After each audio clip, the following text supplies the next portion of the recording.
What is best in life? To crush your enemies, see them driven before you, and to hear the lamentation of their women.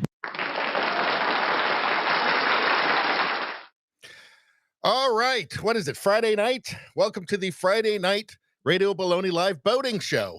Not really. Not really. We've actually got a bunch of news and stuff, but we also like boating here, as well as cooking and all kinds of things, but really it's a news show. So we got tons of stuff. I'm not lying, but sometimes we like to just kick back and do a bit of boating. So there you go. This is a special night tonight because this is the first night we're not only doing the show live on Rumble, of course, YouTube, we're also doing it on X. It's also live on X. I have no idea whether anybody's going to watch it over there. No idea, but it was pretty easy. I just had to click a button and then it just does that. So I don't know how it all works. I just press a button and apparently it does that. And I checked and it's doing that. So I don't know. That's pretty easy. So why not? In fact, let me just double check it.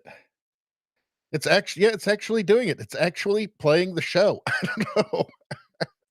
This modern technology, it's wonderful and confusing and kind of scary actually too. All right. Hello, everybody out there. We got Rosie out there. Spambot, how you doing?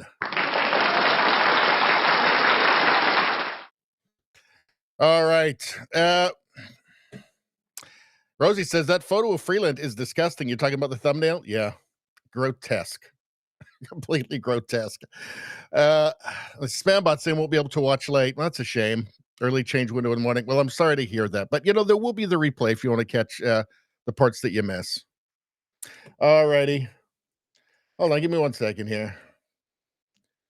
I always have a few little things I have to double check before we start. All right. So before everybody gets in here, what are we going to do? Should we just wait a little while till everybody gets in? What do you guys want? What do you guys want to do? What do you want to talk about? Let's get the chat rolling. Let's see. Swambot says, I'll switch to X and give it a like there too. Thank you very much. Well, that's extremely important. It's extremely important for everybody to know that when you like the stream, when you put a like on the stream, regardless of where you are, Rumble, YouTube, now X, you get free good karma for that straight from me. I build up this reservoir of good karma while I'm preparing for the show. And then if I were to keep it for myself, that would be greedy. That would be bad karma, obviously. So I give it away to you. And then I get more. And it just keeps this equilibrium of good karma. And only good things come to my life and yours as well. But the first like on every stream, try it. Find out if it works for you. The first like on every stream gets double good karma. If you were to go to Rumble, get the first like. YouTube, get the first like. X, get the first like. That's double good karma on each. That's 6 times the good karma you would get from just liking one. 6 times. In these troubled times, can you afford to just give up on that kind of karma? I wouldn't. Let's see. Did you see Mickey 296 in chat? Didn't make it into the start. That's from the pre-show chat. Hey, good to see you, Mickey.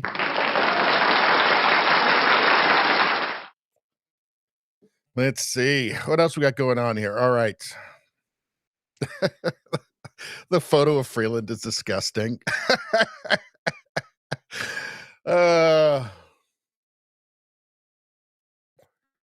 Spambot says, gave it a heart on X. Well, thank you very much for that. Thank you. You get some applause. Let's see. We got Jack 985 going, Ray! Let's see. Spambot says, I think Rosie was the first thumbs up here on Rumble earlier. You know, may well have been. And that's double good karma. The double good karma. Spambot fought us to second. That's still, do you know what? Do you know what I'm going to do today? I'm going to do this just tonight. Just tonight. I'm going to give you double good karma too. Both of you get good. Actually, to make it work, to make it still fair, Rosie gets triple good karma. You get double good karma. There we go. Now everybody's happy. Spambot says there's now a second heart on the X feed. Ooh. So it's not, I'm not really, let me take a look at that X feed. Let's see if anybody's actually there. Gonna take a look. Is anybody watching it? What does it tell me if people are watching? I don't know. We got 3 likes over there though. Oh, that's all right. I don't know, is there something that tells me like how many? Oh, there we go. Okay. I don't know. Doesn't appear to say anything. I don't know. Whatever. I mean, it's just going to go. It's just going to go, and just whatever happens, happens. All right. All right. But otherwise, hello, everybody on Rumble, everybody on YouTube. We'll be getting the show started very quickly. Do a little bit more chat. Let's see. What have we got going on here? Hold on. Spambot says there's 8 viewers on X. Ooh, for the first time this is our first time streaming on X. So I don't know, is that good or bad? I don't know. I have no idea what's happening. I just do things. I just press buttons. I have this machine and it's got like a keyboard and this thing that I move around and I press buttons and then stuff happens. I don't know how it works. I just do that. And then we have a show somehow. 9 eyeballs on the X stream now. Ooh. Really? Okay. Well, that's all right. This is good. So I guess now that we got some people, let's just get started with the stories. Now, actually, before we start, I have to say Princess Baloney is not feeling well. She's got the flu. She's got all kinds of problems right now. Not feeling well. I have not been feeling great the last couple of days myself. At some point tonight, I could just suddenly like break out in sweats and have all kinds of problems with my body.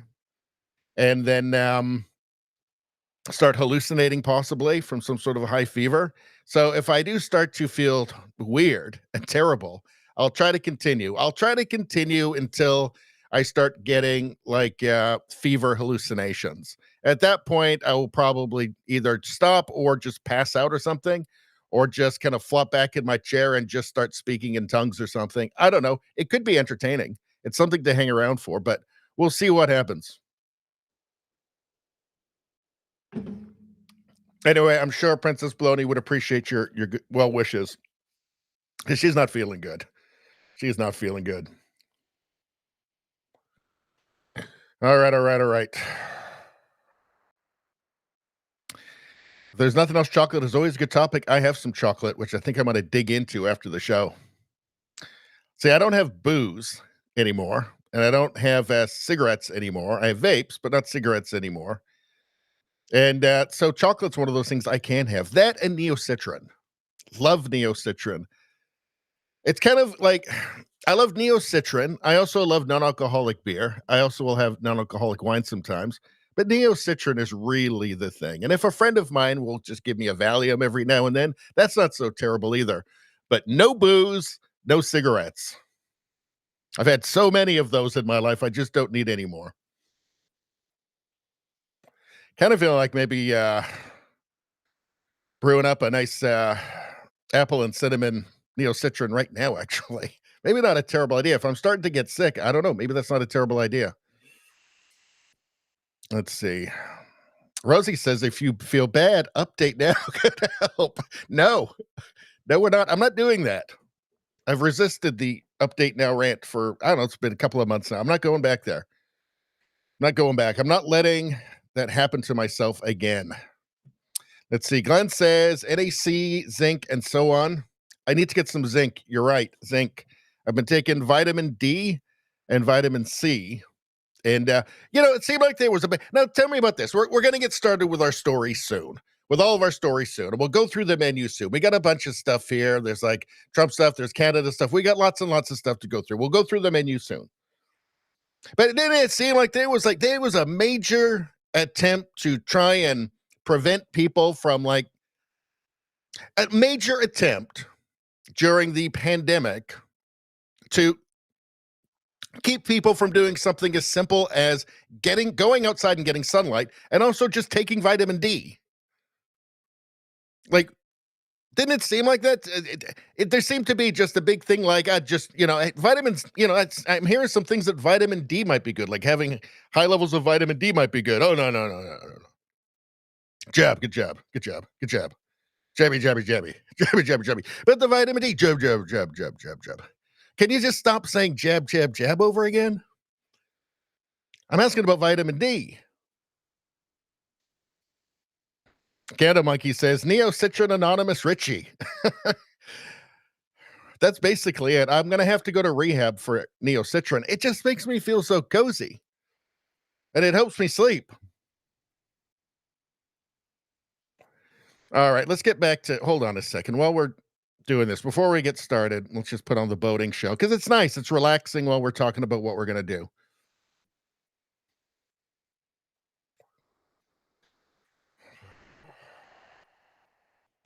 Not even back. What's back boobies? Back boobies. What?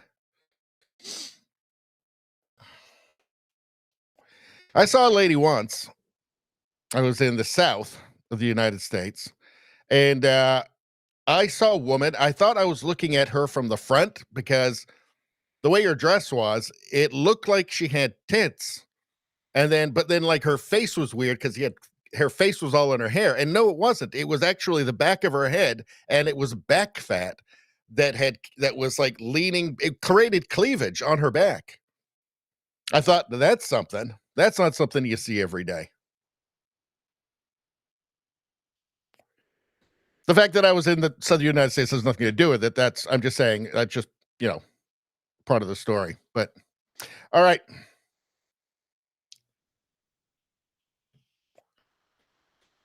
Let's see. Neo-Citron Anonymous. That's right. I have to go to rehab for Neo-Citron. Correct. All right. Let's see. Glenn says one product from Amazon really works called Healthy Lungs. It has all you need in 3 capsules a day. Something. Let's see. I'm 70 and I have not had a sniffle in 4 years. All right. Well, that's something to think about. No doctor's advice, but not a doctor. But that's interesting.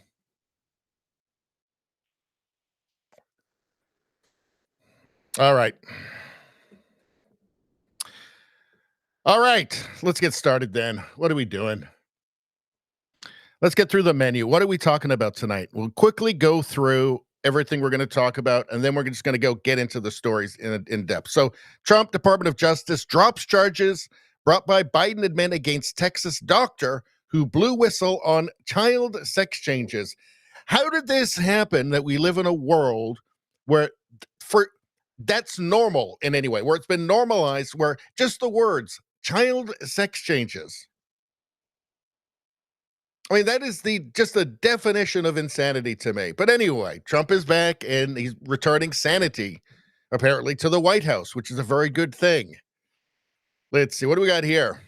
New York Times sympathizes with parents who just don't understand their MAGA children. These are leftist parents who just don't understand. They don't get it. They're so wrong. These are the people who, when free speech was good, the leftists who, when free speech was good, they were all for free speech. And then overnight, when they were told by outlets like the New York Times that actually free speech is bad, and what you really need is censorship, right? Or at least you need censorship to save free speech. They just it was like turning the light switch on. Oh, okay, now we're against speech. Pure fashion. Those are the people that would lecture you and I.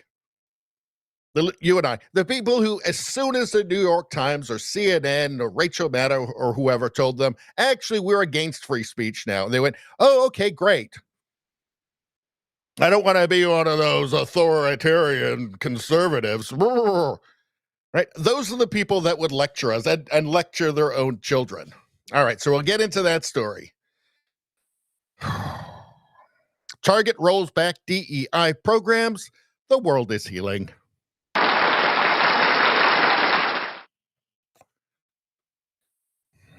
Let's see. Rubio halts X gender markers on passports after Trump order. We will look at this. Again, this is just, it's bizarre. All this stuff happens, and it's not even like it was really happening incrementally. It all started just happening really quickly. And it just got, honestly, so many days, especially when this stuff first started really rolling out. I was like, what? Am I dreaming? Is this like a nightmare? Did I wake up in an alternate reality where everything's crazy? Sanity returns. We'll talk about Canada, that Team Canada approach from Trudeau, who is still actually Prime Minister. But the approach to the Trump tariffs, which is totally, this Team Canada approach is idiotic. But we'll get into that. I mean, the thing is, it has nothing to do with Team Canada. This is from people, right, who think that Canada is a post-national country. So that doesn't sound patriotic to me. I mean, that sounds like it's not even really a country. No core identity. It's a white supremacy state that's constantly got 50 genocides going on at any given time.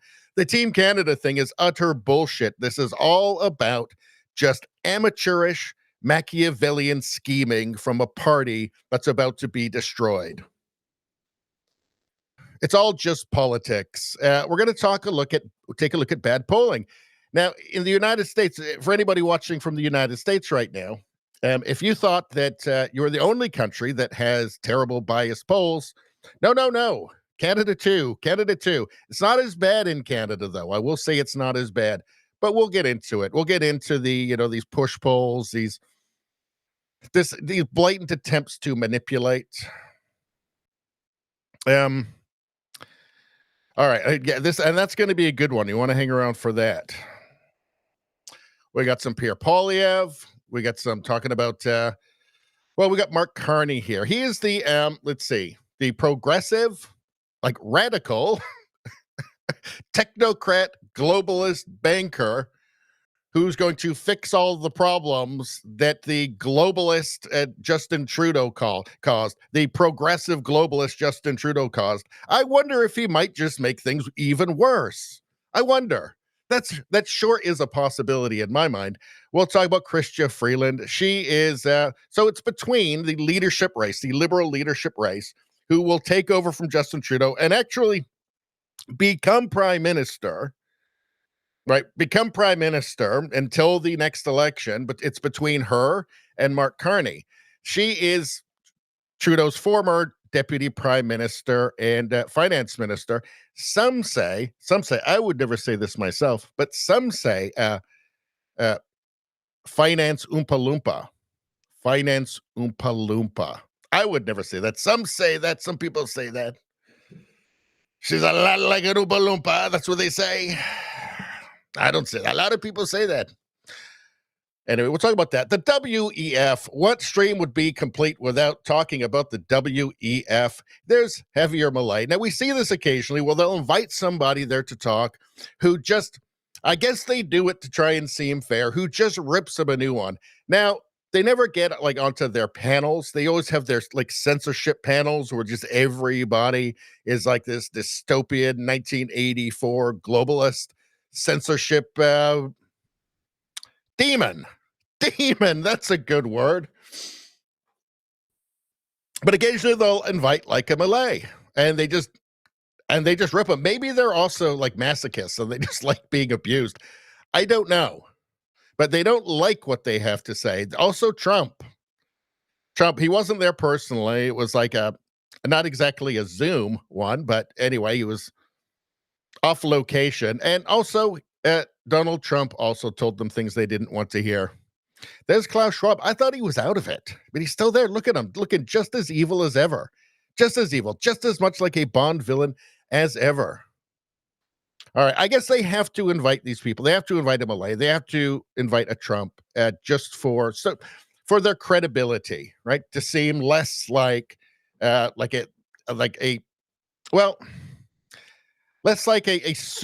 meeting of just supervillains led by a supervillain. All right, next.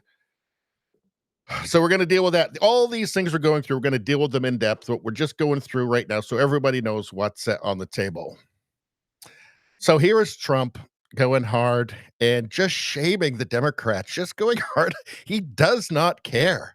He does not care. And I don't blame him. These are the people who tried to destroy him. But he just keeps going after him in public. I mean, it is hilarious. I mean, you're just like, whoa, he's not,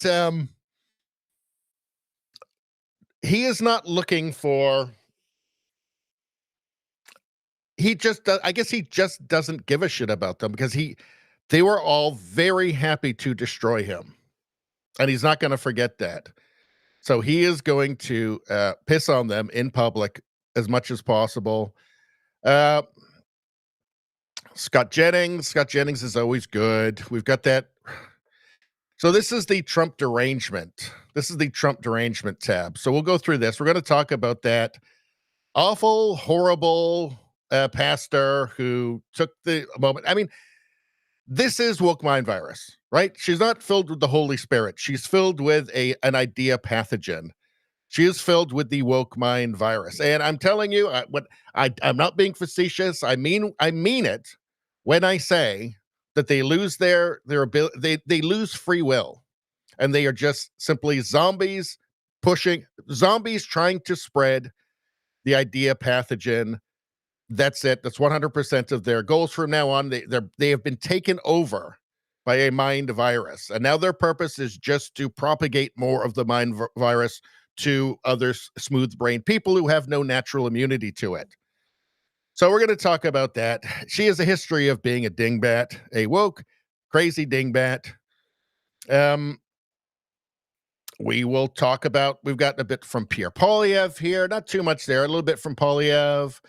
This is the last tab, and we got lots of stuff. We got some more Trump in there. We've got actually a ton of stuff in here. There's a lot of political stuff in here, but we've also got memes, and we've also got just some weird, funny stuff, and I think you're going to enjoy it.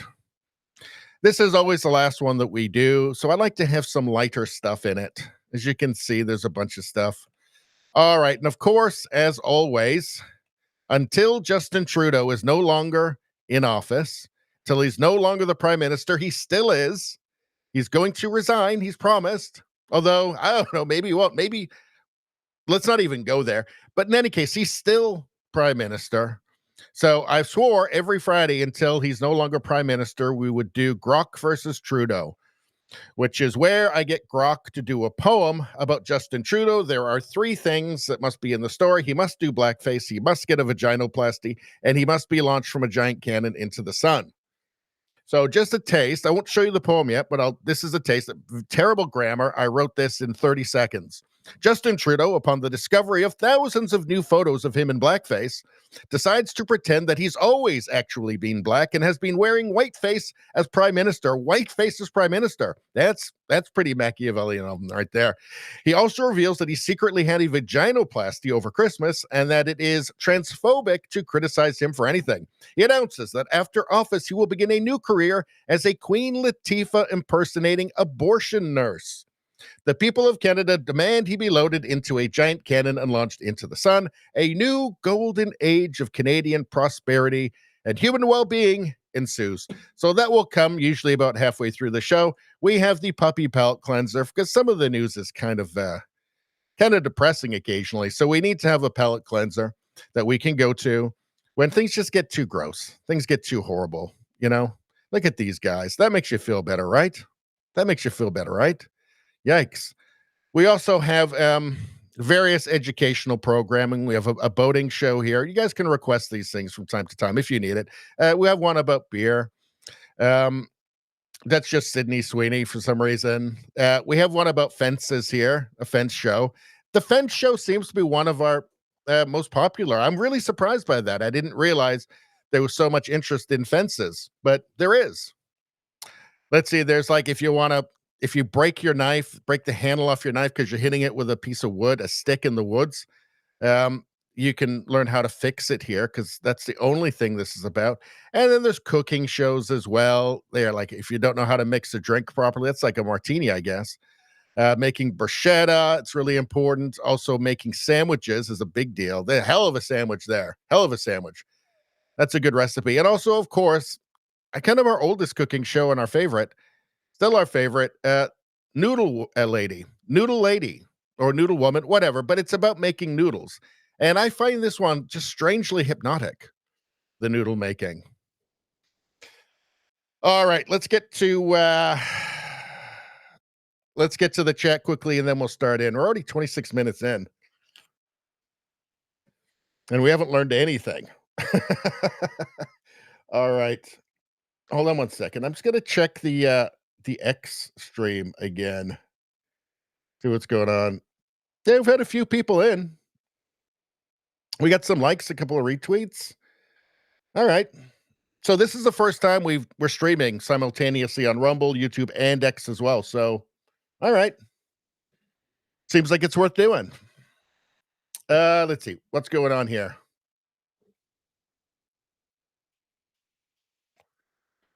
We got Jamis Eves in the chat. Good to see you.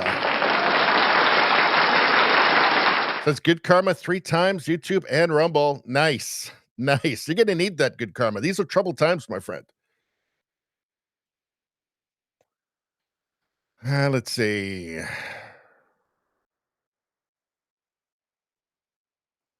Us and them, good to see ya.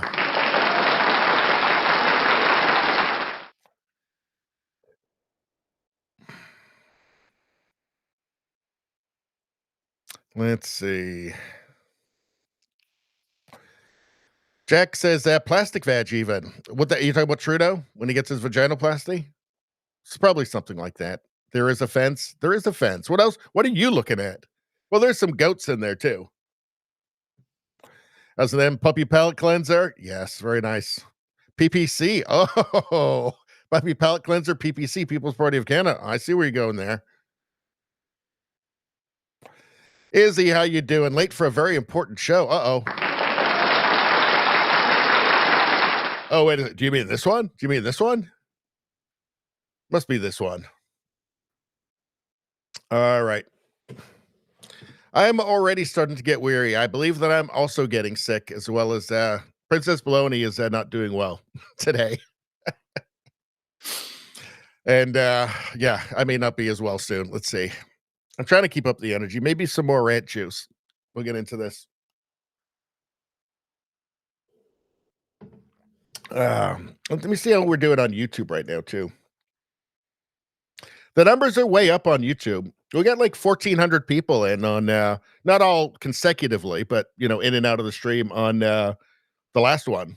So I don't know. I think it's because I started putting monetize on. I didn't bother monetizing the stream because I'm like, it's just gonna get demonetized immediately, but maybe that's it. I guess that's probably it. All right, but the chat is always a lot quieter over there. The best chat by far is Rumble. By far. Awesome chat. So I don't know why that is. But the chat is fantastic on Rumble. All right. Let's see. All right.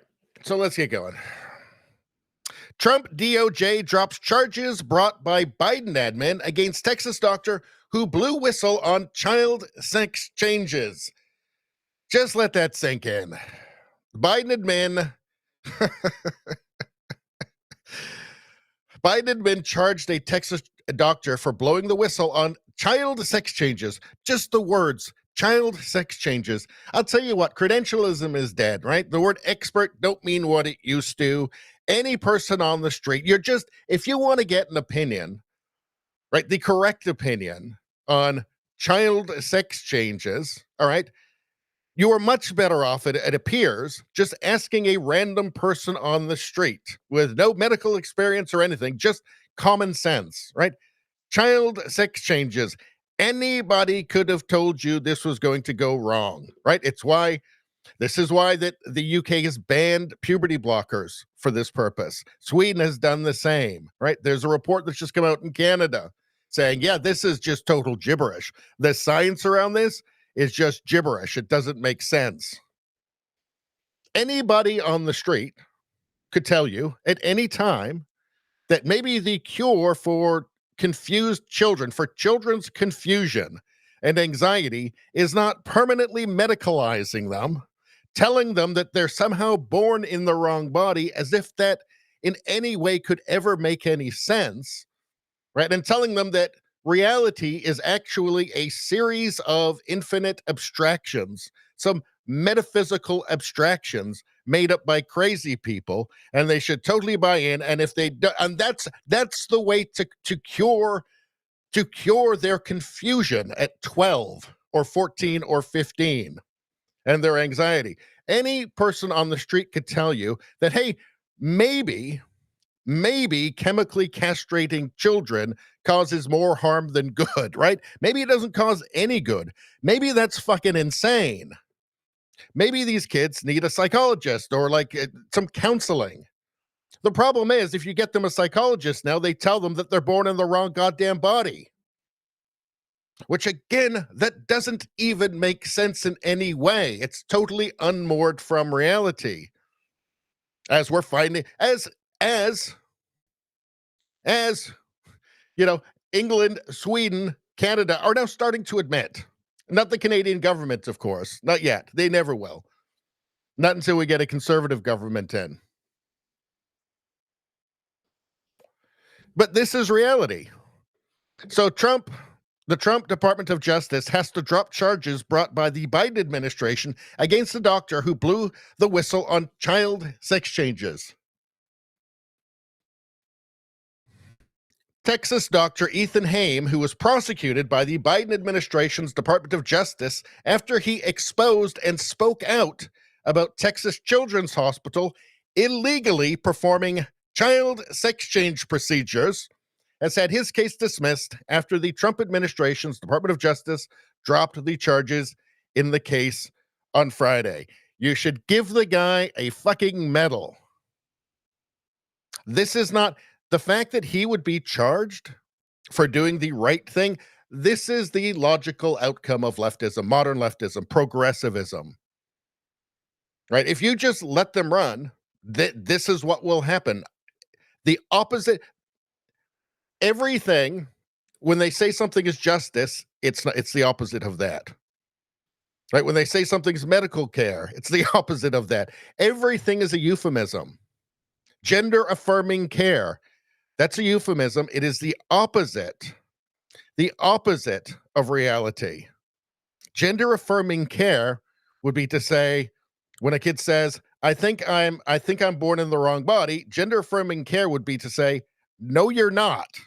And then explain why that's ridiculous.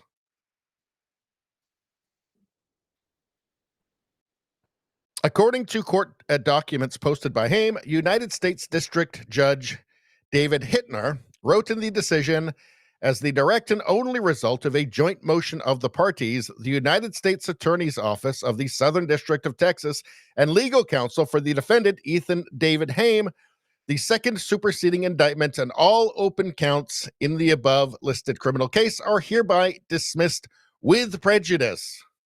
Yes, that's sanity. That's actual sanity. The Trump administration moved to dismiss the case after Haim posted on Thursday, quote, "I am scheduled to go to trial in a few weeks in a place which has up until this point been nothing less than a kangaroo court. All of the most basic rules have been violated in favor of a corrupted DOJ, and all of it has come at the cost of my constitutional rights." He also added, the Trump administration took office a few days ago and issued an executive order to end the weaponization of the DOJ against its own citizens. But I can assure you that today that weaponization is just as alive as it was January 19th, 2025, because the acting U.S. attorney is running cover while this weaponized prosecution is being accelerated behind closed doors in direct violation of the president's executive order. Now, the deep state is not going to go away, and also the woke state is not going to go away. You have to understand, these people have been infected by an idea pathogen. They've basically become woke zombies, right? They exist to proliferate, to spread the woke mind virus. They basically, and again, I'm not being facetious when I say this, they don't have free will anymore, right? They are possessed at this point by an idea pathogen that has taken them over. Nothing else explains this. Nothing else explains charging a doctor for blowing the whistle on people illegally giving sex change operations to children. Chemical castration or surgical castration, double mastectomies for like 14-year-olds, 15-year-olds. Telling children who have not grown into their healthy adult body, right, that they're born in the wrong body. These are children who don't know what it's like to live in a healthy adult body because they haven't yet.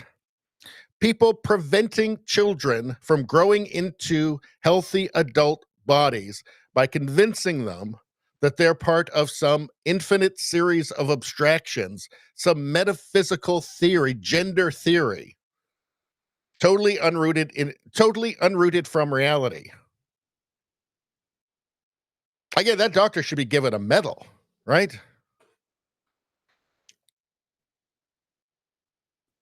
I'm talking about the one who, the doctor who blew the whistle on this should be given a medal. The Biden Department of Justice sought to bring a gag order against him, but he sent on the statement on Thursday anyway to call attention to the case, according to the Daily Wire. Of course, gag order, because they know that it's wrong, right? They know that when people hear about it, they go, oh, no, that's not right. No, I don't like that, right? Of course, a gag order. The post from Haim had over 1 million views on Friday afternoon by the time the dismissal came down on his case. The Biden administration's DOJ accused Haim of obtaining protected individual health information for patients that were not under his care and without authorization, when he exposed that an underage child was receiving a sex change intervention when Texas law had outlawed the practices on minors. You do not need to be an expert at anything to know that a child, a 13-year-old, a 12-year-old, a 14-year-old, 15-year-old, cannot possibly consent to any of this. They can't possibly know what their future would be if they were just allowed to mature naturally, to grow naturally, to grow into adults naturally, right? Because they haven't gotten there yet. You don't know that until you're there. Just think about how evil that is to lie to them and say, well, you've got anxiety, you're not happy. A lot of these are, by the way, children on the spectrum. They're children who've had, emotional problems, trouble at home. And to tell them the solution to that is a life of permanent medicalization, never growing into the fullness of adulthood, because that's stopped by the puberty blockers. And when they say that's reversible, it just starts up again. once you go off them. That's bullshit. Whatever puberty you lose, that's gone. Your reproductive organs do not develop properly. Like, they are then denied a fulfilling sex life. And then this is done to them by adults who will do things like arrest people for telling the world about it. People who will put gag orders so that the public doesn't know what's happening. Just think about how evil that is. Think about how wrong that is. Think about how insane it is that this is a story that's actually being read. It's a real story that you're hearing right now. A lot of this stuff, if 20 years ago, people just simply wouldn't believe it. And I use stuff like this to make the point that the people who support all of this now, the lefties who support all this now, many of them calling themselves liberals, right? They were all on the left 20 years ago, 30 years ago, 40 years ago. And they just went along with this. The point is that for so many people, politics is just fashion. It's just a club. It's just a designer logo that they like, you know? And it happened, like, the people calling themselves liberals 30 years ago have gone along with all of this stuff, all of this insanity. The free speech. 30 years ago, the left was all about free speech. Oh, basically overnight, as soon as Rachel Maddow told them, no, now we're pro-censorship, they were all pro-censorship. Just say that, like, you need to censor people you disagree with to say free speech. That'll work. And they did. They just parroted that. It showed you that none of this, there was no principles involved. Very few. Of course, some. But for the most part, just fashion. This is your team, and you're just supposed to go along with this. Because what else explains it? A typical, like a traditional liberal 30 years ago would have said you were insane if you had advocated for child sex changes. They would say very reasonable things like, a child can't possibly give informed consent for that. What, are you retarded? Is there something wrong with you? Are you a moral monster? Now they all go for it. Now they're all with it. Shows it was never really, for so many, there was never any real principles in the first place. Just fashion. All right.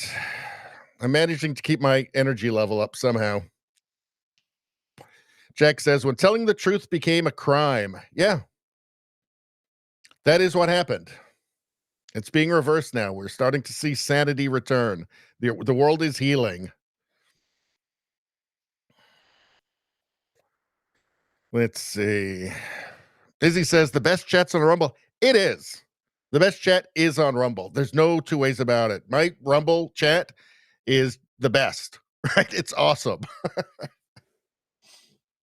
I mean, I obviously appreciate everybody on YouTube and everybody gets in the chat, but the Rumble chat is busy and these guys are awesome and they are constantly saying awful things, which I appreciate a great deal. Thanks, guys.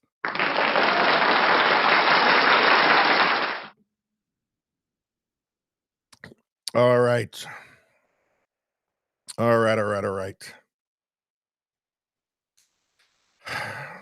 Izzy says, my opinion of experts is low. I mean, this is the tragedy, right? Is that we can't trust the institutions anymore. You can't trust somebody just because you're told they're an expert anymore. You just can't. We know, like, for instance, on the evening news, on the news channels, they're screened. We know this now. They're all screened to make sure they're going to say the right thing. They're going to keep saying the narrative. We know they're paid to do it, right? There's perverse incentives involved, right? We know that whatever field it is, every expert doesn't agree. That's just not how it works. It's kind of a tragedy that you just can't trust these people anymore. Like, of course, there are going to be people telling the truth, but how do you know which ones? Well, I tell you what, if they're not on CNN, MSNBC, if they're not quoted in the New York Times, that's a good start.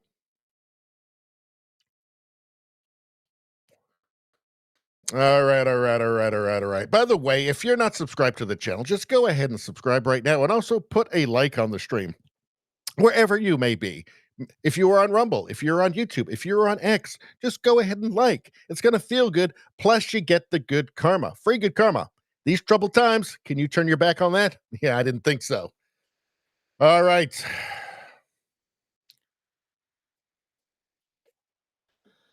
Let's see. Jack says, you can't change the chromosomes God gave you. Well, that's the thing. It's just reality, right? Like, we need to return to reality, like unapologetic reality, right? Yes, you can pretend to be whatever you want. You can say you feel like whatever you want. What you can't do is make me commit a crime against my own conscience by demanding that I lie and pretend that I agree with you. It's not that I don't want you to exist or I even care. Live your life, right? Free society, right? It's just that I don't have to pretend to believe. Like, if you tell me that you're Napoleon, right? I don't have to believe you. Like, it's not a crime. There's nothing phobic. It's not Napoleon phobic, right? If I say, I don't think you're actually Napoleon, historical Napoleon, I just don't. In fact, I know for a fact that's just objectively false, right? That doesn't make me Napoleon phobic. It just makes me sane. Let's see. Judd O'Neill, welcome in.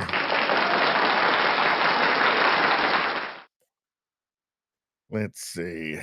Izzy makes a great point here. Don't forget to hit that like button. Don't. In fact, while we just get through the chat here quickly, I'll give you a reason to press the like button. Do you like fences? Do you like fences? I thought you did. There's a fence video for you.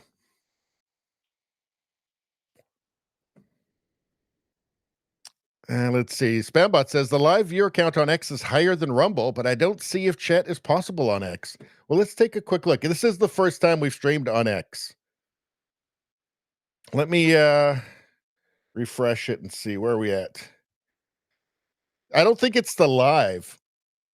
I don't think that's live. I think that's just people that have clicked on it, I think. Yeah. So I don't think that the live number is higher. But we'll see. We'll see what happens.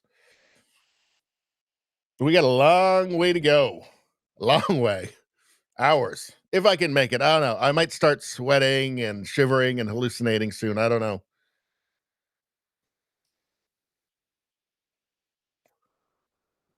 Let's see.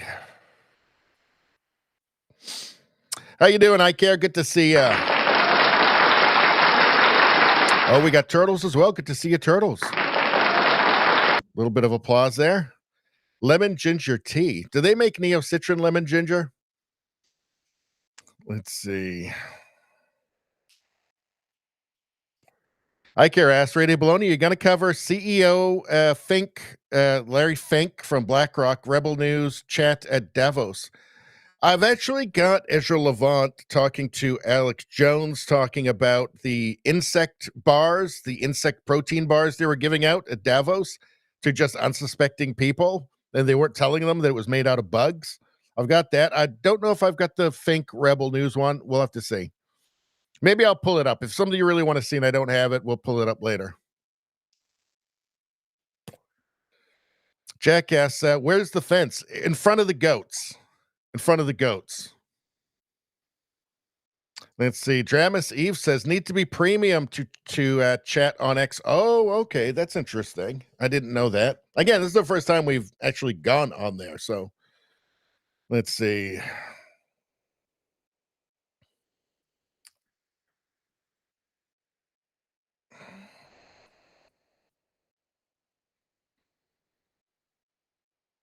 Let's see. All right.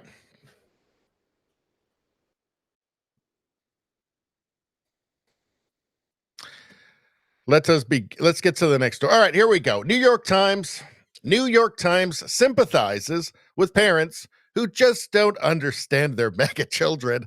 God, what a tragedy. Look at those terrible, awful mega children. Look at them. Look at those, like, well-groomed, happy-looking, set for success kids. What a tragedy. They're really disappointed. Those parents are really disappointed. Let's see. Because, I mean, look, they turned out like that, when they could have been, hold on. They could have been this, right? Instead, they turn out like that. So boring. So boring. So boring and cis, you know? They could have been this. They could have been that. What a shame. What a shame. Are these parents out of their goddamn minds? They should be happy. They should be happy. Oh, my child isn't going to become a freak. Good. That should be like just a good, right? Oh, great. My kid's not going to be a freak. My child is not going to turn into that. I think they look happier. I think they're going to do better. A New York Times report detailed that liberal parents are clashing with their sons. Of course, it's the sons, of course, for supporting President Donald J. Trump in the 2024 election, and they don't know how to handle it.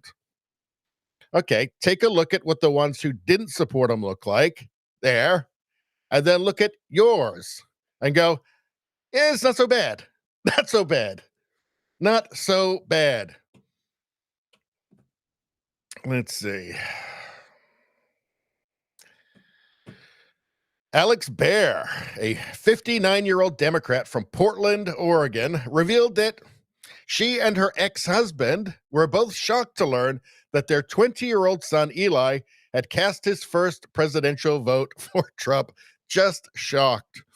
When Eli brought a Make America Great Again hat home from college this summer, Alex threw it into the corner of his bedroom. They argued about guns, immigration, and abortion, struggling to do so without permanently damaging their relationship. Something tells me that the parent, well, they're both adults, 20-year-old, but the young man, probably more mature than the 59-year-old hysterical Democrat from Portland. Something tells me, because there is a character issue here. I've noticed that, and even people that I'm friends with, that I'm still friends with, right? Because I don't end friendships over politics because I think that's retarded. That's a sign of low character, unless they're just unbearably awful. Usually it's them. But you do notice that they get hysterical. The lefties get hysterical, right? They can't just, they seem to be incapable at a certain point of just being kind of stoic, humble, and calm and reasonable. Like they lose it. They freak out. They'll cry. Like they lose their minds. I can guarantee you the 20-year-old was much more mature than the 59-year-old. The mother and son have also fought over text messages regarding Trump's legal battles, with Alex writing to Eli, quote, "Facts don't matter to you. Love you. Have a good day." According to the article, the mother said she has struggled to have conversations with her son without permanently damaging their relationship. I guarantee you it's all the permanently damaging part is all coming from her. Guaranteed. There is a fundamental difference in character between the left and the right these days. There just is. The two have reached a dead end a few months after Trump's victory. Alex is concerned that her son is being influenced by conservative viewpoints that are presented to him on social media platforms such as Instagram and YouTube. Eli believes he has developed the ability to think for himself, a trait that he says he admires in President Trump. Well, I'll tell you what, the mother would disagree because Rachel Maddow told her. So, case closed. Quote, "Trump's not afraid to say what he thinks," Eli told the Times. "It seems like what he says is coming from him. It seems like what he says is coming from him instead of coming from a big cabinet behind you telling you what to say."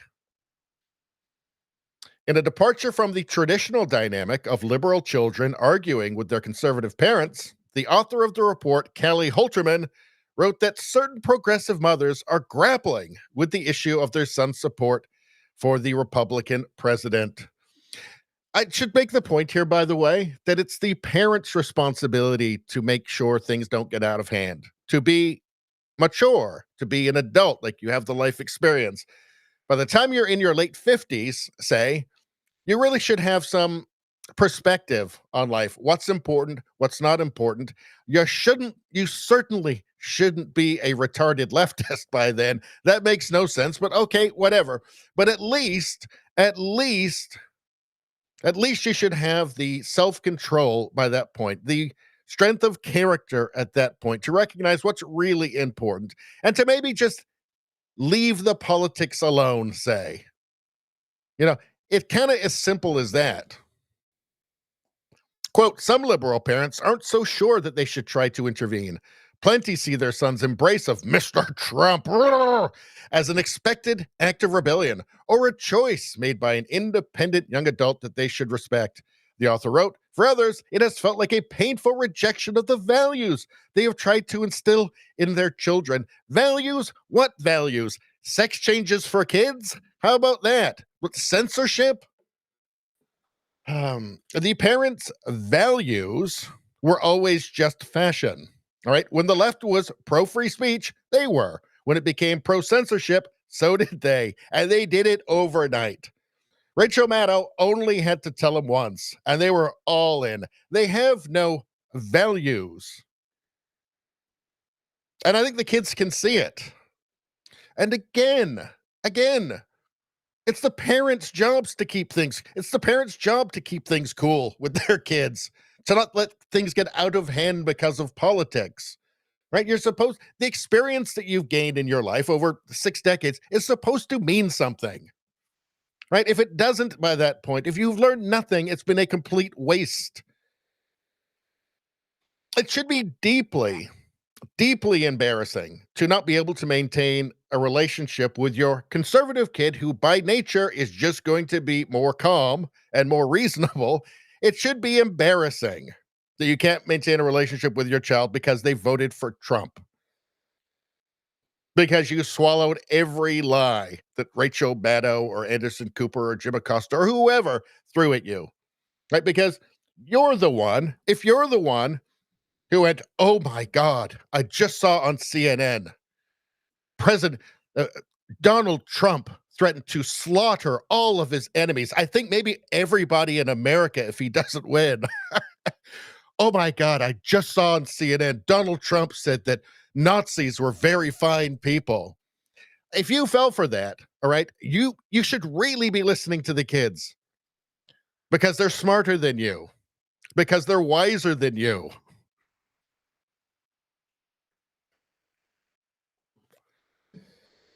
The things that people will believe, if you go, oh my God, CNN just showed me, without a doubt, Elon Musk just did a Nazi salute on stage. If you believe that, right? If you believe that, there's something wrong with you. There's not something wrong with the rest of the world. There's not something wrong with Trump supporters. There's certainly nothing wrong with your Trump supporting child. The problem is you. All right.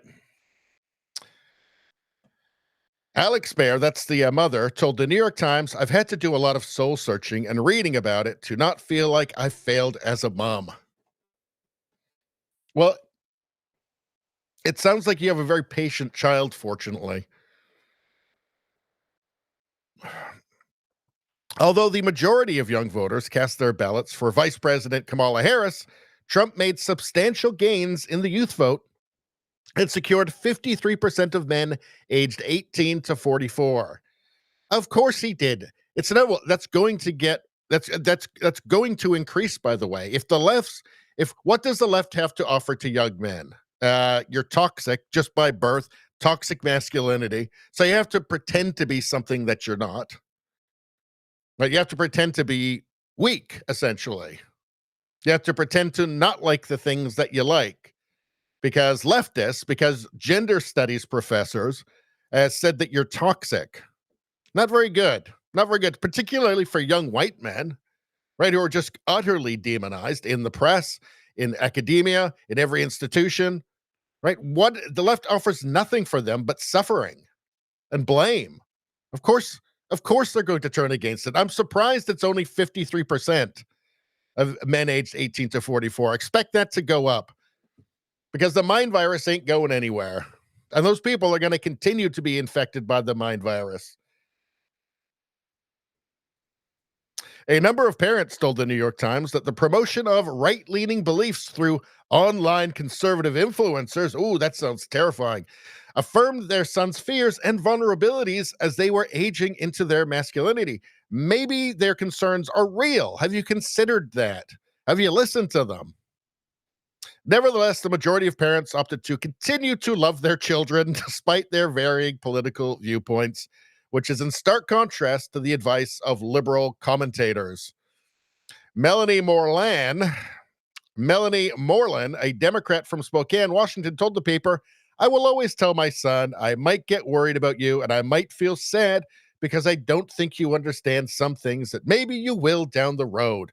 But I'm going to love you more when you're struggling because it's just politics." See, it's just politics. There you go. It's that simple, right? There you go. It's that simple. But there was some really terrible advice. Let's see. Where was it? Let's do a fact check quickly. Hold on. Fact check. Hold on.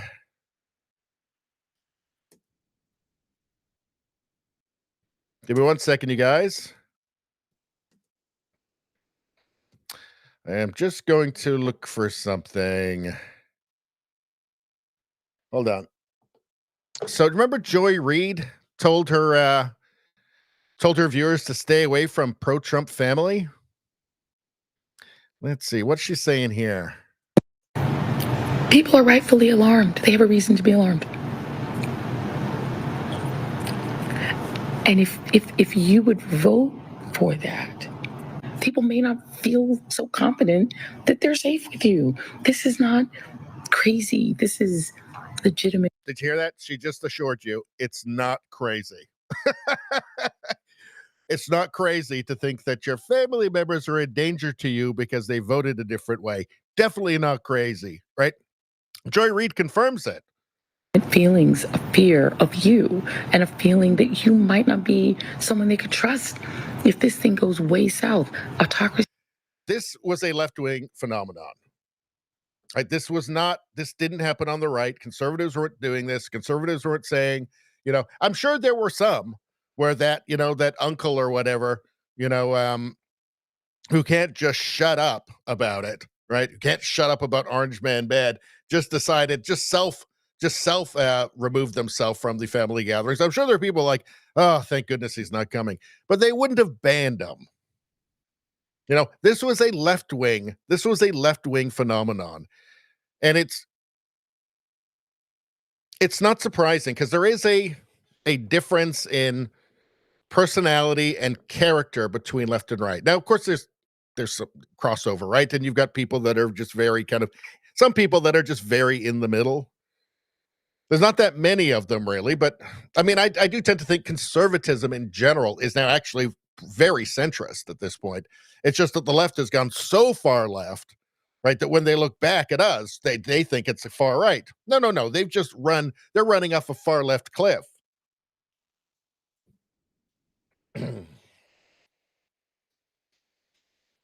But this is it's a left-wing phenomenon, right? And there is a difference in what's the word I'm looking for here? Temperament. There's a difference in temperament between the left and the right now. I mean, she doesn't represent, I think, the typical Democrat voter. She represents what we call small fringe minority. I'm not kidding. Have you seen their ratings? It's not most people that are watching Joy Reid. It is a fringe, an ideological fringe that's watching. It's just really weird that that's on like CNN. But her ratings reflect it. Oh, no, sorry. She's on MSNBC. But her ratings reflect that it is a what, Justin? What is she, Justin? Small fringe minority. So it's not surprising that it's a one-way street, really. Conservatives are not interested in dumping their family or pretending that their family is dangerous to them, right? By and large, because they have the different political views, right? And I'm not saying that most people who would vote Democrat or Liberal Party in Canada think that either, but where it does exist, that's where it exists on that. And it's a matter of temperament. It's really what it comes down to, because there is a difference. I mean, there's a reason why some people are drawn to, to certain beliefs or not, or to certain principles or not, right? There's a reason why some people like the idea of censorship. They like the idea of the government boot on their face. If you hear, like in 1984, right? The future is a boot on a human face forever. There are people who go, that sounds all right, I guess. I guess I could do that. Do I get free healthcare? And there's people who go, no, that's bad, right? There's people who hear, who hear things like, you need to censor dissent to save free speech, and go, that's not right. It's a different temperament to some extent. But anyway, let's move on from that one. Let's get to the chat.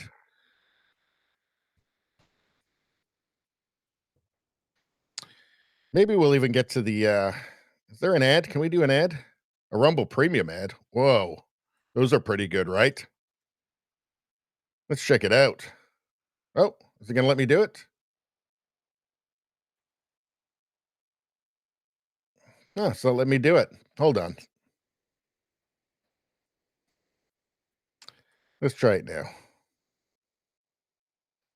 Nope. All right, we'll try it again later.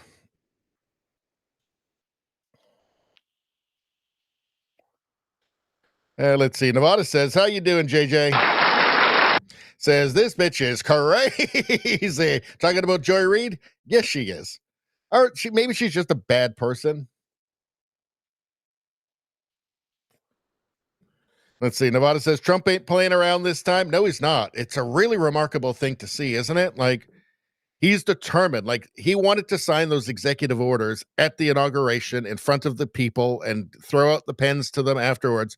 Like, he wanted to make that symbolic statement. Like, look, I am keeping my word. I meant what I said. You came through for me. I am going to reward you now by actually doing what no politician ever actually does, which is what they say. And that is an excellent standard for him to set for everybody around the world, for every politician, every sane, and by sane I mean conservative at this point, because left-wing politics in the West is now just straight up radicalism, right? So every conservative that gets voted in, the standard has been set by Trump. You have to do what you say, and you got to start on day one. I'm not saying that everything is going to be perfect and Trump is going to be perfect. Of course he's not. That's never going to happen because nobody's perfect, right? And also, too, you have to consider, and I have to consider myself, that I'm not right about everything, right? Like, if the world just went by what I think is right, things are going to go wrong. Because nobody is omnipotent. Nobody is right about everything. And you can't let the perfect be the enemy of the good. Certainly not let the perfect be the enemy of the really fucking good.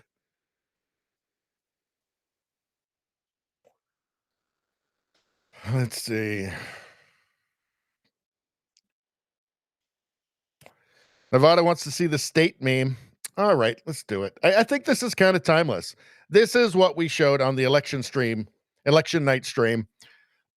Every time Trump won a state, we played this.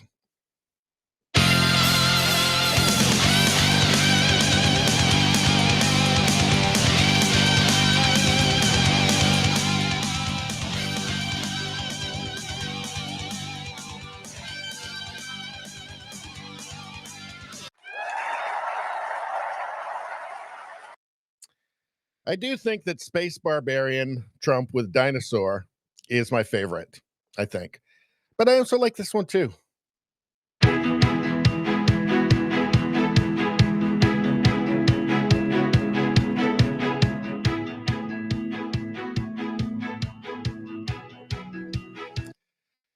That one, I think it's heavily implied from his costume that it could also be in space. That probably also goes to space with his space dinosaur and space eagle as well. So I like that one as well.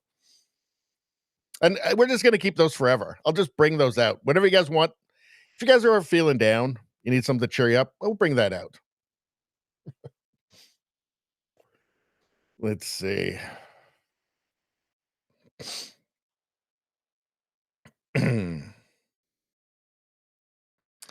Let's see what's going on with Rosie. Had to leave, back for a few, only listening until later. Well, that's okay, Rosie. Hope you enjoy the show. Let's see.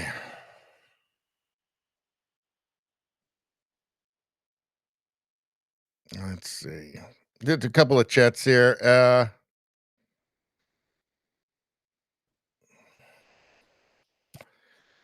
All right. JJ Vada says Canada next. Canada next. I'm cautiously optimistic about Pierre Poilievre. He will automatically be 1,000 times better than Justin Trudeau. I'm not expecting perfection. I'm expecting good. I'm hoping for very good. But we'll have to see. He has to prove it, right? He's got to prove it when it happens. We could be looking at, because now Doug Ford in Ontario is going to have a provincial election. He thinks it's politically expedient. This might be an excuse to delay the general election now in Canada, the federal election in Canada, till October. He seems awful close to Trudeau. I've got a feeling that, then they'll give, something, God knows what, to Jug Meat. We may end up not getting an election till October now. I mean, it's just a bunch of scoundrels. It's just a pack of scoundrels, a pack of hyenas running the country now. It's grotesque. And all this shit about this bullshit about retaliation against Trump.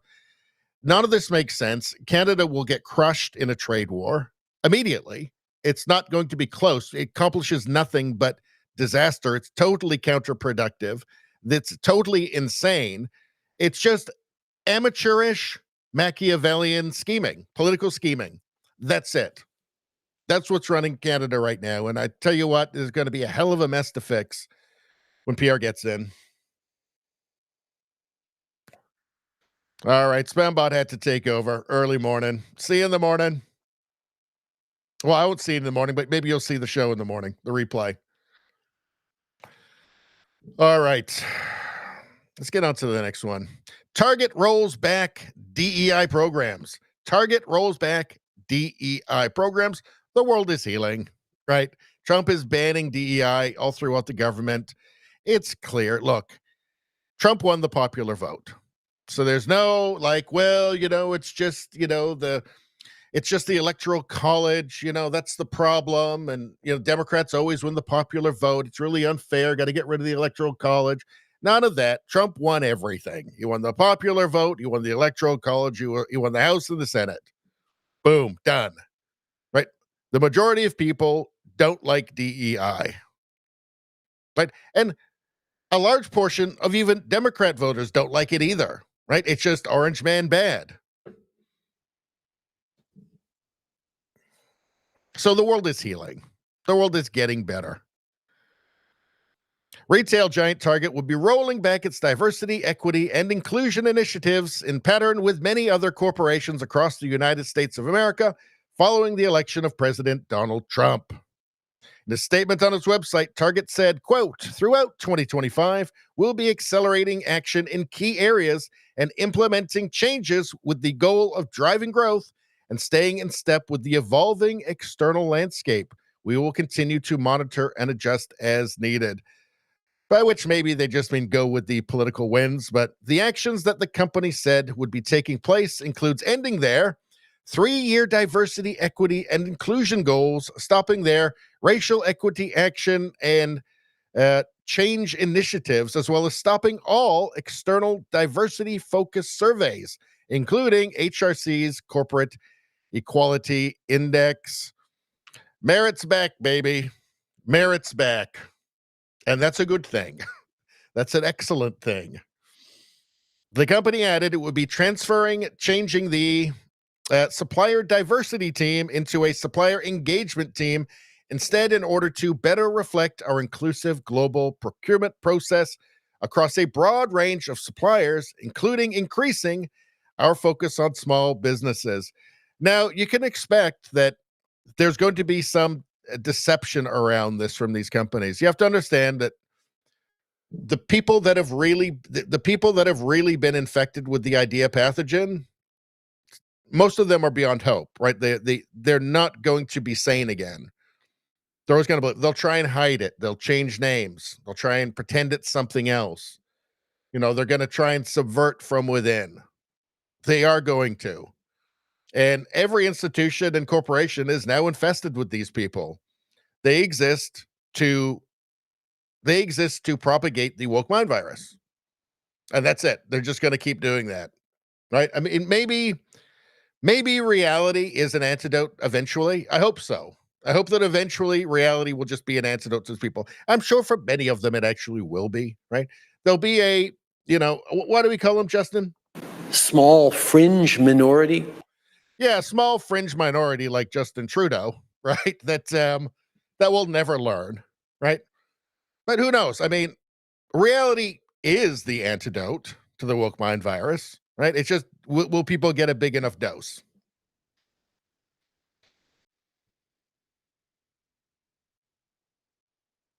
Target is now added to a long list of companies that have ended or are rolling back their DEI initiatives.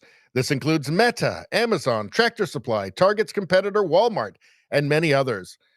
Now, again, even if the top person, like Meta, like Mark Zuckerberg, seems to be against all this stuff now, right? But Meta is riddled with wokers, with purple-haired gremlins, right? It's going to take a while. Like, they are going to fight it. They're not going to give up, right? These are people that are emotionally unstable. They're driven mad by the idea pathogen that parasitizes their minds, right? So it's going to be hard. It's going to take a long time. They are going to sabotage from within, but eventually it can be done. One figure that has been key in getting the corporation to roll back their DEI programs and other left-wing policies is Robbie Starbuck, who has gone on a campaign against corporate America to roll back DEI. And he's been extremely effective. And do you know what he does? He just shows people what these companies are pushing, the ideology that they're pushing. He just shows people. And the thing is, they know it's wrong. They look and they go, oh, I don't know. I mean, they go, at the whole kind of whiteness thing, the universe is, permeated by this evil force called whiteness. That actually does sound pretty bad, right? That actually doesn't even sound anti-racist. That just sounds racist, right? They know that it looks bad, that it's not actually a good thing, right? So all he really had to do was just show people who are unaware, customers who are unaware, what they're actually teaching, what they're actually forcing on their employees, right? And that's enough, because everybody ultimately knows this stuff is poison. Deeply embarrassing. All right. There's one more down. Do a little bit of chat here. All right. And actually, hold on a second. What's going on? This sponsorship is from Rumble, one that is incredibly important to the survival of the company. When Rumble first started in 2013, they built the platform for the small creator, like me. They didn't censor or have biases like some sort of woke progressive commies or something. They were fair and treated all creators equally. No one thought platforms would censor political conversation or censor opinions on COVID. Oh, but they did. Facebook admitted they fell to the pressure from the Biden and Harris administration. Rumble did not. They held the line. They are attacked daily for giving us a voice to talk to you. They are attacked in corporate media. They are attacked by governments like France. They are attacked from brand advertisers who refuse to work with them. They must be confused and think there's some sort of dirty, filthy commies or something. What the hell is going on? Corporate America is fighting to remove speech. Rumble is fighting to keep it. Rumble won't survive with brand advertisers. They don't get much of it. Watching our show on Rumble is the most they can ask from you. But if you really believe in this fight, and if you have the means, one major way you can help Rumble survive and fight communism is by joining Rumble Premium. Join the community that believes in the First Amendment and believes in the human right to free speech. That's right, human right. It's the most important one. Without that, you got nothing. Rumble is offering $10 off with the promo code STUDIO. Don't forget, the promo code studio if you want that $10 off, which of course you want when you purchase an annual subscription. Go to rumble.com/premium. That's rumble.com/premium and use promo code studio. Like I said, if you have the means and believe in the cause, now is the time to join Rumble Premium, like I did. If you don't have the means, we're just happy if you watch us on Rumble, but you know.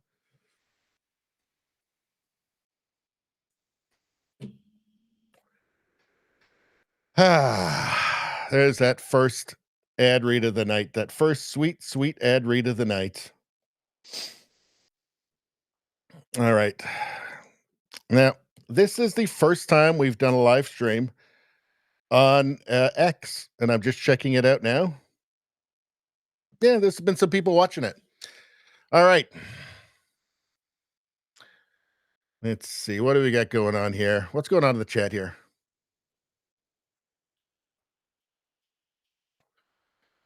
Nevada says it will be hard for me to ever shop at Target again.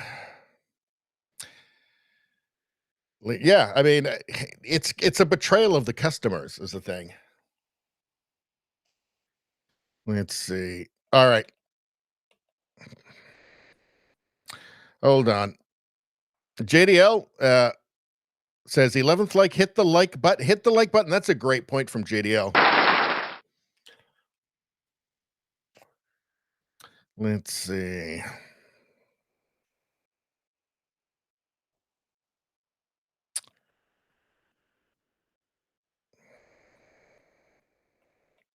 All right. You know what? Actually, I got to take a short break, you guys.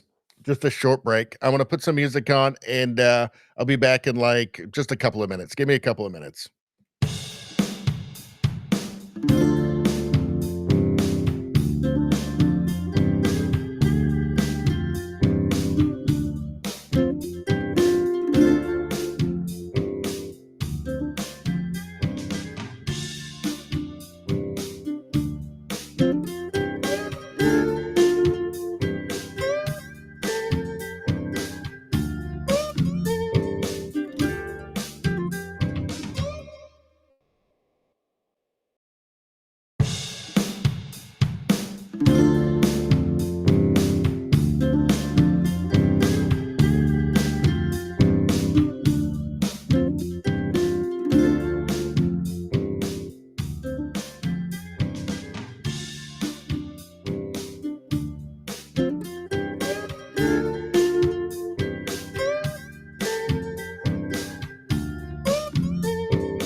All right. Thank you for your patience, everyone. I'd just like to say just a quick word to anybody who's watching on YouTube or Rumble or X right now and you're not subscribed to the channel. You fucking pieces of shit. Fuck. Anyway, also putting a like on the stream is wonderful. I hear that it's fantastic for your complexion. I'm not a doctor, no medical advice, but I hear it's really good for you. All right. What are we doing next? Am I going to rant? Rosie says, Rumble, growls, excellent. Commie hate, even while ill, you do great. 9.9 out of 10 for that last ad read. Thank you. JJ Vaught, 9.6 out of 10 for the ad. Thank you. That's pretty good. It's not as high as normal. That's pretty good. You fucking. I could just do that. I could go on a rant just for fun. Not for any reason. Just because. Just to be subversive, I guess. I don't know. I'm not going to, though, because I value everybody. It would be funny, though. Rubio halts ex-gender markers on passports after Trump order. My administration will defend women's rights. Rubio halts ex-gender markers on passports after Trump order. How did this ever, like, how is this the real world? Honestly, how is this not an alternate universe? Rubio halts ex-gender markers on passports. How did that ever, why is this necessary? How did it become necessary? How did this world get so goddamn weird that it's necessary to halt ex-gender markers on passports? Like, how did it ever get to this point? Like, how did that happen so quickly? What's your gender? X. Like, the answer to that is, that's not real. You're either a man or a woman. It's just the way it is. That's just reality. Every human being, until like 15 minutes ago, throughout all of history, understood this. X. Like, and not every, like, obviously you're gonna have troubles, getting into countries with X. Not everybody's going to accept X. Not every country accepts the infinite series of abstractions that the gender cult theory is. Like, it's so beyond absurd.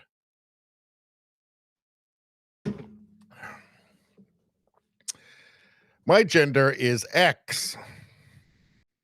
Like, I guess that's non-binary or maybe omni-gender, infinite gender, frog gender.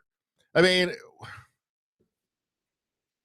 I don't think anything could be as clear and obvious as the fact that it's all bullshit. That X on your passport is bullshit.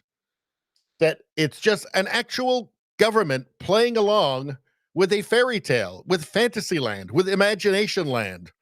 New U.S. passports with the gender-neutral marker X will be paused after an executive order from President Donald Trump. Gender-neutral marker. How can you be gender neutral, by the way? Like, you kind of gotta be, it's like a non-category. Secretary of State Marco Rubio has directed the State Department to freeze passport applications that request X to be marked for gender. Under the new policy, passports already issued with X as the gender will still be valid. The move comes after Trump's day one executive order to officially recognize two sexes, male and female, and define a woman as an adult human female. The order reversed the policy of allowing people to change their sex on passports and personnel records. Again, how does it get to that? How does it get to that point exactly?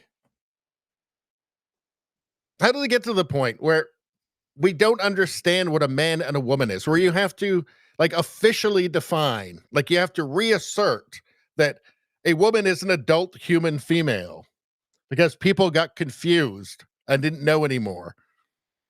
And you have Supreme Court justices saying, well, I'm not a biologist. How can I know what a woman is?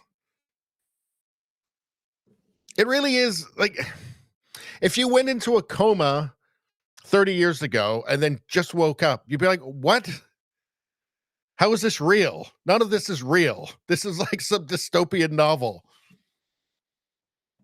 Since 2010, Americans have been allowed to change their sex on their passports. Initially, the change required forms showing a physician's approval, but in 2021, then Secretary of State Anthony Blinken, of course, scrapped that requirement. In 2022, he added the X gender marker, a change announced on Transgender Day of Visibility. That's one I've always found confusing because it seemed like the goal was always to pass for the opposite sex. So if you're a transgender woman, you were a man trying to pass as a woman. Like they wanted you to think they were a woman.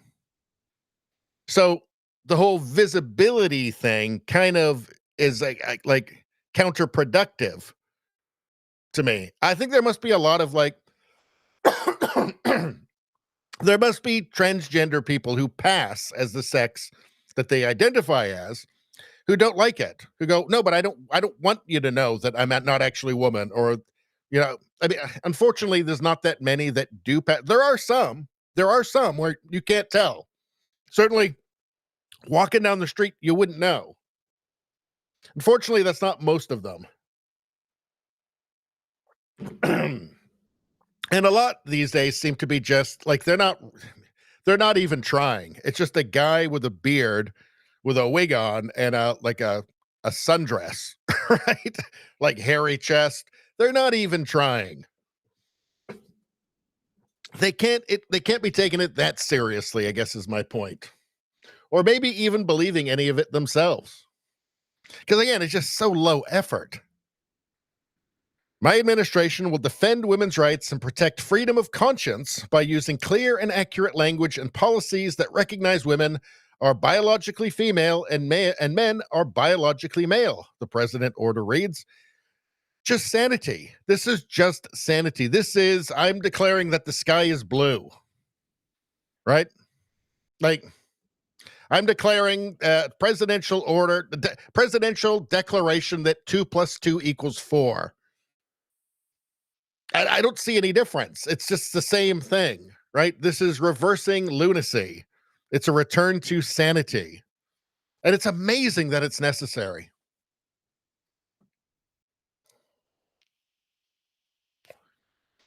Let's see what else we got going on here.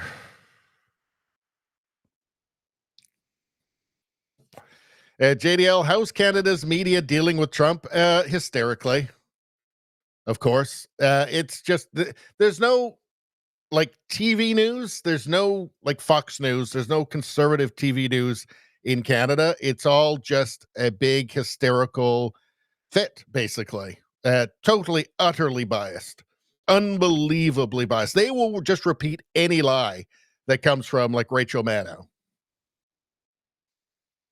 And of course, they'll be very serious about it, It's kind of more insidious in that they don't get hysterical like the MSNBC hosts do or the CNN hosts do. So they kind of keep their cool, but they'll just repeat the most absurd lies.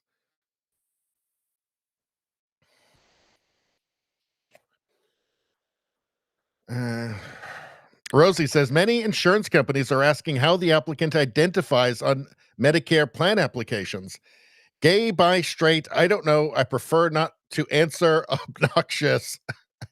Well, for insurance companies, I mean, actually, there could be data in that. I mean, for them, they might say, hey, hold on a second. There's some data on this that can help figure out what we should be charging them. So that's, the insurance companies probably like it. In terms of, pricing insurance on perhaps more risky lifestyles, say. Or statistically more risky. iCare says, I can't bear to watch the CBC News. It's awful. It's worth it occasionally. I still have to sometimes. And just watching Rosemary Barton on CBC, their chief political anchor, she's just absolutely straight. Ever since Trudeau announced he's resigning, she's just been stricken. I don't think anybody was more mesmerized by Trudeau's hair than her. It's Trudeau all the way. I mean, I think she had a thing for the terrorist that Trudeau gave $10 million of taxpayer money to as well. She seemed to be awful keen on him. but not quite to the level of Justin, obviously.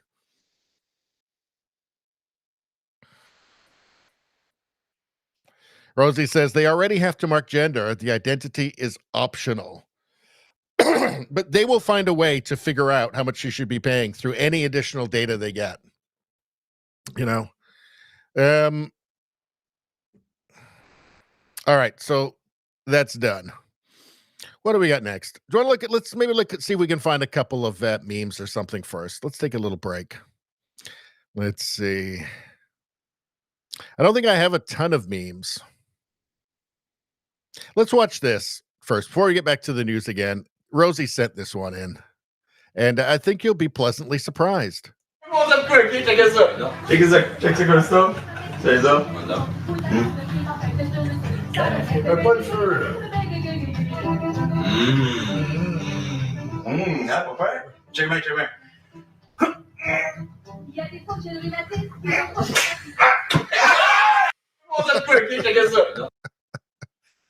Totally worth it. How about a puppy palate cleanser too? Look at that. Look at these two. Man, that's adorable. That makes you feel good. Doesn't matter how bad the news is or how frustrating the news is or how crazy the world is. That just makes you feel better for a minute. Look at that. Best buddies, best pals, BFFs. I just think it's nice. JDL says, my bank won't let me identify as a multimillionaire.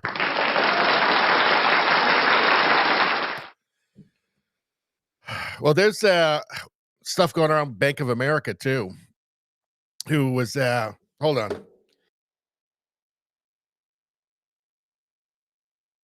Might have to be taking some breaks to cough tonight. Bank of America, who was banning people based on politics for being Trump supporters. There's a lot coming out about that. Probably there'll be a video coming. Trudeau's Team Canada approach is a perfect representation of his government's stupidity over the last 9 years. Trump had a very simple request, but instead of fixing the border, he assembled a team to talk about counterattacks on the U.S. economy. I have absolutely no faith in these people. You've got Doug Ford. You've got EB in British Columbia, who seem to be the big ones, hell bent on showing how tough they are. This is idiotic, okay? Canada will get crushed in a trade war with the United States. We'll get crushed. We don't want to go there. We want to avoid that at all costs. This is stupidity. Beyond stupidity, this is transparently amateurish, supposedly, I think in their minds, it's Machiavellian planning. It's amateur Machiavellian scheming for political gain. The Trudeau loves it because the Liberal Party is a wreck. It's total chaos. It is going to lose badly in the next election. Right? So this is just, again, more incompetent Machiavellian scheming. There's never been anybody worse at being Machiavellian than Trudeau. Although I guess he must have something because he did manage to get elected 3 times. Albeit the last 2 times with the lowest popular vote total in history consecutively. But that's all that this is. This is retarded. Alberta Premier Danielle Smith went down to Mar-a-Lago, talked to Trump. He ended up, and apparently from what I hear behind the scenes, from what I've seen behind the scenes, people say they've seen behind the scenes, that mattered. Right? The reason that the tariffs didn't go through on day 1 was because of Danielle Smith. Now they're talking about February 1st. I'm still not convinced. I mean, Trump has the big ask. He comes out with the shock and awe, and then things settle down to something that's reasonable. I think that's what we will see here, unless these idiots are so incompetent. It's not even incompetence because they don't care what happens to Canada, right? It's pure narcissism, self-interest.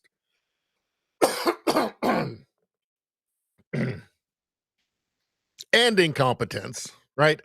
Like, there is nothing good that can come from this grandstanding from them. There's nothing good. It's idiotic.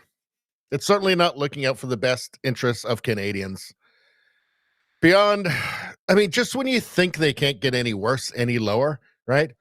And the cynicism of Team Canada approach from Trudeau, who said that Canada is a post-national country, not even really a country, really, post-national country, whatever he means by that.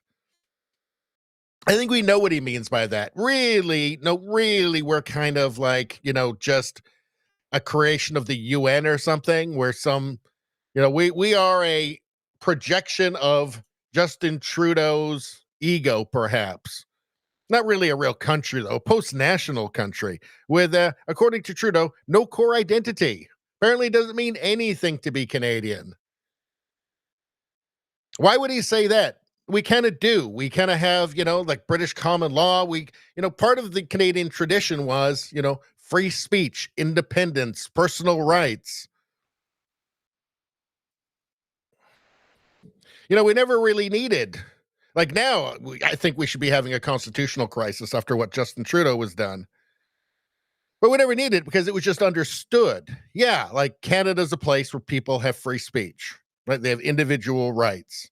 It's a capitalist country, right? Independence, self-accountability. These were the kind of core identity of Canada. Certain amount of toughness. It's a European culture. It's part of Western civilization. Justin Trudeau hates all of that. So he decided that we're now a post-national country and we shouldn't think about our culture and we shouldn't actually have an identity because really we're a white supremacist country or something. And he's going to invent a new genocide that we're guilty of every single day. So just the cynicism now of Team Canada being united, Team Canada with this patriotic front from this guy who fucking hates Canada. Clearly, he's told us that. He's told us we have no real value. We're not even really a real country to him. I mean, what do you call a post-national country with no core identity? I mean, does that sound like somebody who's proud of the country? Does that sound like somebody who's patriotic? I don't think so. Anyway, it never ends with this idiot. Daniel Smith says Justin Trudeau has torched Canada's relationship with Washington and put us in this position. From Brian Lilly posted this. Here's Daniel Smith, the Premier of Alberta. Let's be super clear about why we find ourselves in the situation that we're in today. It lands 100% at the feet of Justin Trudeau, who even just a few weeks ago gave a speech where he thought it was an affront to women that Kamala Harris didn't win. We're in a trade negotiation with a brand new administration, and we have a prime minister who keeps on poking his finger in the eye of the current administration and has damaged that relationship. So if there's a failure, it lands at his feet, which is why I'm counting down the days to when he's gone and we can have a reset. It's 47 days to go, and I hope he doesn't continue torching the relationship in the meantime. All I can do is try to repair and build relationships that should have been repaired and built over the last 4 years. That is what we do by having our office in Washington. We have good relationships with people on both sides of the aisle because that is what diplomacy is. You have to be able to work with both Democrats and Republicans, and you have to refrain from expressing a preference for who you would like in the White House. And so if there's a failure of leadership and if there's a damage to the relationship, it's 100% at the feet of Justin Trudeau. Yeah. I mean, it might have been helpful considering knowing that Trump was going to run again and that he might win to maybe not spend the last 4 years demonizing Donald Trump, the now president of the United States. That might have been a good idea instead of like saying, instead of attacking Donald Trump and American conservatives, right? And then trying to leverage that into political attacks on the Canadian conservatives, calling them Maple MAGA, etc., as if that was the worst thing in the world. Maple MAGA doesn't sound so bad to me these days, I'll tell you. But maybe, perhaps he and his finance Oompa Loompa, and Deputy Prime Minister Chrystia Freeland, maybe they should have just calmed that down a little bit and thought, well, just in case, maybe we won't do the worst possible thing we can do.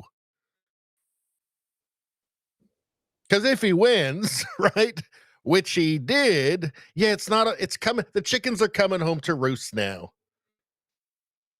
Aside from that, maybe just actually having a grip on the border all along might have been a good idea. Doing something responsible might have been a good idea. I know that doesn't feel progressive, but it seems to, again, if we'd been working closely, if we'd been ready to go to work right away with the Trump administration on the border, none of this happens anyway, right? It's just total idiocy from children, from cynical children. All right. Ryan Garrettson, an excellent chart highlighting all of the canceled energy products and investments Trudeau and his ideological government have between 2015 and 2020 alone. So this is a chart highlighting all of the canceled energy projects from the Trudeau government between 2015 and 2020 alone. He didn't do it alone either. He had people in his ear telling him to do so, like Mark Carney, for instance. He's not smart enough to come to these decisions himself. So how does this relate to the threat of the 25% tariffs?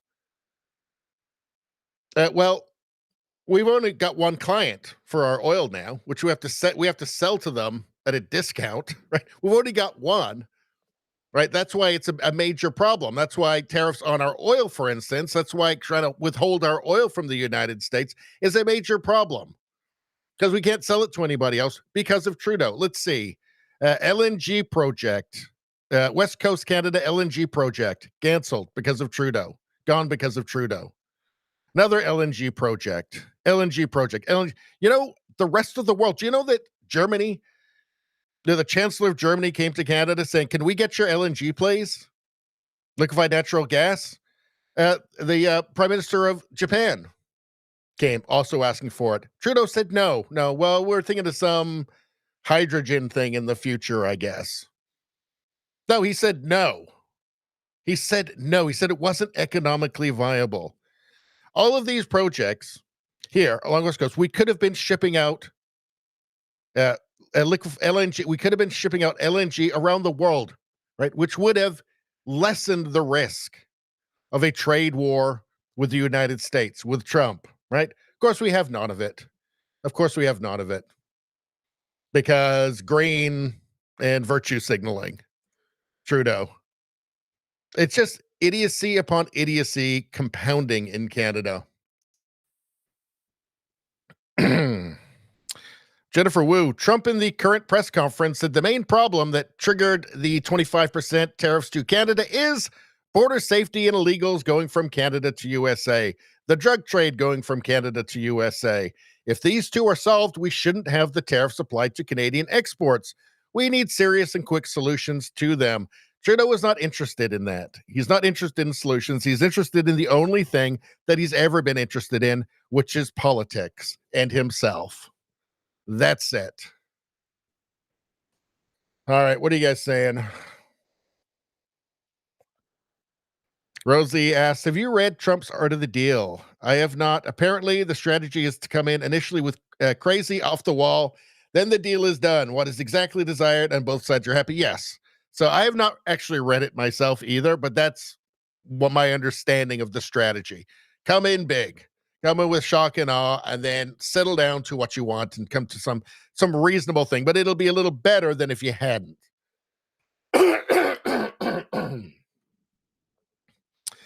Let's see. Rosie says Maple Maga sounds yummy. It's better than whatever we've got right now.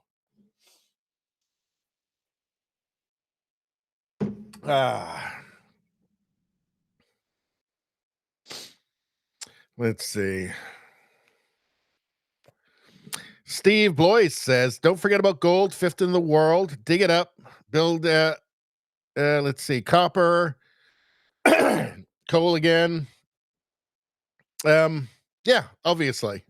Yeah, there's all kinds of mining projects that have been blocked by the Trudeau government, or what they like to do is just make it so costly, put up so much red tape, so much regulation that it's just not worth it. The projects just end up being abandoned. It's a strategy.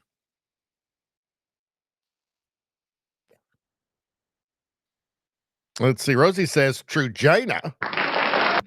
They call him True China. Justin True China. Might think of getting wheels and millions of hamsters. Hamsters proliferate quickly, I hear. Green energy, sustainable. I am shocked that he hasn't come out with that idea yet. As long as they don't fart, Nevada says. Well, that's the thing, yeah. Yeah, the methane. Let's see. All right. All right, let's move on. What else did we have?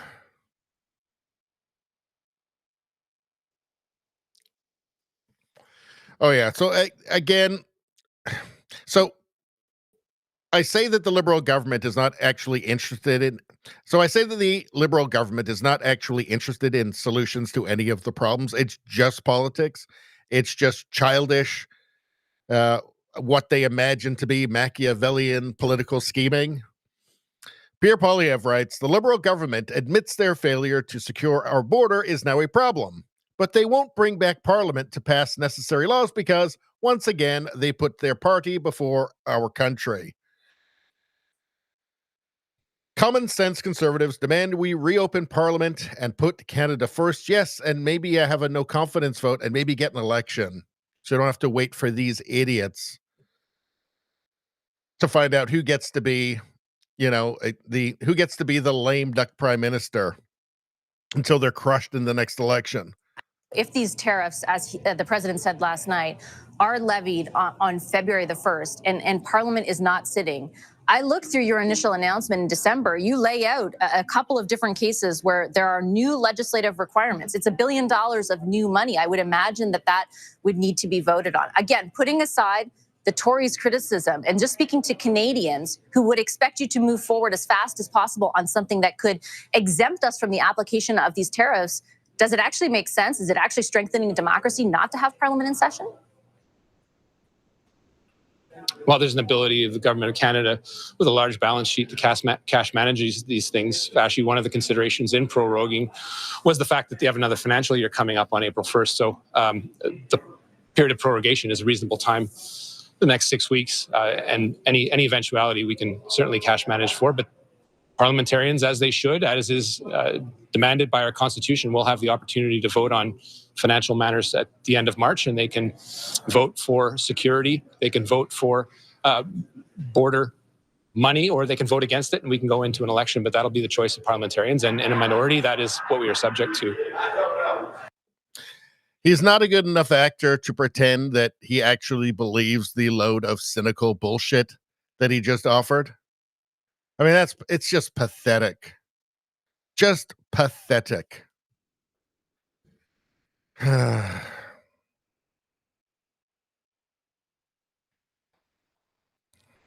right.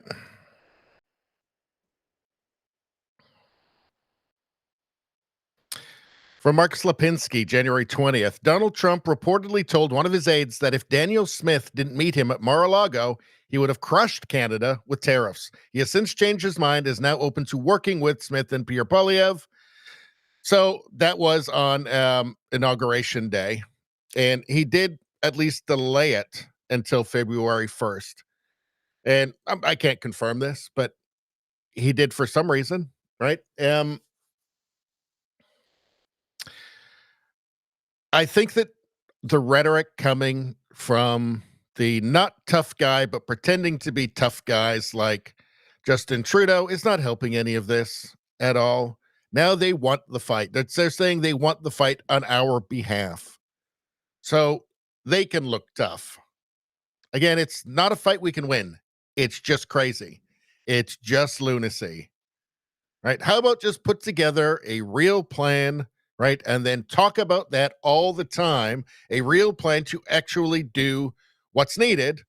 What's the issue at hand here, which is really border security. Just do that. Go on American TV and talk about how you're doing that, how it's good for both sides. Of course it is. It is ridiculous that it's been neglected. Of course, everything important has been neglected because it's been a Trudeau government all this time. At least pretend you're going to do the right thing for fucking once, okay, before you're voted out in a landslide. That would be nice. All right, let's move on. So, in the United States, you're well aware that you have biased polling, right? The polling's off. The polling is off every election cycle in favor, biased towards the Democrats for a reason. It was off again in 2024. But the reason is because there is bias. So you have pollsters that are intentionally putting weighting on certain demographics to try and give a false impression, to give hope to one side or to try and demoralize the other, right? The other always being the right, whoever's conservative, all right? Latest ECOS poll, this is from January 22nd. They've got the Conservatives at 39, the Liberal Party of Canada at 32. Okay, because, let's see, because, where is he? Where is he? Because of this guy.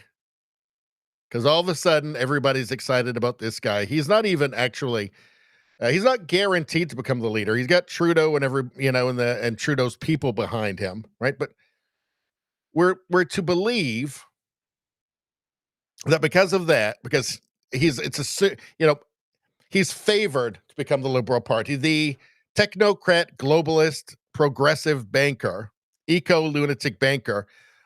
All of a sudden, they're at 32%. They're within 7 points. Let's see, what's 338? This is a polling aggregate. As of January 19th, they had the Conservatives at 45, down a little bit. They went up as high as like 47, 48. Liberals, 21%. So the liberal cult members are cheering about this. This is evidence. They're coming back, baby. They're coming back. They're going to beat those evil conservatives who don't want to do insane shit.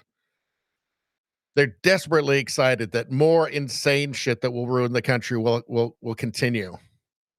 But poll aggregate here, this is the aggregate. They're still well ahead. Conservatives, that's still 24 points, right? So why do we have this? Let me show you the guy who does the polling, whose polling company this is. Let me show you something. Okay, here's another one. January 20th, 23rd, 33 to 37. That's only 4 points behind. Wow, they're doing really well. Let's see, Frank Graves. A real conservative option is a healthy counterbalance in a healthy democracy. Pierre Poilievre is an acolyte of authoritarian populism. This is never healthy. You are on notice, going to make sure you are never going to lead my country. I don't make idle threats. This is that guy's poll. Right, here's the 338 aggregate. That doesn't look like the same at all. This actually looks like normal polling. This looks like all of the polls, except for his, which seems to be kind of delusionally wrong. Let's see. He says, going to make sure you are never going to lead my country. I don't make idle threats.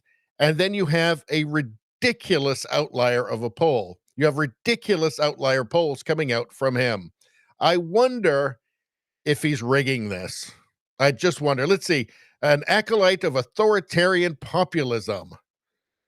Authoritarian populism. Is that because he says he wants to make Canada the freest country in the world? And he's going to get rid of all of Justin Trudeau's online censorship bills? Because that doesn't feel authoritarian. It seems like it's the bad guys who do the censorship. Like all throughout history, the bad guys who are trying to censor everybody and censor dissent, and then the good guys let people speak, even if it's a dissenting voice from theirs.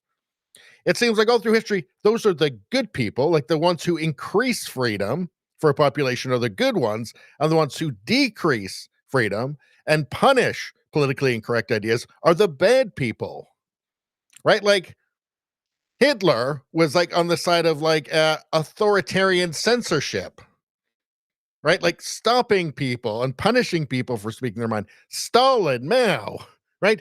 They didn't try and increase freedom of speech, freedom of expression. They drastically decreased it to the point where it really didn't exist.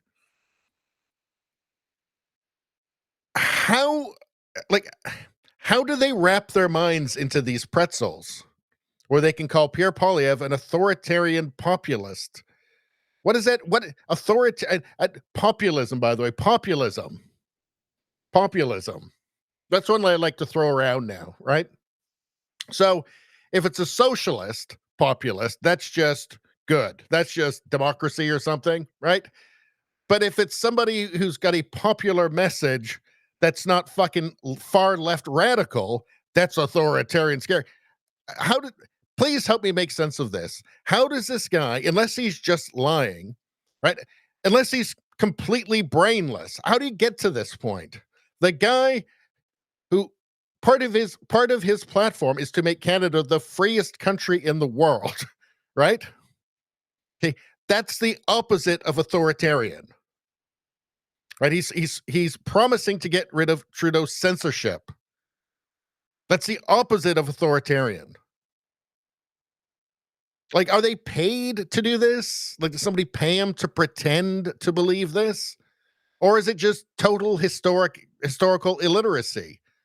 Again, this is like alternate universe stuff. How can anybody be this stupid unless they're just pretending? In any case, yeah, Canada's got a biased pollster problem as well. It's not as bad as in the States. But let's see. We had another one here too. So let's take a look. Ecos polls are a joke at this point. So January 23rd, Ecos had the conservatives at 37. January 21st, they had them at 38. They had the Liberals at 33 and then 31. Nanos had the Conservatives at 45. At Main Street, 45. This is going back a little bit. This is over the last month. But I'm telling you right now, these numbers did not change. It did not go from, the Liberals did not go from 26 to 33 in what, a week? That just doesn't happen. Not in Canadian politics. Okay? Leger, 47 Conservatives. Nanos, 47. Relay, 45. Even Ecos had him at 41 at that same time. Like, this is, here we go. January 16th, 39 for the Conservatives. Like, this is just, well, this is something you become all too familiar with American polling, right? With American polling, we've become all too familiar with. So, again, it's not as bad. This is really the only one that's really, I'm sure that we'll see an overall bias, an aggregate bias in favor of.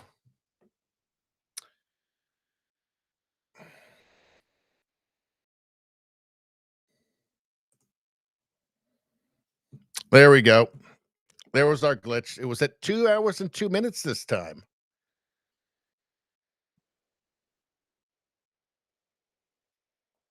Can anybody hear me? Can anybody hear me? I'm back. I'm back. All right. All right.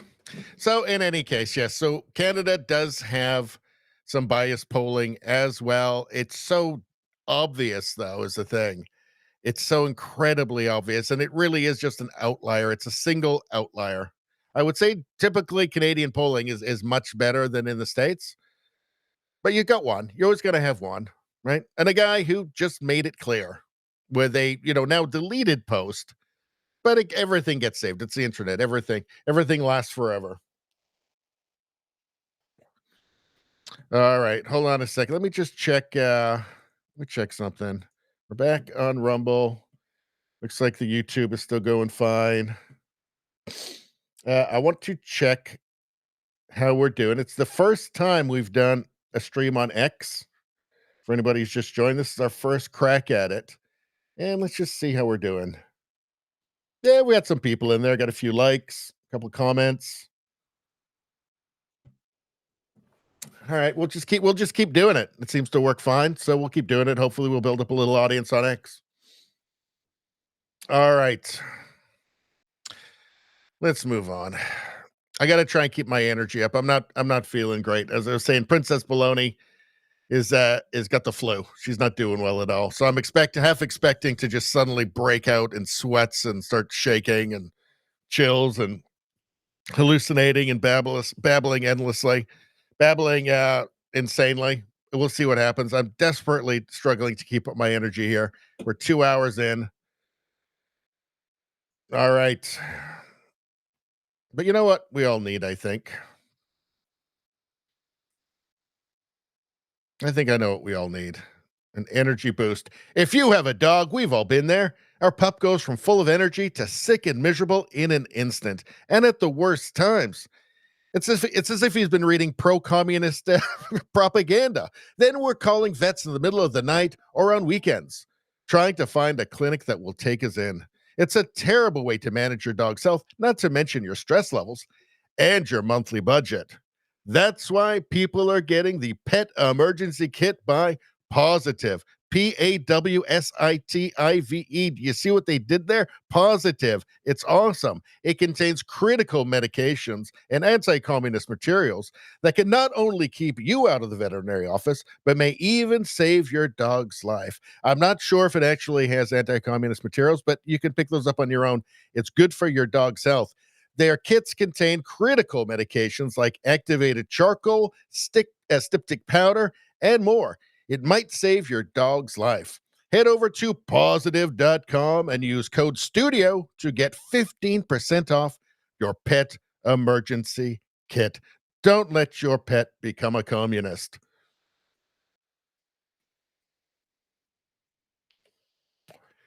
Your pet will thank you. It will thank you. Jamis Eve says 10 out of 10. You can't do any better than that.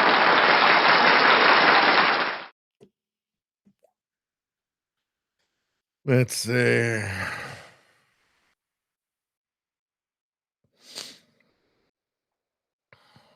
Ike says, save your dog from the commies with Positive. Absolutely. Does Positive make a Radio Baloney emergency kit? Well, they probably should. Vitamin D. I did take some vitamin D before the stream. All right.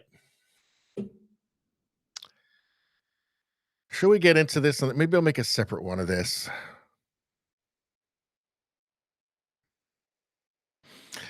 Let's see. Well, actually, let's get into this one. Let's go to here. So, Pierre Poilievre, at one point on Carney's watch, Britain had the highest inflation in the G7. He's just like Justin. Let's take a look. Let's see. Editorial. A grown-up in the room? Not so fast. Talking about Mark Carney. Let's see. Progressive, technocrat, globalist, banker. Carney, a real man of the people. Here in Canada, Liberals can barely contain their excitement that, in Mark Carney, they found a grown-up to lead their party back to the promised land and government. His critics in Britain aren't so sure. Well, he does have critics from Britain. In fact, wait a second. Didn't we have Liz Truss? What did she have to say? She was the British Prime Minister. Just wanted to get your thoughts on Mark Carney and your relationship with him while you were Prime Minister of the United Kingdom, and any advice you have to Canadians who think he might make a good Prime Minister. Well, Mark Carney was Governor of the Bank of England, and under his tenure, too much money was printed, which did damage to the British economy and put our economy off track.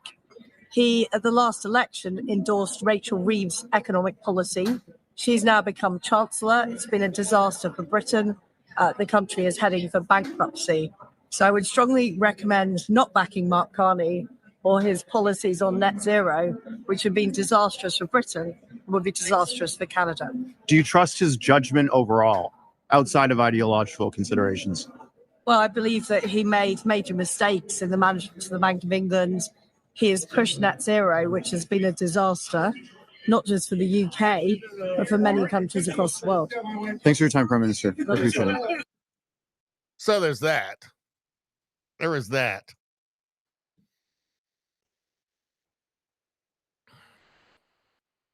In a scathing column, Camilla Tominey, associate editor at the London Daily Telegraph, heaped derision on Carney and his record as governor of the Bank of England. Quote, spare a thought for beleaguered Canadians who have had to endure a decade of Justin Trudeau only to discover Mark Carney is now running to replace him. She goes on to report how, having suffered through Trudeau presiding over the destruction of our immigration system, our economy, and our international standing, we're now facing the prospect of someone even more smug and incompetent, if that's possible, taking his place. Carney tried to carve out a reputation as the only grown-up in the room. Listen to his supporters, and you'd be forgiven for thinking he was banking's answer to the Messiah. Sound familiar? Isn't that exactly what those supporting him for prime minister would have you believe? Instead of being the steady hand at the wheel, Tominey is dismissive of Carney's lack of political neutrality and the way he relied on a policy of purchasing government bonds and other financial assets to stimulate the economy. In reality, Carney helped to screw the British economy by bungling our monetary policy, maintaining ultra-low interest rates and huge amounts of quantitative easing. That means printing money, which is inflationary. Since then, he has been a spokesman for central banks to focus on climate change, even though their core role is price stability. At one point on Carney's watch, we had the highest inflation in the G7. He was also completely lacking in any neutrality when it came to Brexit. Instead of encouraging us to embrace Britain's newfound freedoms, Carney was one of the chief architects of Project Fear, which denigrated the status of the City of London and badly damaged consumer confidence. He is a smug, arrogant, technocrat, globalist, who sees the public as ants. He sees them as just faceless cogs in a machine that exists to serve him and his friends. That's it. That's what, just like Trudeau, as a matter of fact, just like Trudeau. Now, fortunately, he has zero charisma, which is great. And I think he has zero chance because the liberal brand in Canada is so tarnished at this point that there's just simply no hope. I don't think there's hope for it to even be close. Yeah, they get a little bit of whether it's him or Chrystia Freeland, there's going to be a little bit of a bump, which will disappear and evaporate by election night, I think. God, I hope so. God, I hope so. Because the alternative is just, you might as well just leave.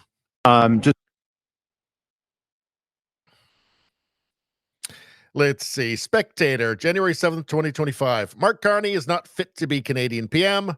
Telegraph, January 18th, 2025. Canada deserves better than this progressive twerp. Progressive twerp.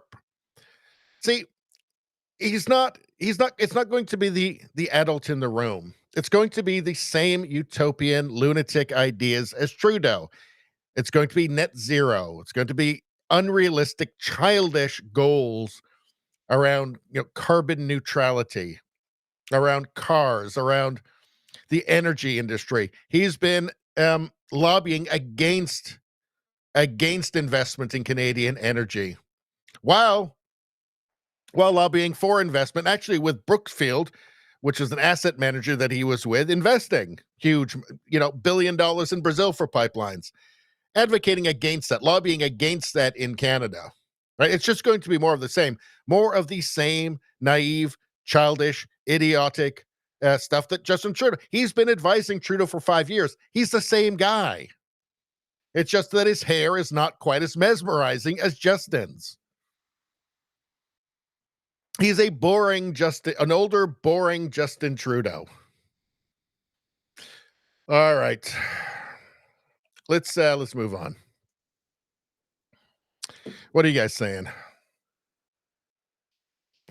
Rosie gave me a 9.8 out of 10 for the ad read. Very creative. Call me hate. Thank you. Thank you so much.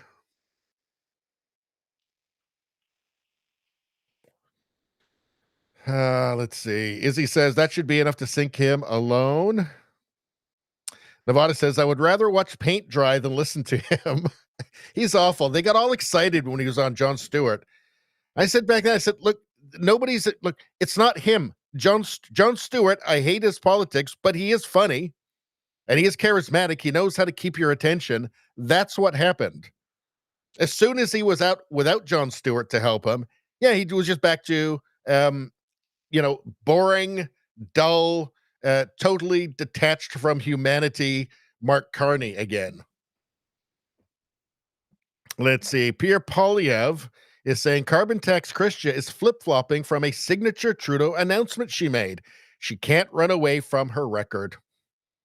Carbon tax Christia is just, they all are. Of course they all. The Liberal Party is the Justin Trudeau party. Right? It existed for the greater glory of Justin Trudeau, and that's it. All these people like her, the deputy prime minister, the finance minister, some people say finance Oompa Loompa. I would never say that. But she was the deputy prime minister and the finance Oompa Loompa. And she is inextricably linked to him. She did everything that he wanted, happily, giddily, including giggling at a press conference about freezing protesters or people that had donated to the protest, freezing their bank accounts. She giddily went along with it all until finally he betrayed her, which I guess was just inevitable. Let's take a look at what Pierce put out here. This budget is about fairness for every generation. There are consequences to this preferential treatment of capital gains. Before the budget, half of your capital gains just wasn't even taxed at all. It didn't count. The Conservatives have been trying to distract. I know. There will be many voices raised in protest. No one likes paying more tax. But before they complain too bitterly, and Liberal leader contender Chrystia Freeland appears to be changing her stance on the capital gains tax. At the time, Freeland defended the increase as a way for more well-off Canadians to contribute to the government's spending agenda. Well, now a source close to Freeland tells CTV News she would scrap that tax hike if she wins the leadership race.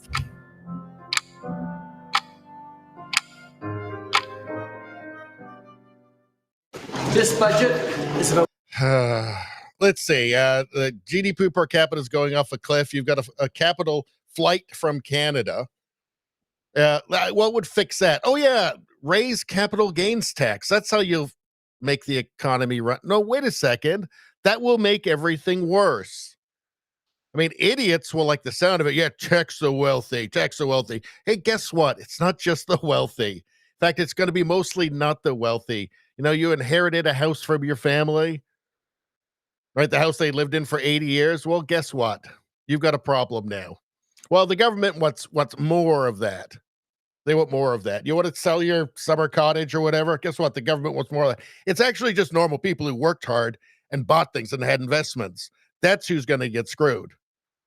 But in any case, it's idiotic, right? It's always just the most childish solution. It's always just politics. It's always lowest common denominator, right? We'll just raise the tax. We'll just tell them we're raising taxes on rich people, right? Well, it's actually going to affect them too. Well, we'll just say rich people, though. People are stupid. The voters are stupid. The voters of this post-national, no core identity, white supremacist country that probably shouldn't even exist are stupid. I have total disdain for them. So just tell them this bullshit, because they'll fucking believe anything at this point. Hey, they voted for me 3 times. To our eternal shame, enough Canadians managed to get him a government 3 times. Embarrassing. All right. Rosie says death by voice ranking.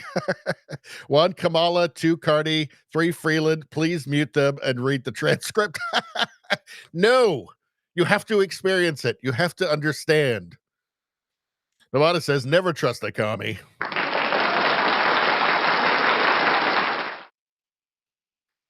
Let's see. Freeland was George Soros's personal biographer when she was a journalist. Nazi ties. Yes, she was. Yeah, these are the people. Let's see. Ike says he is such a climate freak, pusher of the green scam. Yep, he's obsessed with it. Obsessed with it. You know he's making money off it, right? Let's see. Ike says, at least listening to Biden's voice, I'd bust a gut. Biden is funnier to listen to. Oh, man. Oh, man. All right. All right, let's keep going.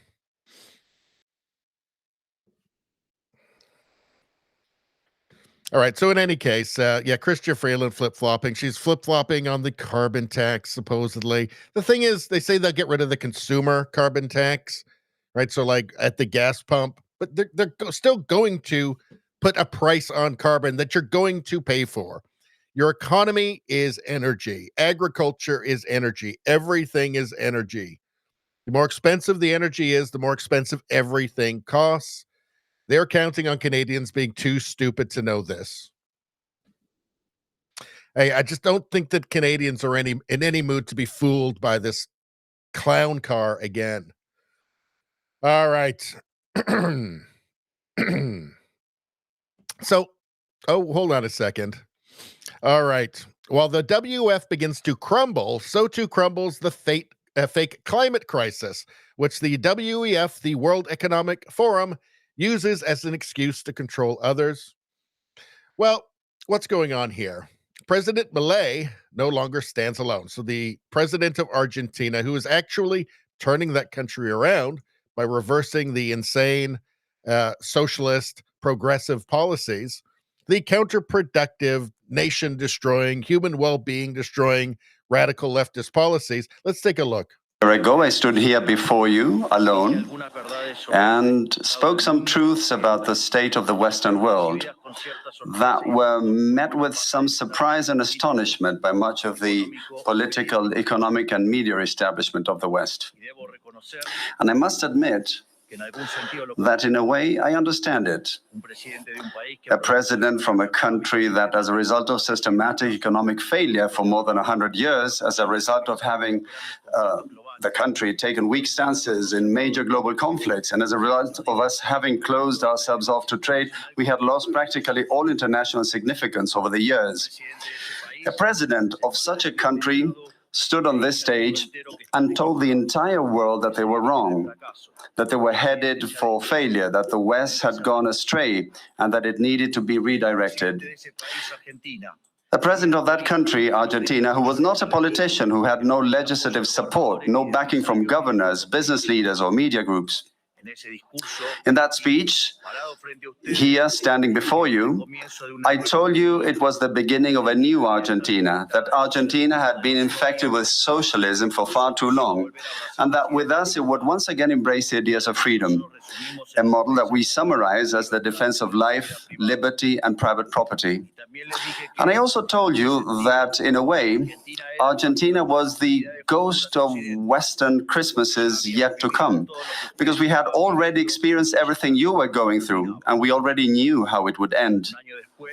A year later, I must say that I no longer feel so alone. I don't feel alone because the world has embraced Argentina. Argentina has become a global example of fiscal responsibility, of commitment to honoring our obligations, and obviously a commitment to solve the inflation problem. Also, we are an example of a new way of doing politics, which is about telling people the truth to their faces and trusting that they will understand. Nor do I feel alone, because over the course of this year, I have found allies in this fight for the ideas of freedom in every corner of the world. From the amazing Elon Musk to that fierce Italian lady, my dear Giorgia Meloni. From Bukele in El Salvador to Viktor Orban in Hungary. From Benjamin Netanyahu in Israel to Donald Trump in the United States. Slowly, an international alliance has been forming among all those nations which, like ours, want to be free and believe in the ideas of liberty. And slowly, what once seemed like the absolute global hegemony of the woke left in politics, educational institutions, in the media, in supranational organizations, or even in forums like Davos, has begun to crumble. And a hope for the ideas of freedom is starting to emerge. So you wonder why they let him speak there, right? They do. I mean, Trump was invited. Trump showed up, virtually as well. We'll get to that. But why do they let him speak there? Because it's totally the opposite of everything the World Economic Forum stands for, like freedom, especially economic freedom.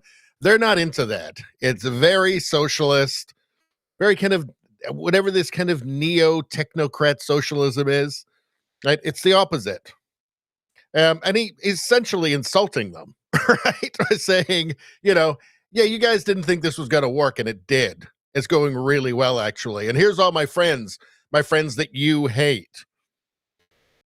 But they have to let, like Milei, speak there for legitimacy, for legitimacy, right? If they are truly a World Economic Forum, they can't just have, the Justin Trudeaus of the world there. You can't just have actually the failures either, right? Because they're all failures. You've got to have some. You've got to have legitimacy. You've got to have a Trump speak there. You've got to have a Milei speak there, even though you know that they're going to crap on you, as he does, right? And I love it. By the way, it's fantastic. But, they won't listen to any of this, of course. They'll just sit there and tut-tut, and probably chuckle to themselves, They won't listen to any of this. They'll continue on to push ideas, the same kinds of ideas that got Milei elected in the first place, right? The same ideas. They'll push the same ideology that they always have, and they'll want to try and undermine the success that Milei is having just simply because it's the wrong ideology. It's not the way that the real leaders at the World Economic Forum want the world to go. Personally, I think it's Chinese-style totalitarianism. It's really, really fascism. China has just morphed into, communism's sister ideology, fascism, or some kind of combination of the two. Very, very quickly. And I think that's actually the global model that like a Biden or a Trudeau or a Keir Starmer or a Macron, I think that's really the vision that they favor. And they'll let Milei speak there. But behind the scenes, they will be working to undermine him every step of the way. Let's see. What else have we got in the WF? So here's Trump. Brian Lilly. Trump just used his speech at the World Economic Forum in Davos. Got to clear my throat.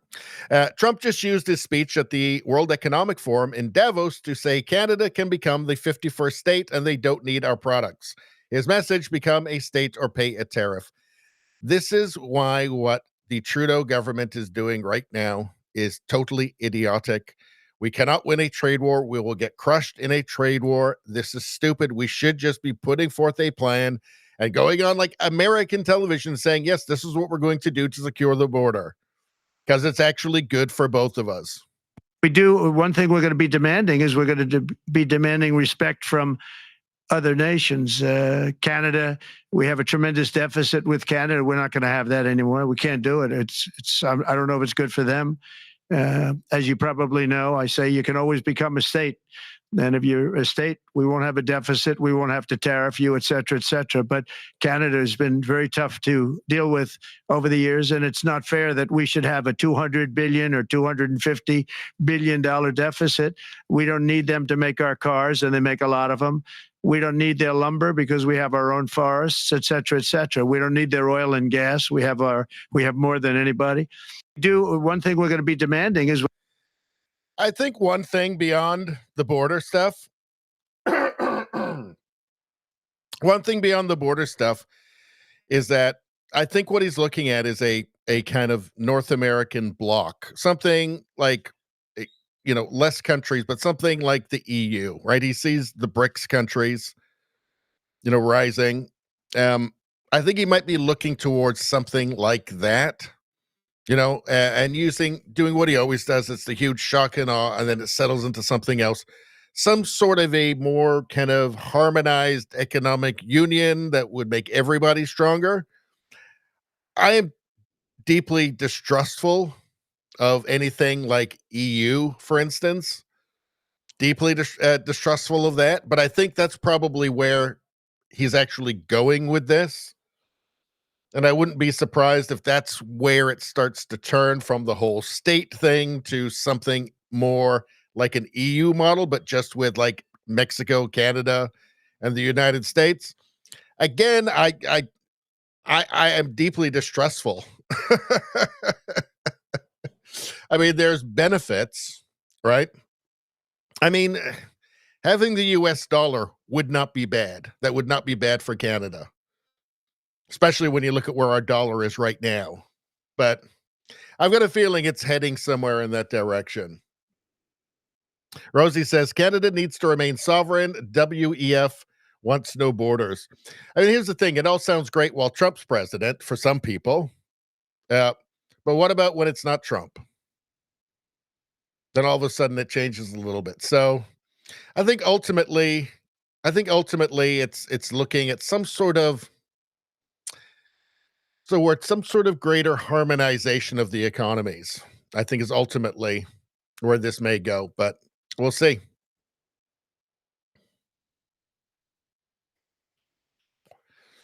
Let's watch a little bit of this. Full speech. Trump tears into Biden administration and globalist elites of the World Economic Forum for 40 straight minutes. Absolutely jaw-dropping. Must watch. Well, we're not going to watch 40 minutes. Let's take a look at the start here. And maybe what we'll do is just randomly go through and just see if just anywhere we randomly go, he's just attacking the WEF. But let's take a look. Ladies and gentlemen, the President of the United States, Donald J. Trump.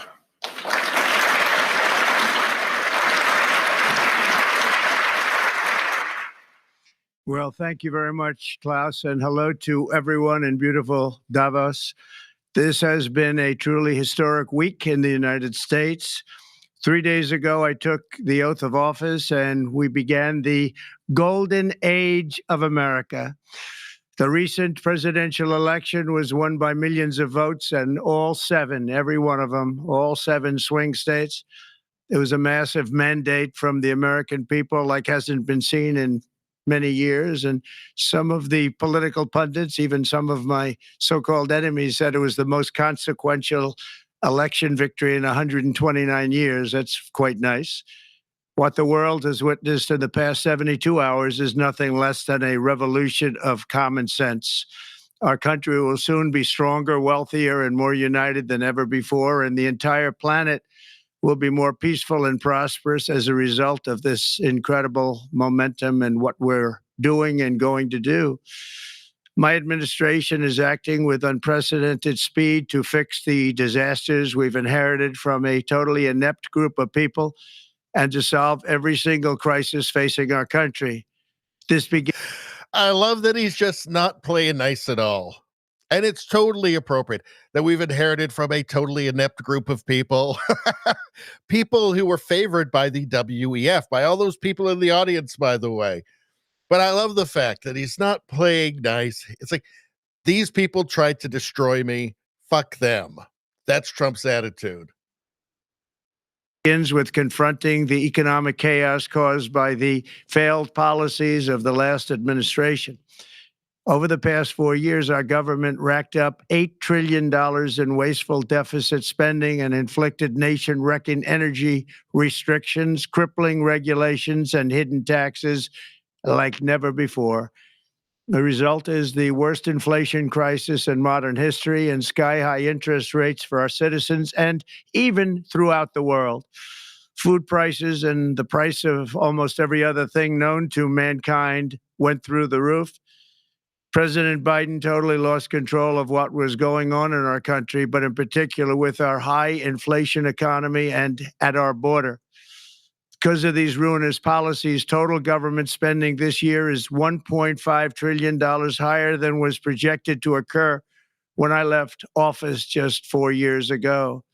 Likewise, the cost of servicing the debt is more than 230% higher than was projected in 2020. The inflation rate we are inheriting remains 50% higher than the historic target. It was the highest inflation probably in the history of our country. That's why from the moment I took office, I've taken rapid action to reverse each and every one of these radical left policies that created this calamity, in particular with immigration, crime, and inflation. On day one, I signed an executive order directing every member of my cabinet to marshal all powers at their disposal to defeat inflation and reduce the cost of daily life. I imposed a federal hiring freeze, a federal regulation freeze, a foreign aid freeze, and I created the new Department of Government Efficiency. I terminated the ridiculous and incredibly wasteful Green New Deal. I call it the Green New Scam. Withdrew from the...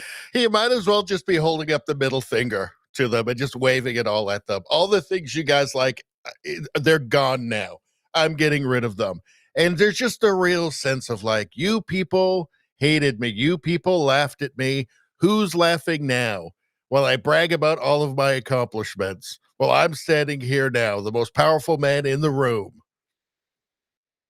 Who's laughing now? Again, he might as well just put up both fingers, both middle fingers, and just wave it around the room, because that's what this is. This is a giant FU to everybody there, except for Milei.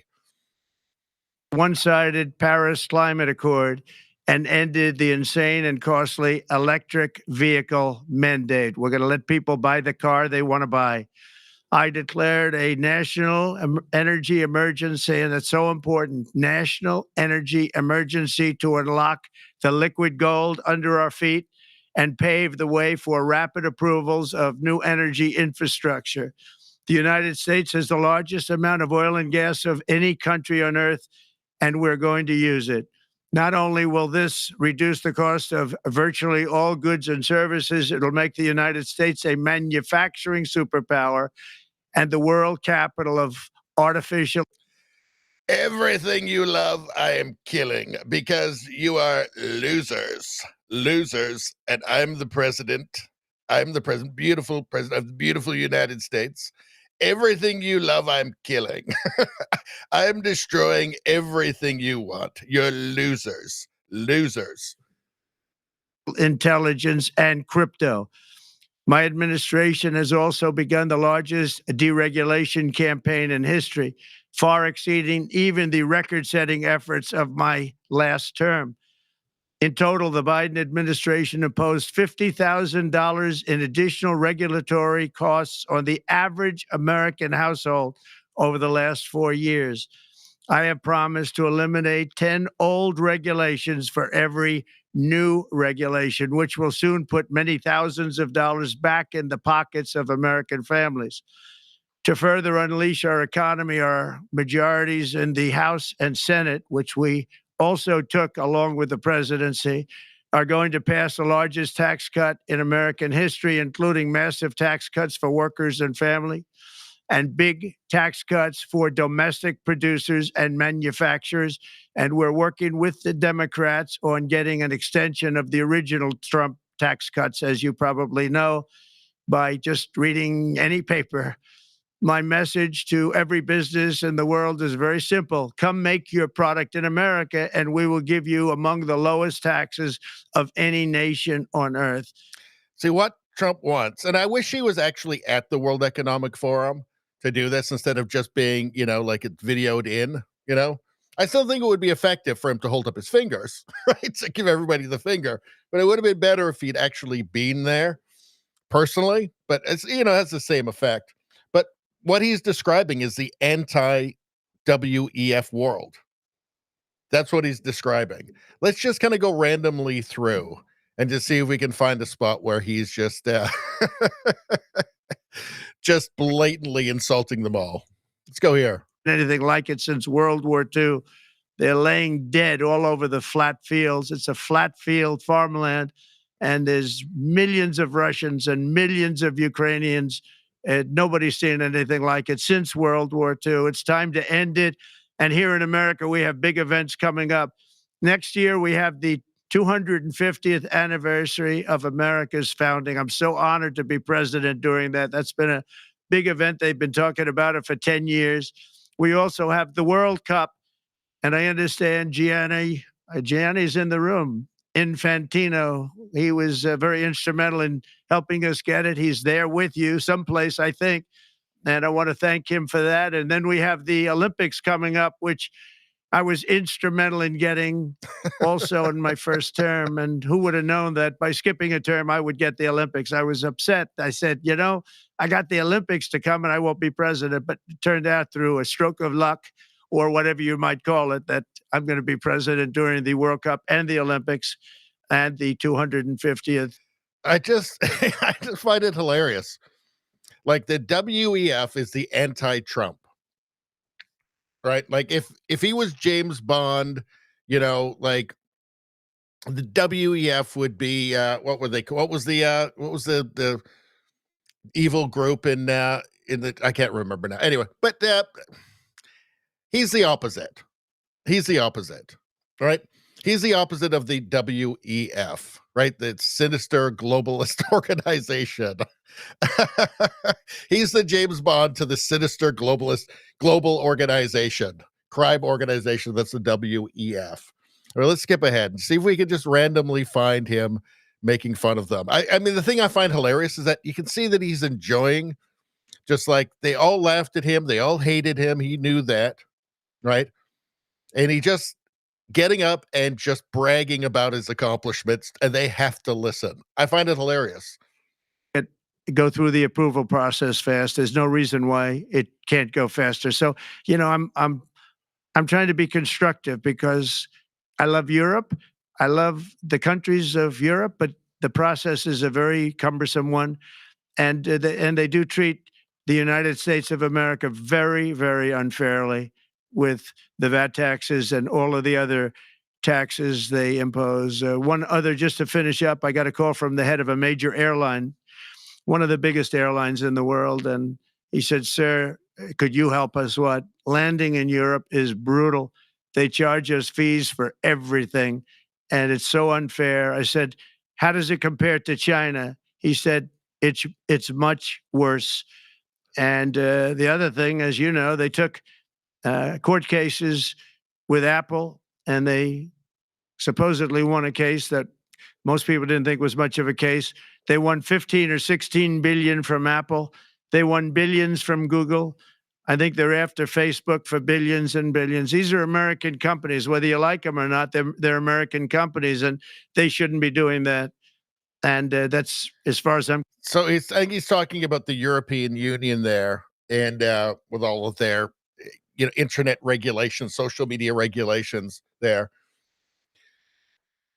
The reason I say that he's the anti-WF, the World Economic Forum, is he's not interested in that in the world. He's not an internationalist. He's interested in the United States. That's it. He's saying, whether you like it or not, these are American companies, right? They're American companies, and that's a threat to the United States.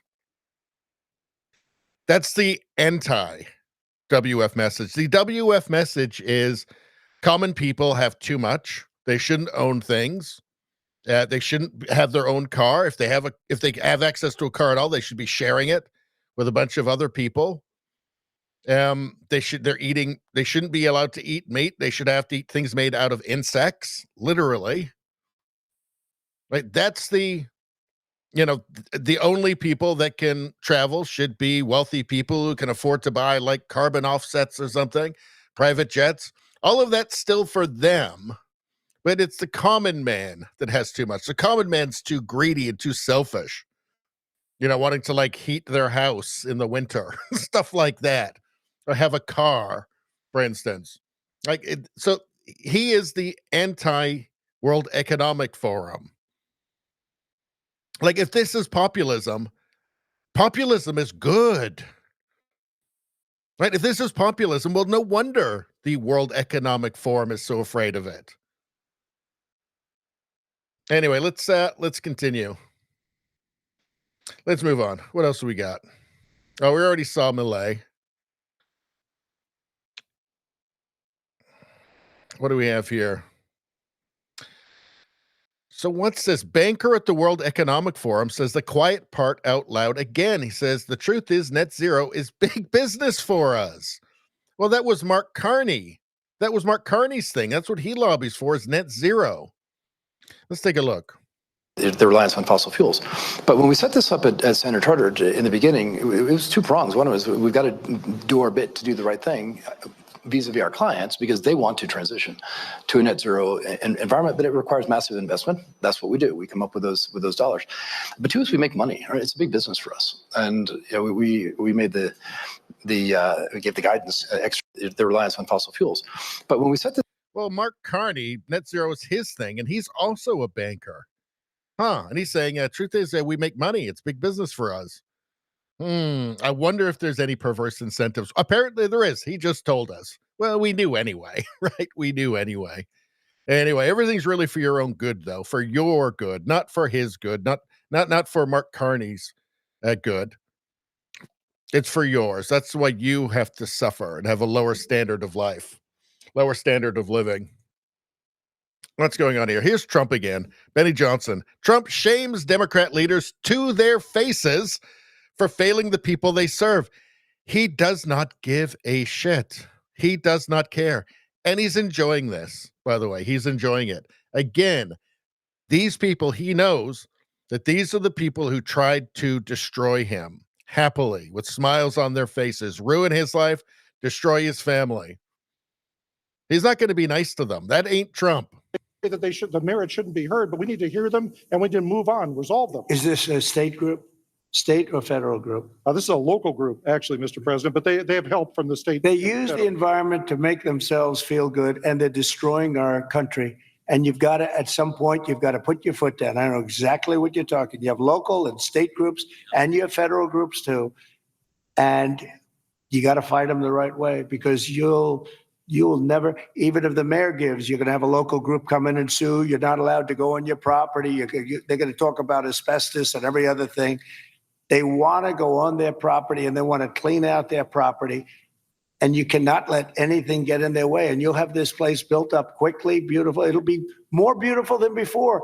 And I would do one other thing. I'd give them a 10%, 15% bonus on their house because they went through hell. And they should be allowed to build a little bit, give them a little bit lot line bonus, give them a bonus on size, maybe that the merit shouldn't be heard, but we need to say he's not being nice with the people running the deep blue places, which are deeply incompetent. So watch this. Relief items which will prevent it or at least mitigate it from happening again. So you're going to see us proposing both of those. Like water. Little things like water. The party of common sense. See, we're the party of common sense. You're not, in all fairness. Yes, sir. We like water to put out fires. It's really quite efficient. All right. Thank you, Mr. President. Mr. President. Mr. Relief items. Yeah, he does not care. He does not care about their feelings. He's like, look, you guys screwed up badly. You tried to destroy me. I'm not playing nice with you. I don't need to. I'm not going to run again. Okay. Again, these are the people that tried to destroy him and his family with smiles on their faces, right? These are the people who, after he was almost killed by an assassin's bullet, okay, within 48 hours, we're calling him Hitler 2 again, or Orange Hitler, right? These are those people. Why should he play nice now?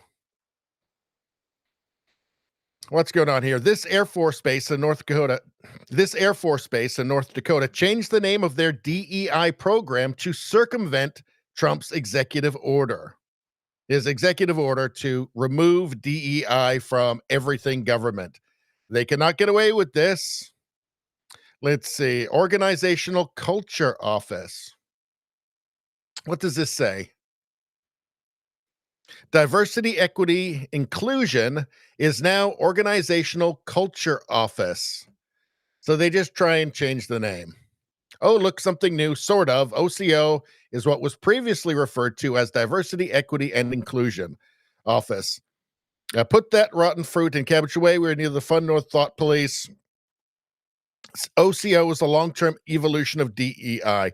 DEI is just Marxism at root, and that you do not want that in any institution, but certainly not the military, right? I mean, it was incredibly important for the Bolsheviks to infiltrate the military, and they did. Like, they go for the military. It's very important to get into the military, to infiltrate the military. It's the most dangerous one. It's got to be rooted out. It's dangerous. DEI is just Marxism at the end of the day. Right? It's just, and at the ultimately, at heart, Marxism is revolutionary. You don't want that in your military. Incredibly dangerous. How about this? So this is a good one from Trump's speech to the WEF. He wasn't there, but this was a video. But this was he spoke by video to the WEF, and he's telling them things they don't want to hear. The WEF is not very fond of the common man. It doesn't respect the common man. It doesn't like the common man being able to accurately describe reality. Very censorious. I've shown you many videos of various censorship witches at WEF events talking about it. In fact, talking about how censorship was coming to the United States one way or another, with a little chuckle. Very confident in that. This is the opposite of what the WEF wants. And let's see, I think he really enjoys telling them this, even though he's not right in the room. He might as well just on this call just be holding up the middle finger to all of them, because that's what this is. In addition, I'm pleased to report that America is also a free nation once again. On day one, I signed an executive order to stop all government censorship. No longer will our government label the speech of our own citizens as misinformation or disinformation, which are the favorite words of censors and those who wish to stop the free exchange of ideas and, frankly, progress. We have saved free speech in America, and we've saved it strongly. In addition, I'm pleased to report that America is also a free nation once again. On day one, I signed an executive order to stop all. So that is that's the opposite of what they like. The opposite.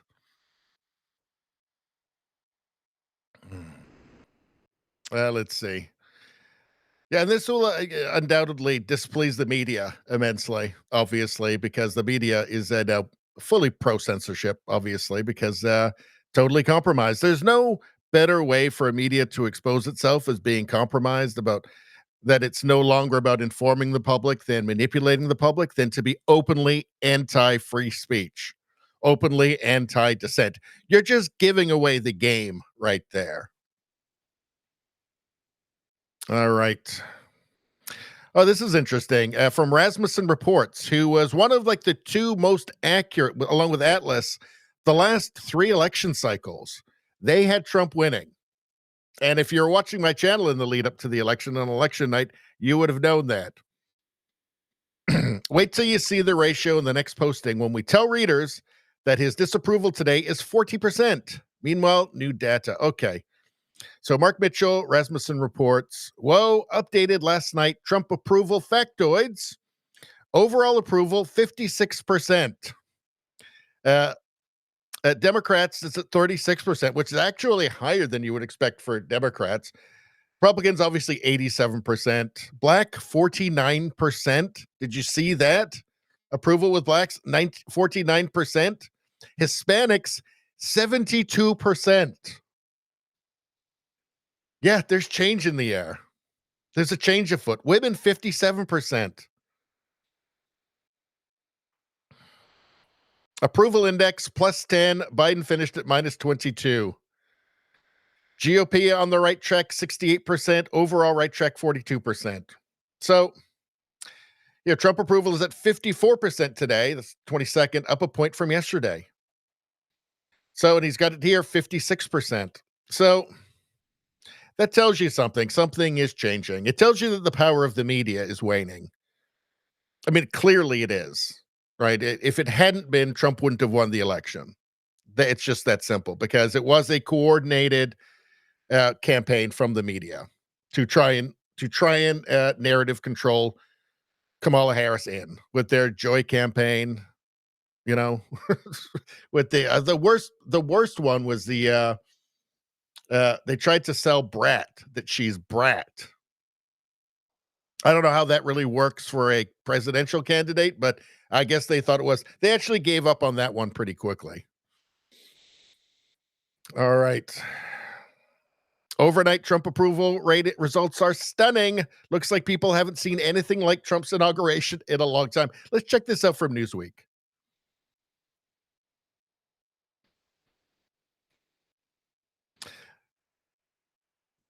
The beginning of President Trump's second term has seen his net approval rating reach a historic high, according to Rasmussen reports, with the latest presidential tracking poll showing a net approval of plus 14. This marks a significant milestone for Trump, breaking previous records set during his first term. So, but why? Because he's doing what he said. He's doing what he said. He made a point after being sworn in to sign the executive orders he said he was going to sign. He did that right away. He did that in front of the crowd.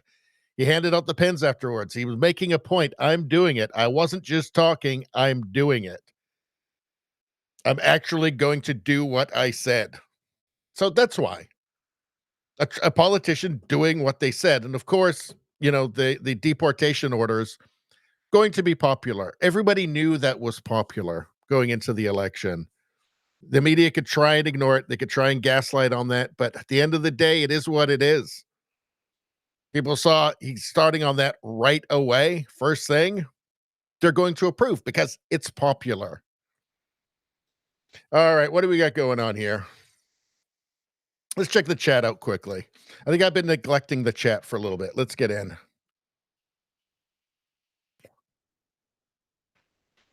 Rosie says he was live on the ground in North Carolina today. I saw that, actually. Yeah, I saw that, which is fantastic.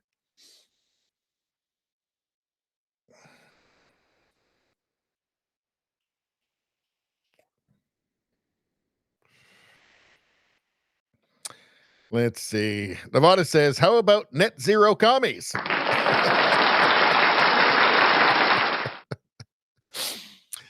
That works. Let's see. Rosie says they shot at him. They did. Then reported it as fake. That was truly pathetic.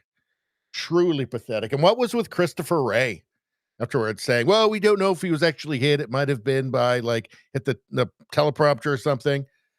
Of which immediately the FBI put out a statement afterwards. No, he was actually hit by a bullet. That was bizarre. Totally bizarre. It's like if Christopher Wray just wanted to announce to the world that he was working against Trump, that's all he had to do. Nevada says, I see that commie Mayor Bass. She should have been fired already. She is a commie. Let's see. Rosie says, TVA is doing the same thing, moving DEI to a different name. You're talking about, is that TSA? Yeah, I've seen a bunch of stories about they're just changing the name of DEI. They don't want to get rid of it. Yeah, it's going to be hard. Like, they're not going to give up. Like, these people are fanatics, right? Like, these people are ideologues, and the institutions are riddled with them.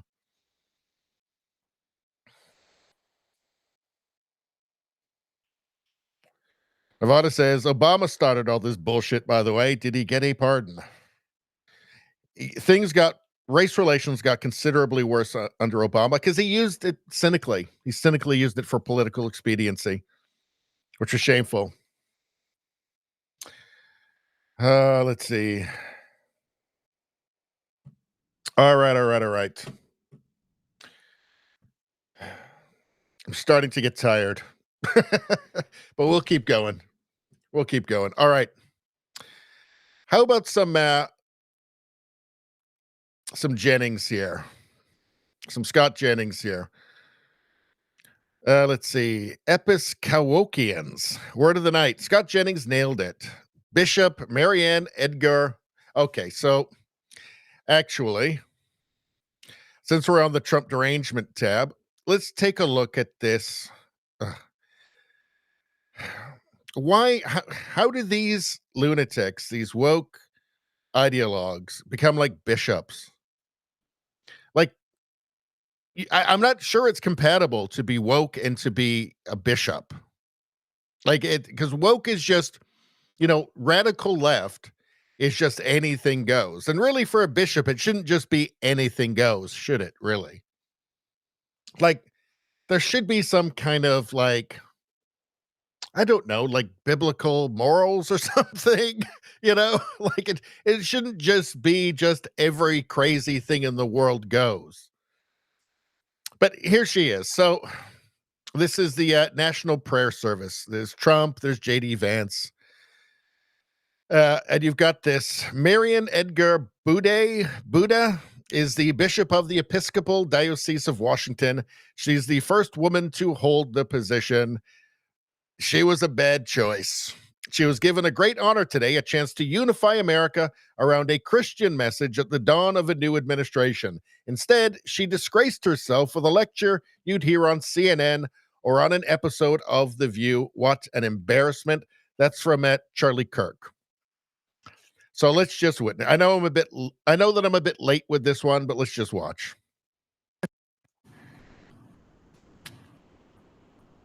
Let me make one final plea, Mr. President. Millions have put their trust in you. And as you told the nation yesterday, you have felt the providential hand of a loving God. In the name of our God, I ask you to have mercy upon the people in our country who are scared now. There are gay, lesbian, and transgender children in... Okay, as soon as you get to transgender children, that's it. You're done. Right? As soon as you get to the sex changes for children part, you're done. That is so deeply immoral. That is so deeply reckless and immoral and frankly insane. Okay? Telling children, vulnerable children who might be suffering from depression, anxiety, right? As we know they do because we've been children in our lives before we became adults, right? We know that they're not rational. They're very easily influenced and impressionable. And telling them that this wonderful way forward, the cure to all of their problems, and a lot of these kids are autistic as well. A lot of them have suffered abuse. Telling them the solution to their problems is that actually they're born in the wrong body, as if that makes any sense. It seems like a very unchristian thing to think, by the way. And that the road to happiness, to redemption, say, is to be permanently medicalized, to be mutilated, to be chemically castrated. to get double mastectomies so that you can become a facsimile of something that you could never actually be, because none of it actually makes any sense. So as soon as you get to that, you've proven you certainly shouldn't be a bishop, because it seems like a deeply unchristian thing to say. You've also proven you actually have no morals. You have no ethics. You're deeply immoral. Right? If you can't understand how that's wrong, how that's a terrible thing to do, how that's an evil thing for adults to do to children, if you can't understand that, you're a deeply immoral person. But if you can't understand, you're at the very least an idiot, right? And should never be in a position to lecture anybody on anything, never mind a president. We don't need to hear anymore. As soon as you get to the child sex changes, you don't need to listen to that person anymore. They're just wrong. You should trust nothing else that they say. Nothing else that they say.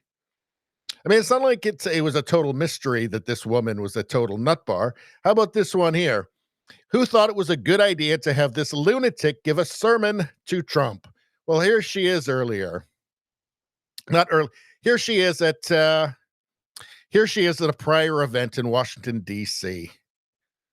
Why did you want to come out here and send their this message? message? It is a message of a call for justice, for swift justice for George Floyd, for systemic justice for all brown and black people who have been under the knee of this country in ways that we have witnessed time and again. This is wrong. And this rising up, this spontaneous uprising of people mostly half my age or younger, they're the ones we should be listening to. And they're angry at the president. They're so angry. They're angry at the president. So what is your message to President Trump today? Well, I've given up speaking to President Trump. We need to replace President Trump. We need leadership that will lead us in the ways that this country deserves. Thank you. Thank you. So she's just always been a virtue signaling imbecile who her entire worldview is formed from what Rachel Maddow tells her.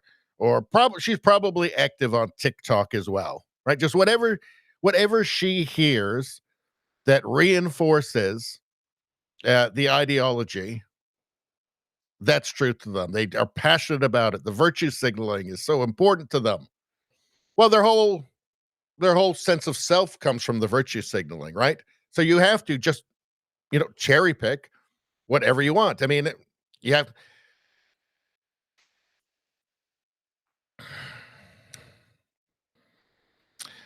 just end up with a confirmation bias at that point, right? What it's just the stuff that you want to know.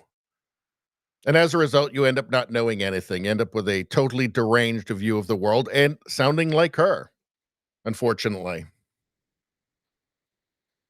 Let's see. So it's not like, this was in 2020.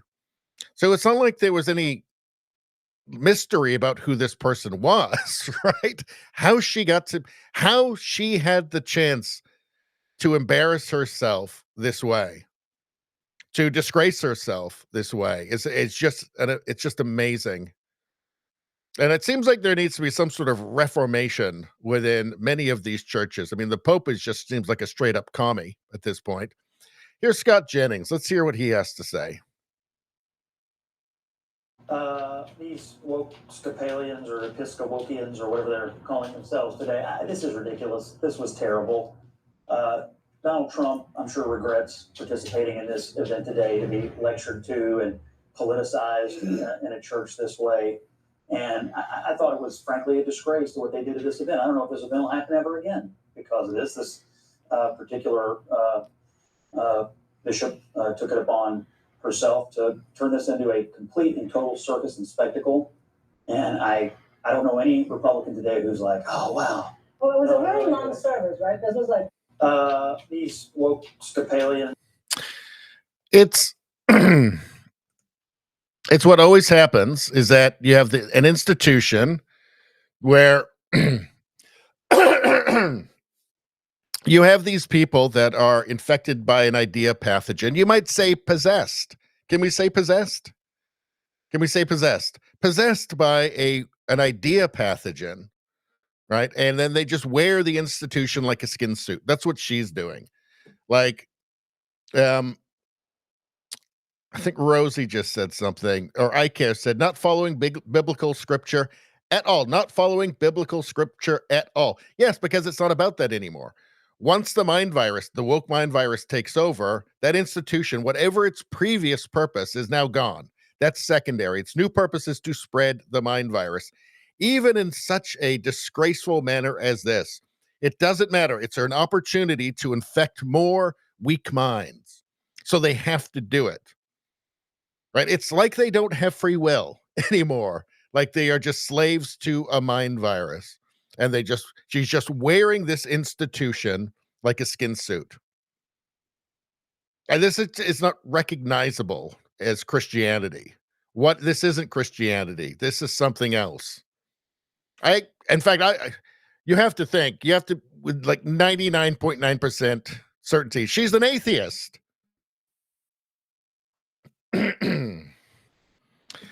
What is she saying? Some who fear for their lives. And the people who pick our crops and clean our office buildings, who labor in poultry farms and meatpacking plants, who wash the dishes.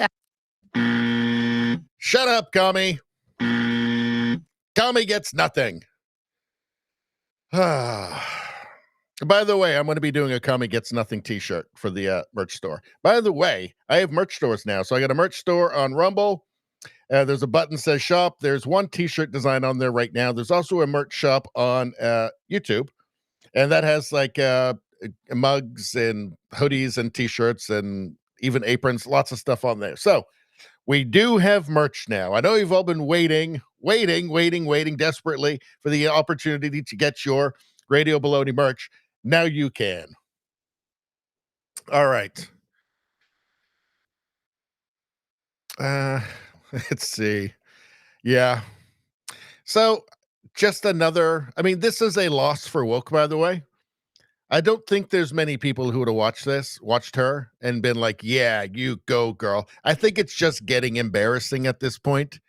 Maybe even for, the mildly infected woke, people mildly parasitized by the woke mind virus. Maybe this will actually be an antidote for some of them. Go, I don't want to be a part of this. This is just gross. All right.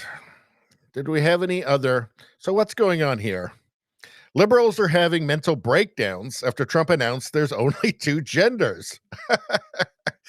And let's see. Todd's Tough Ton says there are also two mental states, sane and insane. Which one is she? Well, let's take a look.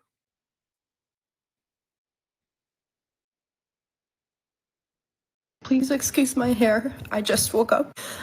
Donald Trump was inaugurated at 12, and just a few minutes ago, he has now claimed that there will only be the male and female gender that will be recognized in America. This sets back everything that the trans community has been working for, and we have already not been. Here's what I don't understand. So if you're trans, a trans man or a trans woman, well, if you're a man that wants to be a woman, then you're trying to be a woman. And then if you're a woman that wants to be a man, you're trying to be a man. So that's two sexes or two genders. So I don't understand this. Well, what is she talking about?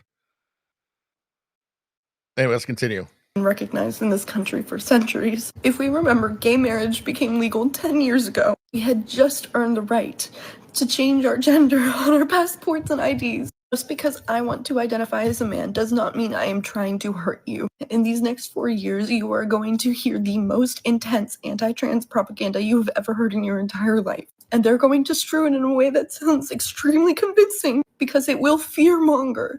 It will fearmonger everyone's insecurities. Please talk to your neighbors, protect your trans community, stay involved, and do not forget us because history will try to erase us. So not believing your fantasy world, not accepting what is absurd, is not a threat to you, right? It's just reality. Reality isn't a threat. Like, just Facts are not threats. Facts are good. Facts will help you. Accept reality. It will help you. The truth will set you free. The truth will set you free. In fact, maybe if you started accepting the truth, you'd put yourself together a little bit. None of these people ever look healthy. None of them ever seem mentally healthy. They're clearly not. Maybe this ideology, this fantasy world, this infinite series of abstractions that you've adopted, maybe they're hurting you.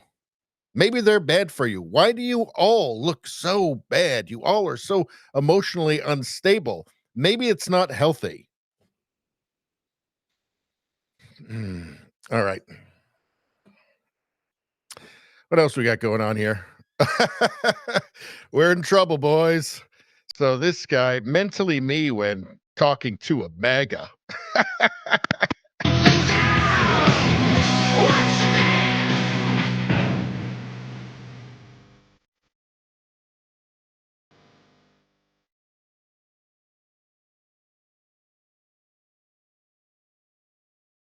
That must be a joke. That must be a joke. This must be parody. Nobody could be this lame. Nobody. That's cardboard. It's a cardboard box. This must be a joke. This can't possibly be serious. I think he's having his on, this guy. I think it's a joke. I think this is parody. It can't be real.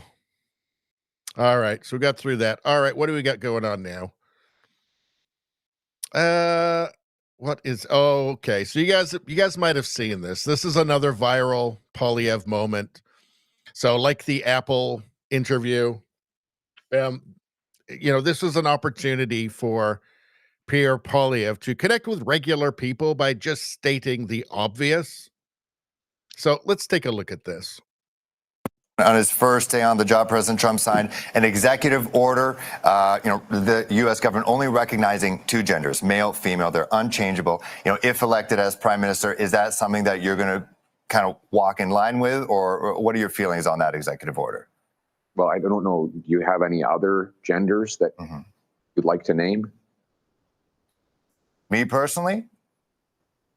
Yes. I'm just asking more so if you're in line with what he is saying. Do you agree with what he's saying? Is that something that you would be lockstep with if elected as prime minister?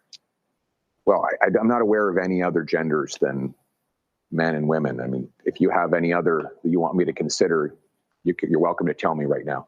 Well, there's personally, I am a man. I am as people who say cis man. There are people there who, they say they're gender neutral. Well. You are a man. Yes. There are people there who say they're gender neutral. Yeah. They say they're gender neutral. They're a trans person. Is that something that you would recognize here? Whereas in the States, at least with their U.S. government, the way they're seeing it, there's only two.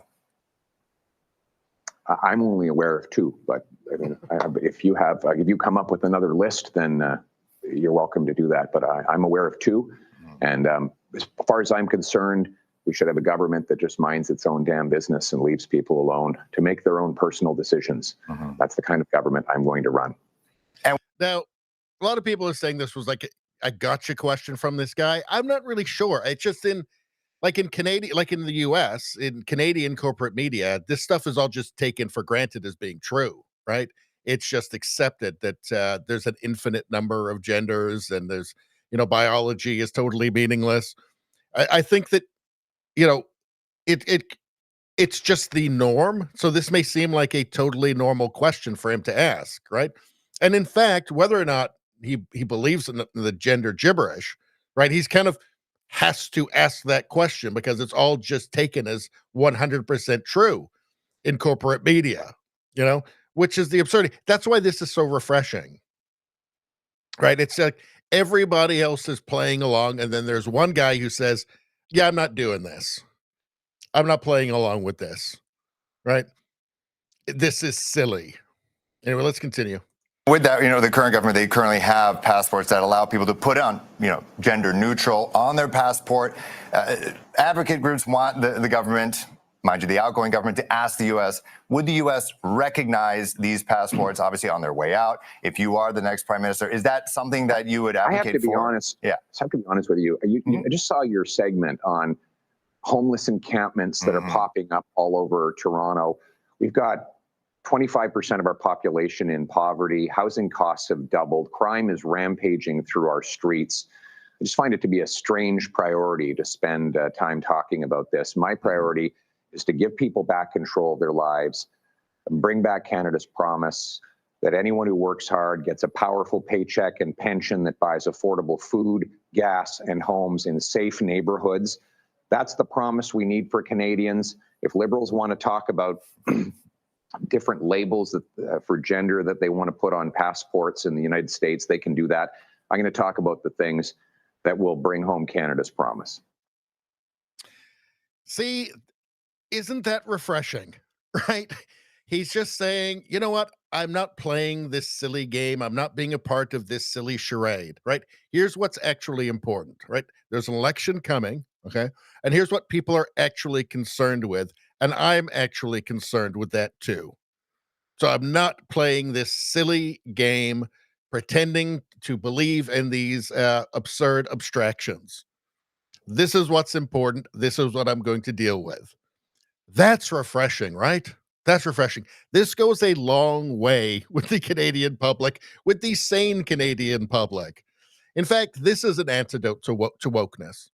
Just seeing somebody in the news, in this environment, where everybody has to pretend to be either insane or an idiot all the time. Like, this will be definitely, I would guess for many people, this was the only sane thing they saw in corporate media that day or the last week. Like, I think just stating it plainly could be an antidote for wokeness. Just to see somebody else just go, oh yeah, because there are many people who watch this stuff, they hear all this stuff, they think, well, sex changes for kids doesn't sound right. Puberty blockers, that doesn't sound right. That doesn't sound like the right thing. You know, it seems like it might make things worse for like confused, depressed children. But there's nobody around them that's willing to say it. In fact, everybody around them may be thinking the same thing, but they're all scared because it's perceived as being so deeply unfashionable. Or it might get you in trouble to accurately describe reality as you see it. So that's why it's important just in your own personal life. You don't have to ram it down people's throats, but just say, it doesn't sound right to me. Because the other person might be thinking the same thing, but they're just been scared to say it. And so this is powerful. This is going to be deeply appealing to many Canadians. Of course, there's going to be the small fringe minority of like TrueAnon or ND, the woke NDP supporters. Although the NDP, I'm not sure they have much even of the union vote anymore, do they? I think it might mostly just be like young, out of their mind woke people. Or maybe not even really all that young, like millennial wokes. People who've been, long parasitized by the mind virus. But this is good. It's important. It's important. And it's time. Like the last Canadian Conservative Party leader, or Conservative Party of Canada leader. The last Conservative Party of Canada leader, Aaron O'Toole, didn't do this. He played along. He played along and said the right things. Maybe he actually is woke himself. Who knows? But this is what conservatism needs. This is what sanity in Canada needs, right? To see somebody just stand up there and unapologetically not commit a crime against their own conscience. And by committing a crime against their conscience, I mean pretending to believe things that are ridiculous and they can't possibly believe. That's why this is important, as an example to others. Actually, those questions, those doubts you've been having in your mind, you're right to have those. You're right to question this stuff. And it is crazy. You're not the crazy one, right? They are. Because it is, I think, difficult for a lot of people when they see that it's totally normalized in the media. Right? You just have this, it takes a certain amount of strength to go against that and say, no, they are wrong. I'm not wrong. They're wrong. This doesn't make sense to me. It's totally incoherent. It just seems like gibberish. And it seems to be used as a political weapon.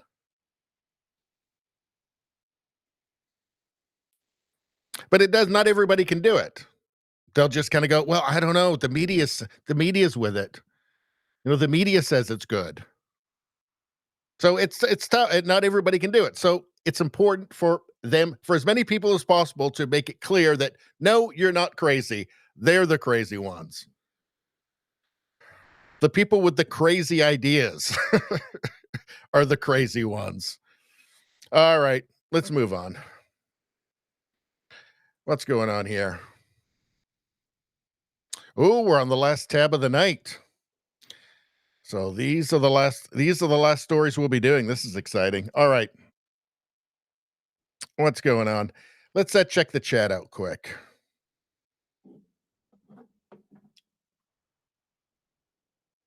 Oh, Rosie's merch is showing up on Monday. Her official Radio Baloney merch showing up on Monday. You can get yours too. She's going to share it on Tuesday, so you guys can check it out. And if you like it, you can get it. You can be the first person in your country to get Radio Baloney merch, probably, if you're not in the U.S. Rosie's already got that.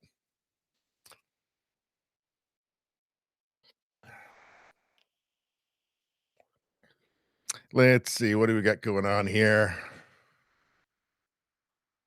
Nevada says, woke people don't follow God. Well, they're fundamentally opposed to it, right? They're opposed to, any kind of reasonable moral standard.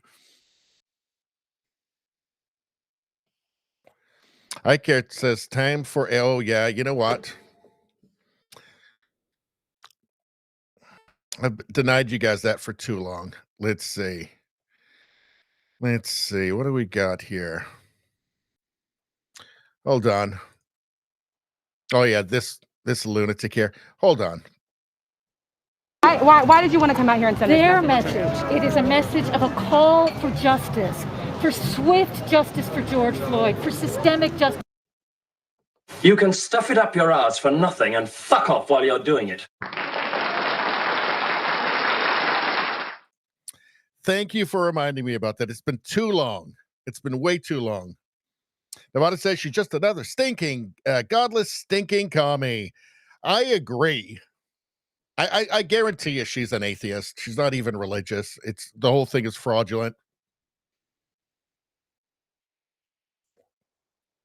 Icare says, I think Trump had the service there purposefully. Well, yeah, you know what? The thing is, it doesn't hurt him, though. Yeah, it doesn't hurt him. That can only help him because people are so sick of that shit.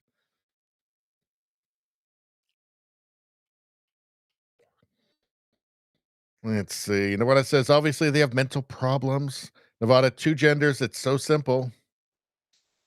Well, the thing is, the word gender used to just be synonymous with sex. That's how everybody used it. All right. And then it was redefined into a metaphysical, infinite series of abstractions that we're all supposed to take seriously. I mean, if your ideology includes omnigender, which is all the genders, and there's an infinite number of genders, so it's an infinite, it's not real.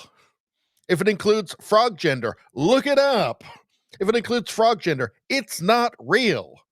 Nothing can tell you that your ideology is false more than if it includes frog gender. I mean, just non-binary. That's not even gender neutral. That's not even a category. That's just nothing. It should be fairly obvious. iCare22 says, amen, Poilievre. Yep. Nevada says he just bitch slapped him. Little soy boy got slapped down. Love it. Yeah, it's exactly what Canada needs. What's this here? From Konstantin Kissen. Something I've often wondered about is if diversity is our greatest strength, why is it that we have to be reminded of that after every terrorist attack? Dave Rubin says, because you're racist, duh. He says, you joke, but this is an actual quote tweet. Because fascists like you are determined to destroy your own society. How does that make sense? Importing people in who are largely unemployed forever and rely on the state, who then go out and kill the people who pay the taxes to take care of them. Good question, Elon Musk says. If diversity is our greatest strength, why is it that we have to be reminded of that after every terrorist attack? Because it's so obviously not true. So here we go. Wall Street Apes. Executive order officially signed by Donald Trump to declassify the JFK, RFK, and MLK Jr. files. Who wants to see the Jeffrey Epstein client list and Diddy list next? A lot of people. So let's take a look. Lastly, sir, we have an executive order ordering the declassification of files relating to the assassinations of President John F. Kennedy, Senator Robert F. Kennedy, and Reverend Dr. Martin Luther King Jr. That's a big one, huh? A lot of people are waiting for this for years, for decades.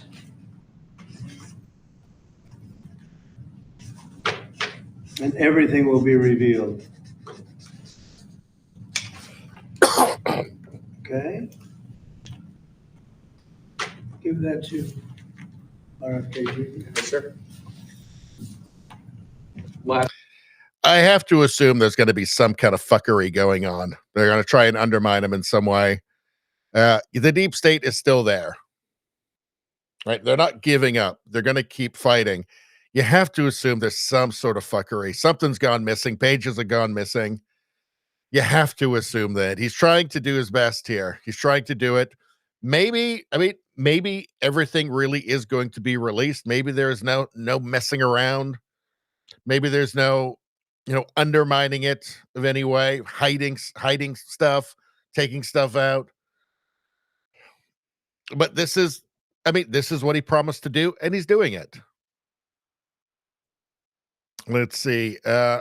You will never hear about this pardon on MSM. God bless Donald Trump. Oh, yeah. So this was a pro-life activist who was imprisoned by the Biden administration for protesting outside an abortion clinic. That's what they're going after. They're letting in like Tren de Aragua, like Venezuelan gangs, gangs from all over everywhere in the world, actually, right? Just helping them in. Like putting them in hotels and stuff, facilitating them. Yet they want to imprison women protesting outside an abortion clinic. This is radical left justice. So did y'all hear about this? No, you didn't hear about it. You know why? Because it makes Trump look good. They don't want anything to make Trump look good. Trump pardons pro-life activist Beverly Williams, who was imprisoned by the Biden administration for protesting outside abortion clinic. This lady been in prison or in jail all this time. Kamala didn't make a peep about this. She didn't talk about it in her speeches. All she wanted to do was bring out Megan Thee Stallion and Glorilla to twerk and give Beyonce all y'all money that y'all donated. I ain't talking about y'all, but the people who don't like my videos, the ones that come over here creeping like roaches and come and tell me about myself, tell me I'm not black enough. Well, she must have been black enough for y'all because y'all didn't even care about her being locked up. Well, now she's free. Thank you, God, and thank you, Trump, the non-racist president.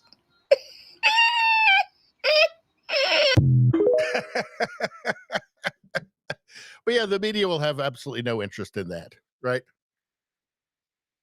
Absolutely no interest in that whatsoever, right? Because again, it's not the right narrative, right? Trump hates black people, supposedly, right?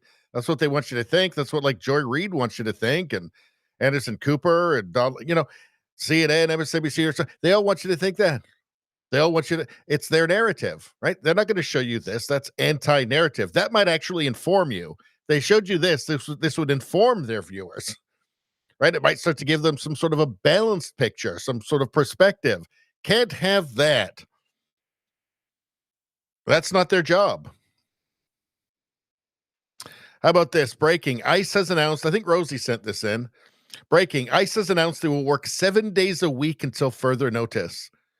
This is why he's got the 56% approval rating right now. Back at the Holiday Inn, one of the many Holiday Inns that's been taken over by illegals, thanks to Joe Biden, down here on South Cicero, 7353 South Cicero in Chicago. By the way, Tom Homan, when you're coming to arrest illegals, don't just arrest illegals, arrest everyone that's been harboring them, from the people that are running the hotels to all of the criminals in this city. We're heading down to the ICE office now, then down to the jail. We're going to be bringing it to you as mass deportations begin across America. By the way, breaking news, I just got word from my ICE contacts that they are given a mandatory 7-day-a-week schedule until further notice. That's what it's going to take. It's going to take 8 days a week to do what has to happen to save our country. God bless you guys. God bless Tom Homan. God bless President Trump. Put American citizens first again. Shouldn't have any illegal aliens in hotels in America. Shouldn't have any illegal aliens in America. Stay tuned for more. Back at the Holiday Inn, one of the many holiday. Just think about how insane it is, right? Like the Biden administration facilitating intentionally aiding and facilitating and causing an invasion of his own company, of his own. It would have been hard to believe not very long ago you'd have a president who was facilitating the invasion of his own country and doing it quite openly, to where they're taking over entire hotels to house the people that he's bringing in, including they have no idea who the people are. So obviously there's going to be criminals, there's going to be gang members. You've got a media trying to cover it all up, or at least make excuses for it where they can't cover it up, saying, actually, it's a good thing. It's a good thing there's a Venezuelan gang in your neighborhood. At first, it's not real. Then, well, they're there, but there's not many. And then, well, actually, I don't know, whatever. It is a remarkable thing, though, right? It really, for not that long ago, this would have been total disbelief from a public if you told them that 20 years from now, you'll have a president that is facilitating the invasion of the country.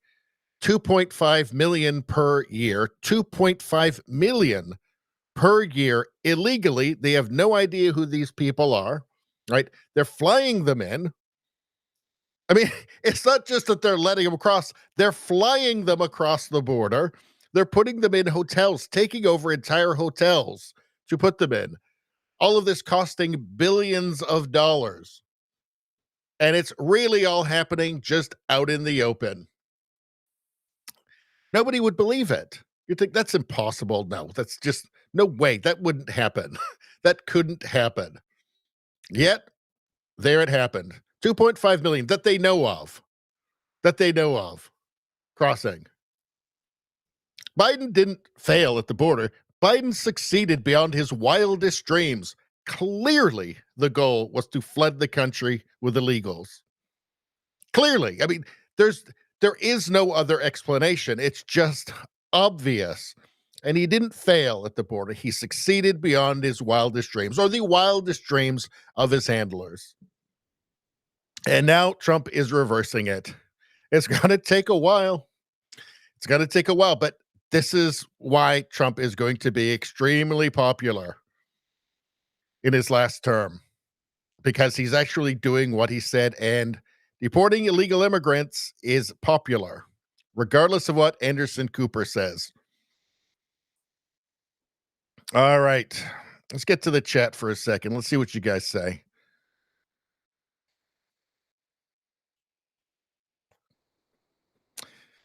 Let's see. Nevada says he pardoned 23 pro-lifers so far. Good. Why are they imprisoning pro-lifers? Well, it's because radical left agenda, authoritarian leftism, using the state as a weapon. That's what the left does. It always does that through history. Every single time, it always moves towards authoritarianism. Nevada says that's Chicago. Yeah, they moved a lot to Chicago. Let's see.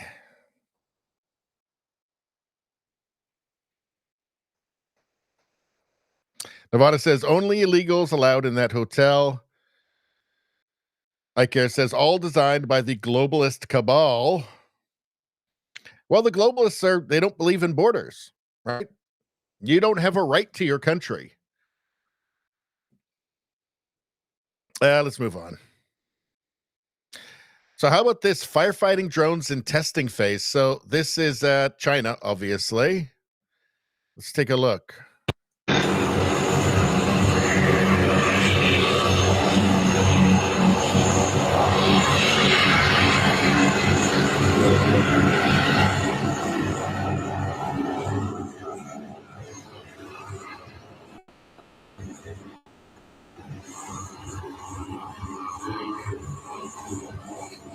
Well, that just looks smart.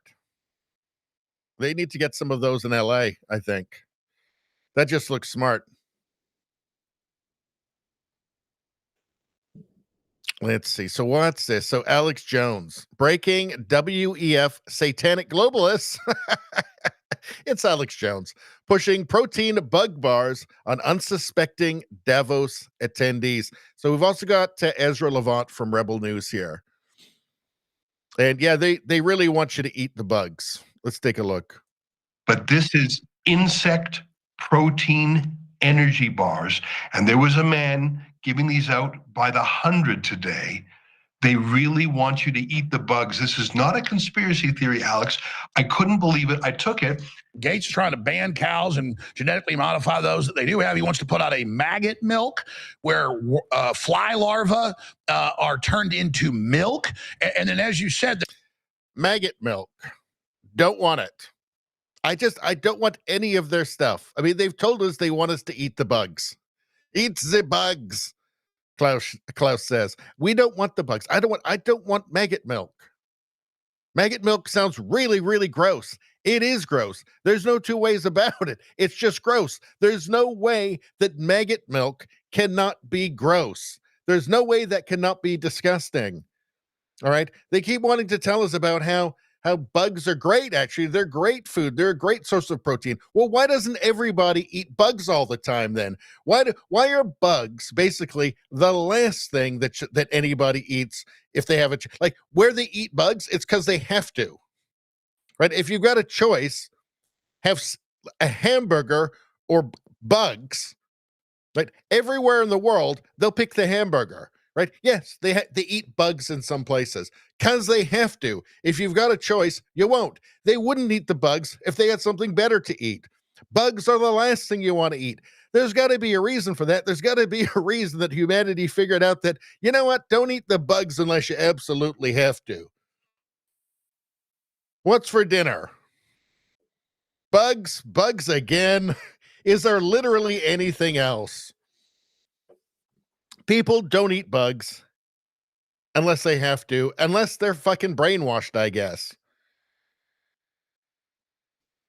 People don't want bugs. I don't want bugs. I don't want maggot milk.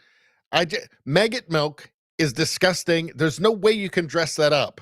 Maggot milk. What's it made out of? Maggots. Don't want it. That's gross. You feel nauseous just hearing it.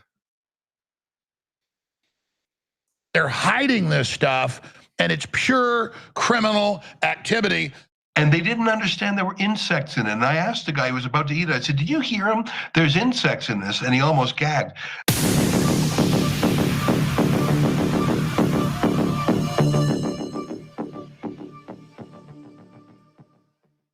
$35,000-foot view.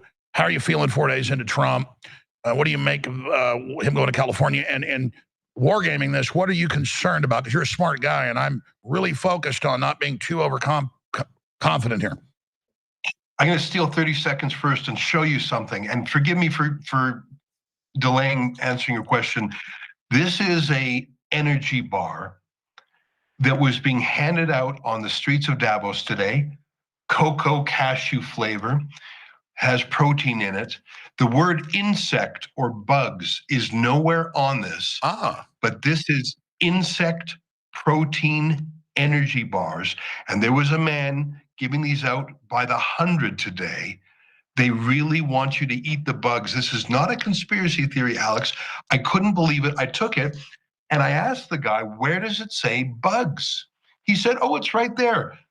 Alphatobius diaperinus in the ingredients. That's the Latin phrase, like for the insect. It's mealworms. They ground up worms to make this. There is no warning label at all. This is legitimate for sale in Europe.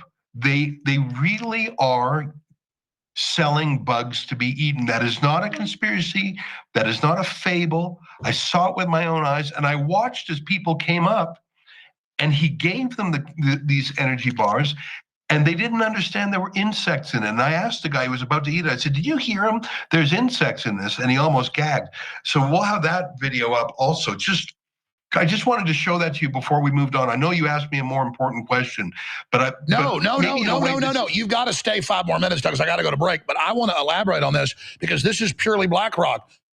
2 years ago, BlackRock put out an ESG to all these major companies, and I saw the reports that 8 of the 10 major food manufacturers that are so toxic that Europe won't even let them sell it there said they are now going to put insect protein in the batter on chicken, Tyson chicken, all of them. So when they say you will eat the bugs 5 years ago, Klaus Schwab, oh, yeah, right, buddy. And all the TV shows and celebrities in Australia, Europe, Canada, US, bugs, Nicole Kidman, all of them, how great it is. This is, again, we will cut your son's genitals off. We will open your borders. We will put men and women's sports. We will attack the family. You will eat the bugs. We will go after it. And Gates is trying to ban cows and genetically modify those that they do have. He wants to put out a maggot milk where fly larvae are turned into milk.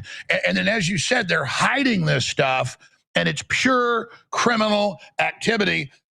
And so they want to ban all the rest of the normal farming and the headlines in The Guardian, organic farming's bad for the earth, and then make you go to this. Yes, luxury ice cream is made from insects. You cannot make it up. Incredible. Stay there. We got to go to break for 2 minutes, and then I want to get the last 5 with you in this little segment about 35,000-foot view. So, yeah, Trudeau already subsidized a cricket farm in Canada. In fact, hold on a second. Let's fact check it. Fact check.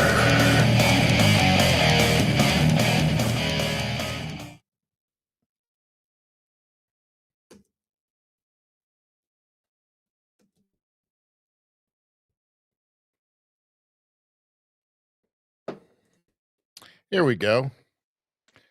Trudeau's $9 million bet on edible crickets runs into trouble. I wonder if people don't want to eat crickets. The world's largest cricket factory, funded in large part by federal monies, enters extended retooling. It's disgusting.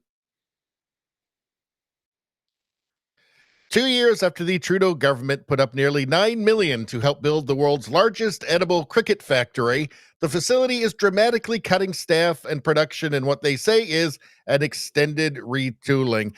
So, when they wanted to, when they said they were putting up the capital gains tax, this is what it was for. It was also for a gender-neutral demining in Ukraine. I'm sure it was for gender theory in Sri Lanka. It was also for, let's see, what $50 billion in subsidies for electric car battery factories, which are all heading down south now. That's what they want your money for. That when they say they want you to pay your fair share, this is what it's for. Dramatically cutting staff and production, and what they say is an extended retooling. Maybe people don't want to eat goddamn crickets. Aspire Food Group, which cut the ribbon last year on a 150,000 square foot edible cricket factory in London, Ontario, just laid off 2/3 of its workforce and significantly cut back shifts, saying they need to make some improvements to its manufacturing system. You can't just socially engineer anything.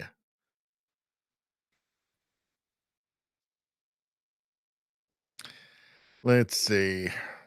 Yeah, I think it turns out that people don't actually want to eat crickets. Let's see. The Government of Canada statement announcing the $8.5 million grant mentioned this several times. The subsidy would help Aspire produce high volumes of nutritious food made out of bugs with low environmental footprint. Oh, the environmental footprint. That's right, to save the planet. from their climate delusions, you have to eat bugs now. I wonder if Trudeau ever eaten any bugs or ever intended to eat bugs. I'm going to guess no. Meet global demand for food by using less water, energy, and space and emitting significantly less greenhouse gas emissions.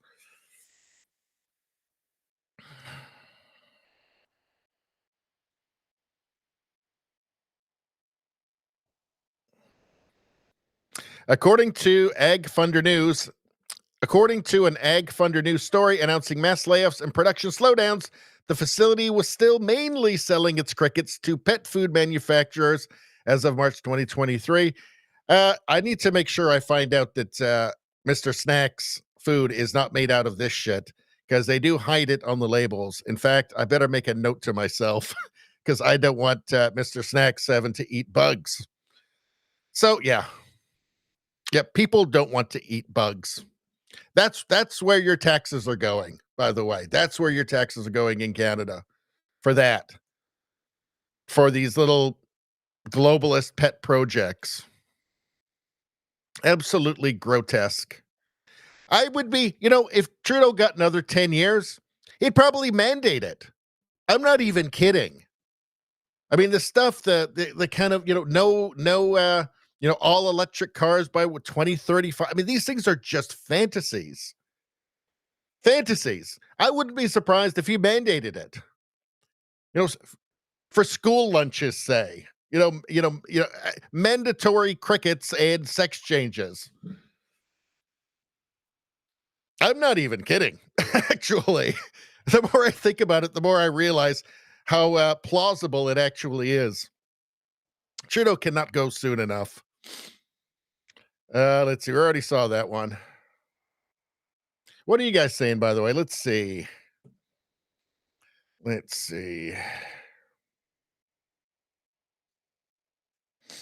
Nevada says, God said to leave the creepy crawling things alone.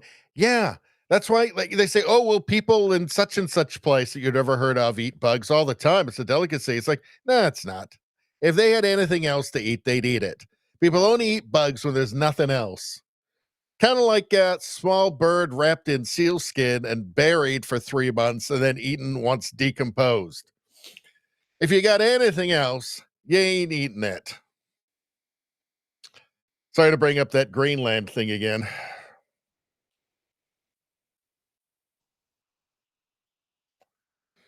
Nevada says, I like to listen to crickets, not eat them. Not eat them. Me too. Me too. All right. Nevada says, greenhouse gas emissions, what a bunch of commie gobbledygook. I think I got a button for that. No offense, but it sounds like some fucking commie gobbledygook. I care more. New green scam. Let's see. Rosie says, what are the words used to hide the bug ingredients? It's, where was that? Where was that? It was in here somewhere. And there was a man. What asked the guy who was about to eat it. I said, hold on. Did you hear him? Hear him? There's insects in this, and he almost gagged. Well, whole buffalo powder derived from Alphitobius diaphanous larvae. So if you see whole buffalo powder, don't eat it. It's bugs. Whatever you do, don't eat it. It's bugs. Let's see what's going on here. I think this is really important. I think everybody. Oh, it's not going to let me do it. Not going to let me do it. I think we lost a viewer just as I was about to read the ad. That won't let me do it. All right. Well, I'll keep my eyes open and see if we get a few more people. How about now? Can we do it now? I want to talk about the things that people are afraid to say out loud. Who is in control of America's nukes? It's not Biden. Meanwhile, we have Russian ships off the coast of Florida and full-blown wars in Ukraine and Israel. So this ad has been around a little while, so it needs to be updated to Trump, and Trump is in control, so now things are good. But in any case, the world is a dangerous place.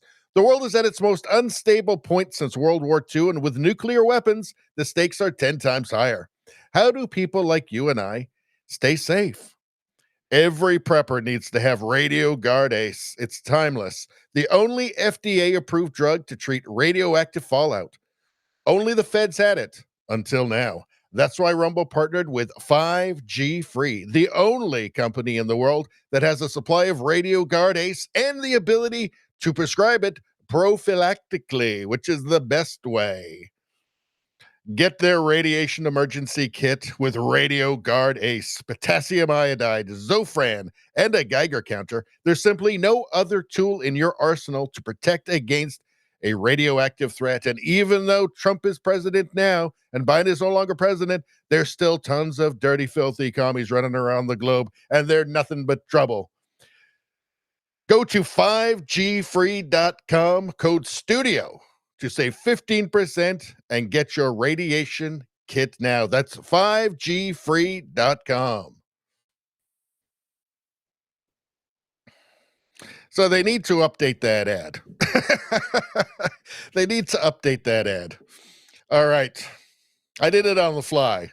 Still important stuff. Those nuclear weapons, they still exist. All right. Nevada says exoskeleton sticks in your arteries. Yeah, what do they call it? Chitin? Like it's actually, you can't digest it. It's not good for you. That's why people don't actually like to eat bugs. Causes all kinds of allergies and stuff. Not good. I'm not eating bugs. I refuse. Rosie says, I just saw a study about that exoskeleton. Yeah, I believe they call it chitin, I believe. iCare says, indigestible protein. It's not good for you. Exoskeleton sticks in your arteries, Nevada says, and your guts. Nevada, tiny little shards. Yeah.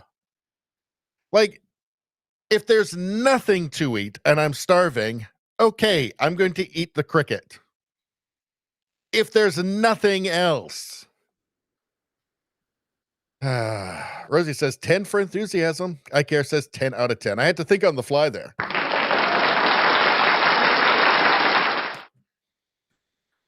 All right, let's continue. What do we got next? It's 4 hours in. We'll be getting another glitch soon. Enormous paper plane taking flight. We can thank Rosie for this one. She sent this over. This is just a nice thing to see. Let's take a look. I'm not going to put the sound on because copyright. That's a big paper plane. That's fun. I mean, if that thing just shot right down, that could probably hurt you, actually. If it just like shot right down and hit you at like 70 miles an hour. That's pretty fun.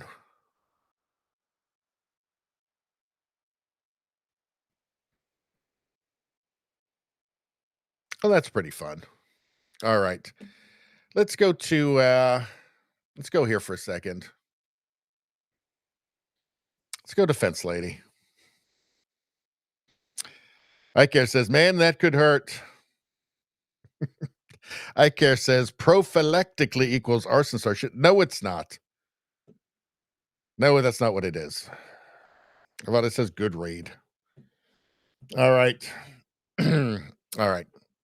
Just a little bit of fence. Let's get back to our stories again.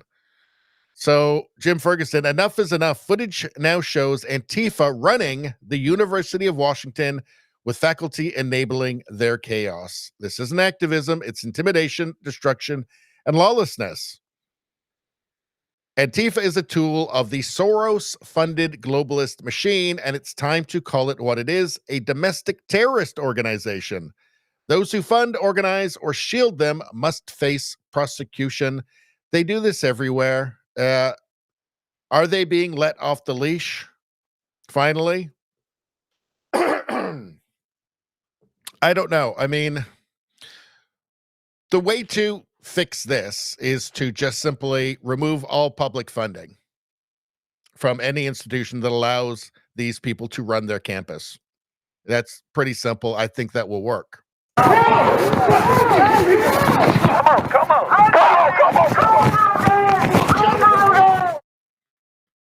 All right, so we're heading into the quad right now. You got this kid, Gabriel Jones, Antifa. You see this kid? He's getting his comrades because they spot me. How you doing, man? So this is the quad. This is called the Liberated Zone. These Antifa goons now just following me. They're all scurrying away. They put my address on the umbrellas. You gonna let me walk on a public street here, guys? Mental health check-in. Interesting. Just mind my business. Hey, get your hey, back up. Oh, look at this. Look at the shield. Look at this guy. Look at these chubby kids. Come on. Come on. Yep. Oh man. These people are so insufferable. Wow, look at how many Antifa. They're all coming out of the tents. Okay, now we're gonna red five in our hands. You ready? Hey, get them on film, John. Come on. Come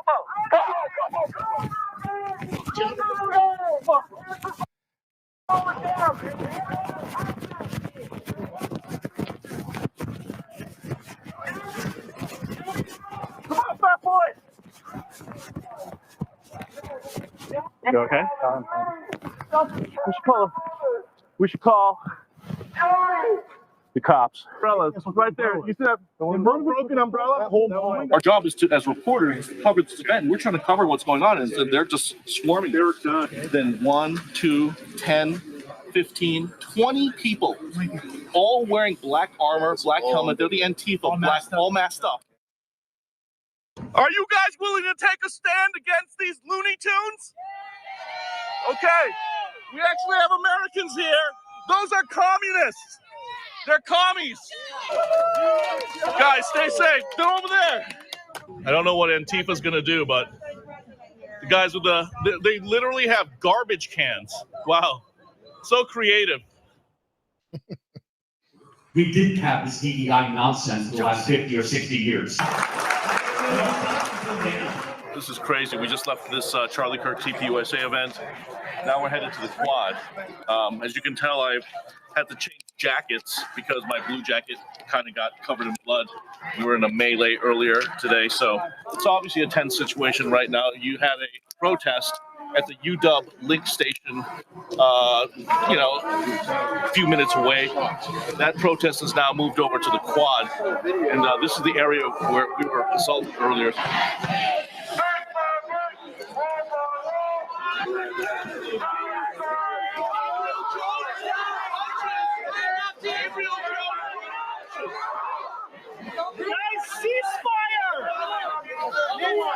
Sir, this is untenable. We got one officer for this melee. I mean, this is the state of defund the police. This is because it's the bureaucracy at the university wants it, right? Because it's full of a bunch of historical revisionists and communists, right? Antifa are communists. They're revolutionary communists. They are Maoists. They're Stalinists. They know the crimes. They know the atrocities, and they're all for it, right? These are you got to break a few eggs to make an omelet, with the few eggs being millions of people. So, you can change the government, but these people are still everywhere. And the reason they can do this is because, again, the faculty likes it, right? It's full of the faculty, the bureaucracy, the administrators at this university. They like it. They're for it. Like these institutions are totally infiltrated. It's going to take a long time to root them out. First thing you have to do is just remove any public funding whatsoever.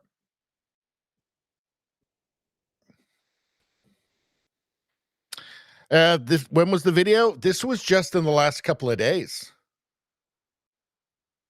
I mean, this was put up today. There is some sort of mental illness tie-in with Antifa and the Free Palestine movement. This is going to escalate until someone gets hurt. Well, there's an alliance between the two.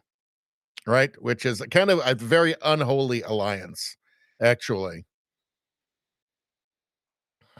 But yeah, I mean, it's going to have to be rooted out. It's not healthy. You can't have this in your society. And the problem is in the university itself. It's full of commies. It's full of, historical revisionists and Stalinists and Maoists, people who do, apologia for real atrocities. And they don't care. Let's see. Glenn M. The left, Elon Musk did the Hitler salute. There he is. There he is. There's Trudeau doing that. Look at that. He is Hitler. That's it. This is incontrovertible proof. This is incontrovertible proof. Justin Trudeau is Hitler. Actual Hitler. And I don't say that. This is the joke I'm going to run into the ground. I don't say that Trudeau is worse than Hitler. I'm not one of those people who says Trudeau's worse than Hitler. All I say is that Trudeau is at least as bad as Hitler.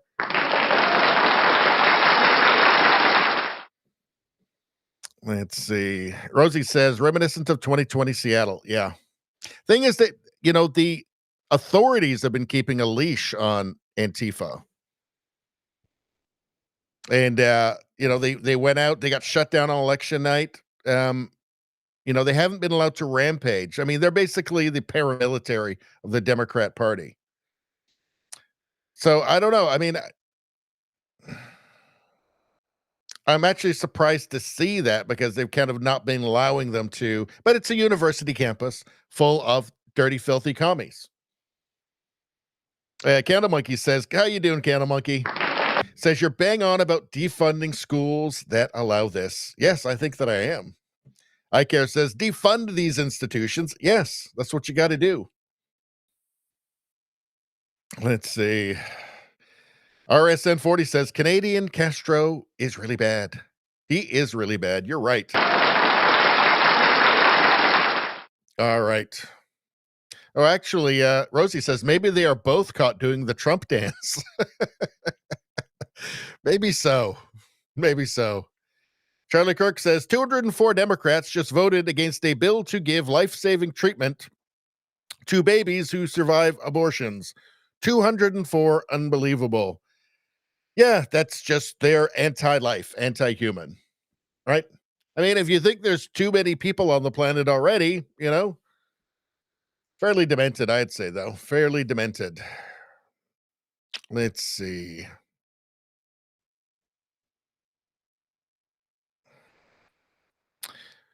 What's this? Two former Politico reporters, Mark Caputo of Axios and Tara Palmieri of Puck, admit their ex-employer blocked negative stories about the big guy at Hunter. Yeah, we knew this. We already knew this. Like, this was known immediately. We knew what was happening immediately. Don't write about the laptop. Don't talk about the laptop. Yeah, tell us something we didn't already know. What's going on here? From Lawrence Fox. He lies with every fiber of his diseased, parasitized mind. Keir Starmer is the most dangerous prime minister Great Britain has ever had. So let's see him being a scoundrel. Of course, I wouldn't want Donald Trump round for dinner, but don't underestimate the danger to the world if Trump is re-elected this time around. I'm anti-Trump. I would like to send my warmest congratulations to President Trump on his inauguration as the 47th President of the United States. Of course, I wouldn't want Donald Trump round. Oh, I bet it killed him having to say that, didn't it?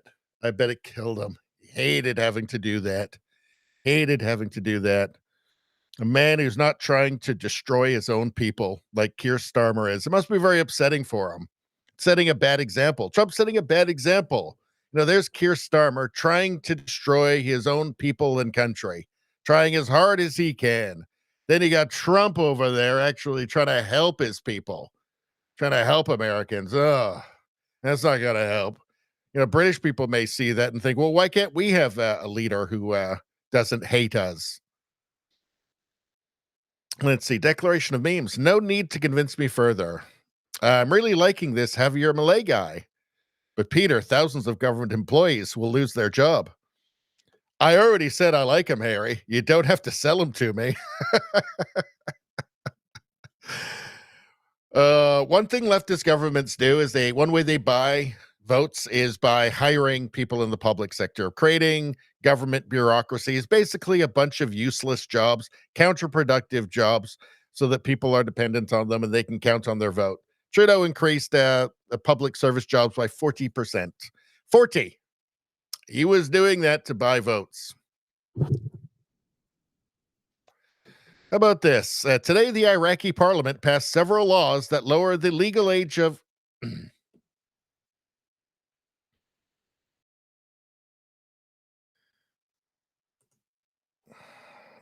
And we're back.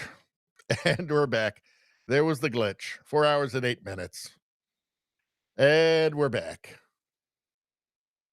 And we're back. All right. So, today the Iraqi parliament passed several laws that lower the legal age of marriage to 9.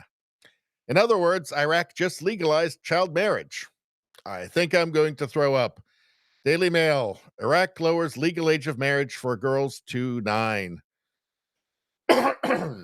Well, I mean, that's the Prophet had a 9-year-old wife, right? So there you go.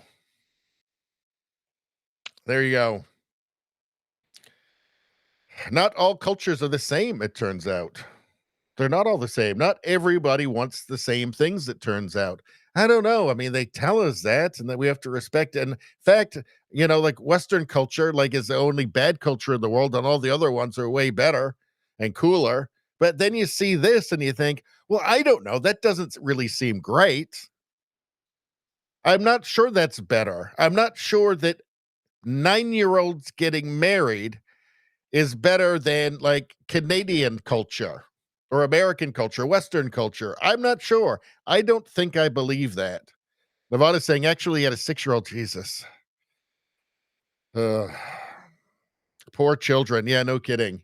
Yeah, I'm not sure that, I mean, I guess this is the diversity that makes us stronger, right? This sort of thing. I'm not sure. I'm not sure that all cultures are the same, or they're all equal, or they're all better than Western. I guess that really is the kind of unspoken part, isn't it? Right? That it's all the other cultures in the world are better.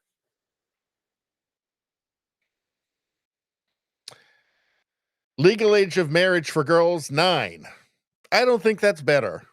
I think that we can say objectively, that's horrific. That's appalling. That is not a culture that I want anything to do with, frankly. I don't want that kind of enrichment. Let's see. Rachel Wilson. Okay, bro. I think ICE will take their chances. Good luck, dude. So, this man is warning ICE, if you come into his classroom, you're going to get hurt. I wonder if this is totally delusional. Let's take a look. ICE can now raid classrooms. And as a high school teacher, I just want to make one thing clear.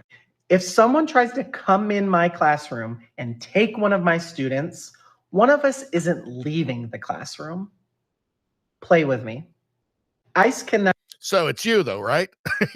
You're the one who's not leaving, right? It's you, right? No? Well, I guess he would be leaving as well, because he'd be arrested for attacking police. So, but that's never going to happen anyway. It's gonna not do jack shit. Not going to do anything. For God's sakes, just delusional. Just absolutely delusional. I guess this is online virtue signaling, right? One of us is not gonna leave. Okay, dude. Sure, dude. Sure. All right, let's move on. Let's see.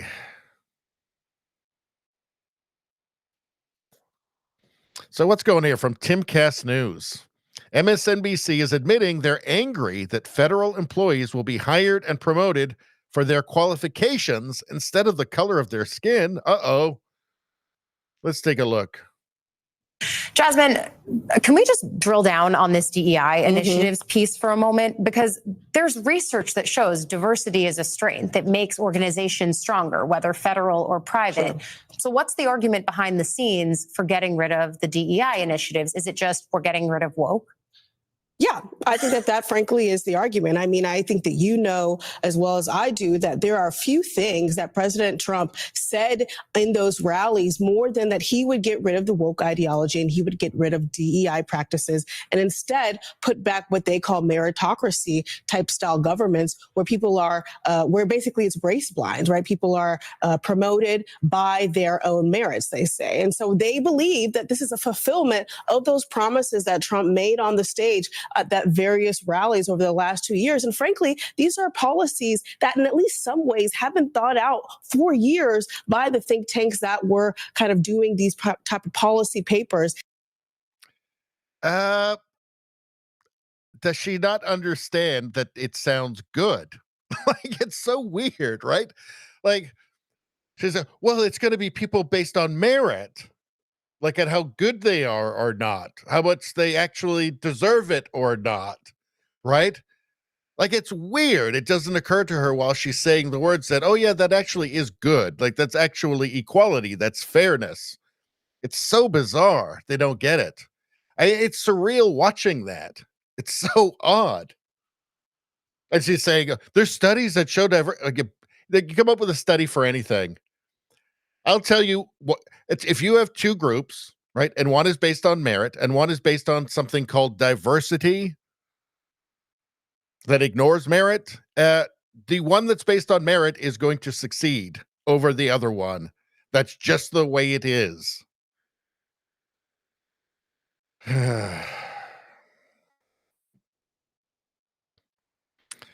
Let's see. I think the basketball team that's based on merit, right?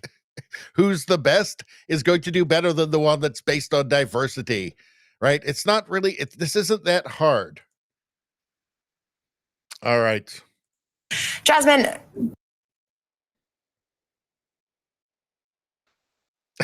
Elon Musk is having fun with this whole Nazi salute thing. If I see one more Nazi salute in my feed, I'm going to lose my mind. This algorithm sucks. Last one, I promise. Oh, there's LeBron James doing. My God, I had no idea that LeBron was a Nazi. Let's see. There's Macron doing a Nazi. Doing the Nazi. That's exactly what Elon did. He must be a Nazi. There's no other explanation.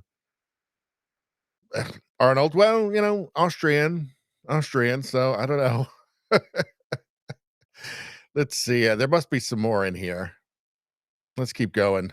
Oh, there's AOC. There she is. She did it twice. Oh my God, she's a super Nazi. I thought Elon was bad, but she's a double Nazi. Wow. I even saw in that YMCA performance, the one guy did a double Nazi salute. Well, there's Tim Walz, clearly Nazi. Clearly a Nazi. What's this here? Nazi, call waiter. That's the Nazi zone there. Call taxi, pet Marco Rubio, pet dog, rest. So that's the Nazi zone. So you have to be wary of that. Let's see. This is a great one with a Superman being a Nazi.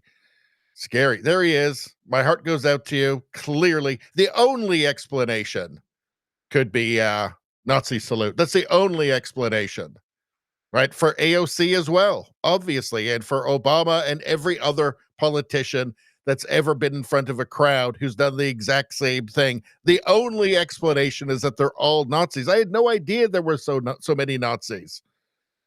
Can you believe they actually, I mean, live on TV, talk about this as, that gesture, that's not the sort of thing you normally see. Yeah, you do actually. That's totally normal.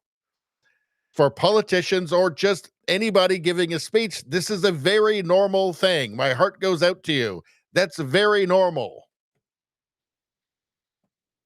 So, I mean, they wonder why nobody's watching them. That's terrible. Oh, he's doing a swastika. Let's see. Is there any more here? Well, oh no. Not Tim Walz. Not Tim Walz too. Doing the exact same thing. Only explanation is Nazi. Look at that. Oh, God. Not Tim Walz as well. Oh, terrifying. Terrifying. All this time. What's going on here? Let's see. Libs of TikTok. Guys, I think I broke AOC. Let's take a look. Hitler.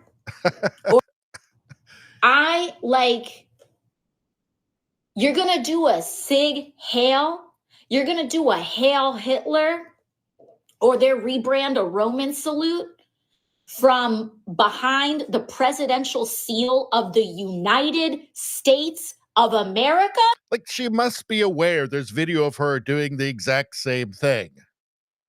Like, that's how it's so shameless. That's how you know these people are just hollow, right? There's just nothing in them. People like AOC. Also, she's a socialist, so she's a liar, right? She's one of there's no objective reality thing. So nothing really matters. Truth is just your goals. Truth is power, right? So that enables them to just, I guess, do this totally shamelessly without embarrassment, knowing she could be accused of the exact same thing and knowing that it's all utterly ridiculous. It's absurd.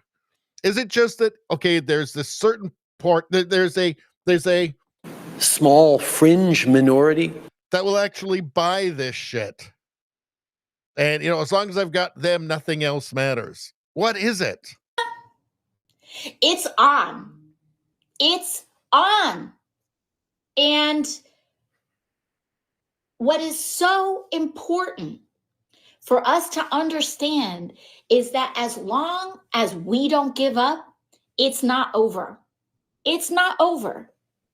It is not over. Libs of TikTok started crying because I said over the weekend that Donald Trump is a Was it crying or was it mocking you? rapist. And they went on Twitter and they went, oh, boo-hoo-hoo. And I said, basically. No, I think they were mocking you. I think they were rightfully making fun of you. Is she really this stupid? This whole thing just feels very, very manipulative to me. Manipulating the stupidest people in the world. Which you would have to be to buy this stuff. I mean, the video is all over of not just her, but all of them doing the exact same thing because it's actually super common. This is a level of cynicism that's actually hard to believe. I don't think she can possibly be this stupid. I think she's just a commie who's shameless. Who objective reality means nothing to her. It's just about power. That's it. That's the only truth. Power. Let's see. What's this? From the Yorkshire Lass. There are only two genders, male and female. Without comment. A group of chickens organizes illegal dog fights. This is just sad. My God, those chickens are awful. Betting on those dogs, I guess. That's terrible. I hope the cops broke that up.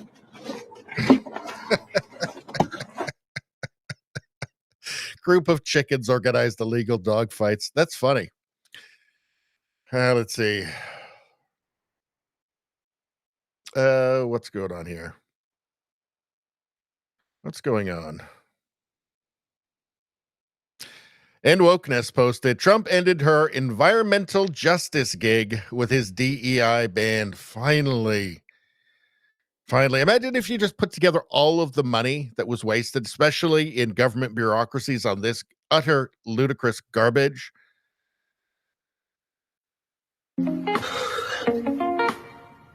Okay. So today I was supposed to be leading a training about environmental justice for a national agency, but it was canceled an hour before it started.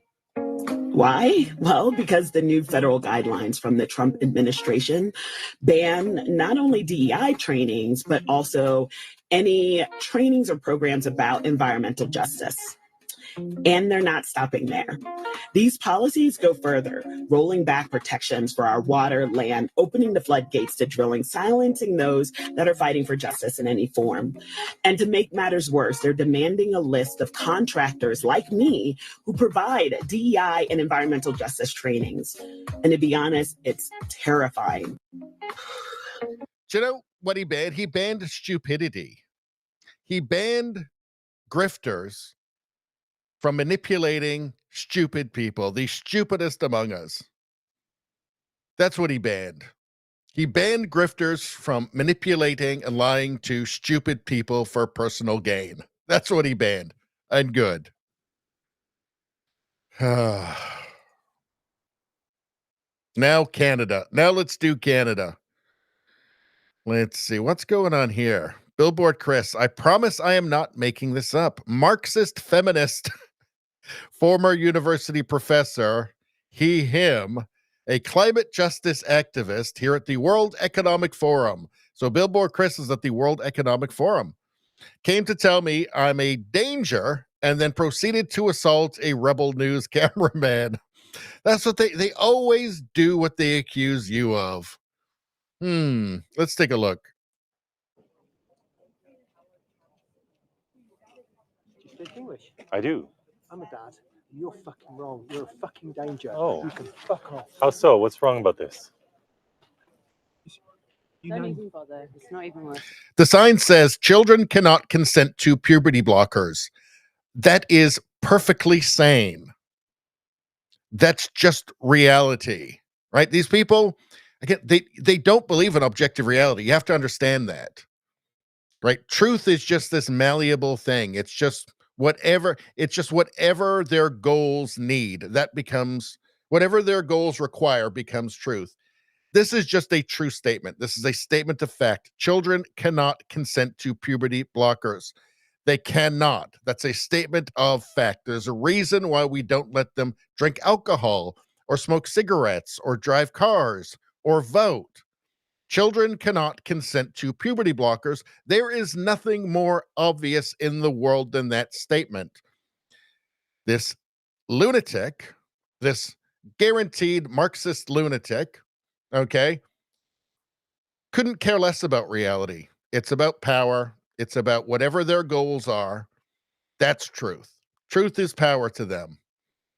That's what allows them to go up and say, and that's what allows them to go up and do this.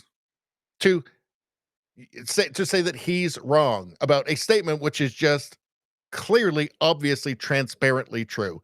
Just demonstrably true. But let's continue. Why do you want to sterilize kids? Here, you're on camera. Tell everyone why you want to sterilize kids. This man is a danger. You think he's a danger? Why? I think he's a danger. Why? Why do you think he's a danger? Why? Can you just get out? What do you think is a bigger danger? Sterilizing? Oi, don't touch stuff. Fine. Don't. What do you think is a bigger danger? A grown man who's willing to sterilize kids, or a grown man standing up for the innocent children? Don't say anything. It's not worth it. Billboard Chris is standing there peacefully. You're the one who seems dangerous. What are you doing here at the World Economic Forum? You came from within the World Economic Forum. What's your capacity here? Are kids safe around you? How do you feel about Trump's executive order today? There's only two sexes, male and female. You had a lot to say about. If you want a reason to despise, if you didn't already have a reason to despise the World Economic Forum, these people give you one. These people give you one. These are soulless people. Soulless. These are hollowed out, possessed by an idea pathogen, a mind virus. What else explains it? I mean, it's so deeply, deeply immoral. The things they want to do, they advocate, are deeply, deeply immoral, and it's obvious to just anybody, any sane person. Again, it's a sign saying children cannot consent to puberty blockers. That's just true. That's just a statement of fact, right? We all agree that children cannot children can't drive cars. We all agree to that, right? Children shouldn't be able to walk in to the liquor store and buy a 40 of vodka, right? We all agree on that. Obviously, they cannot consent to a drug that will prevent them from growing into a healthy adult body. Nothing could be more obvious than that. Nothing. Candle Monkey says, I like that question. Are children safe around you? Apparently not. Let's see. Ike says, you're fired, grifter. They are grifters. That's it.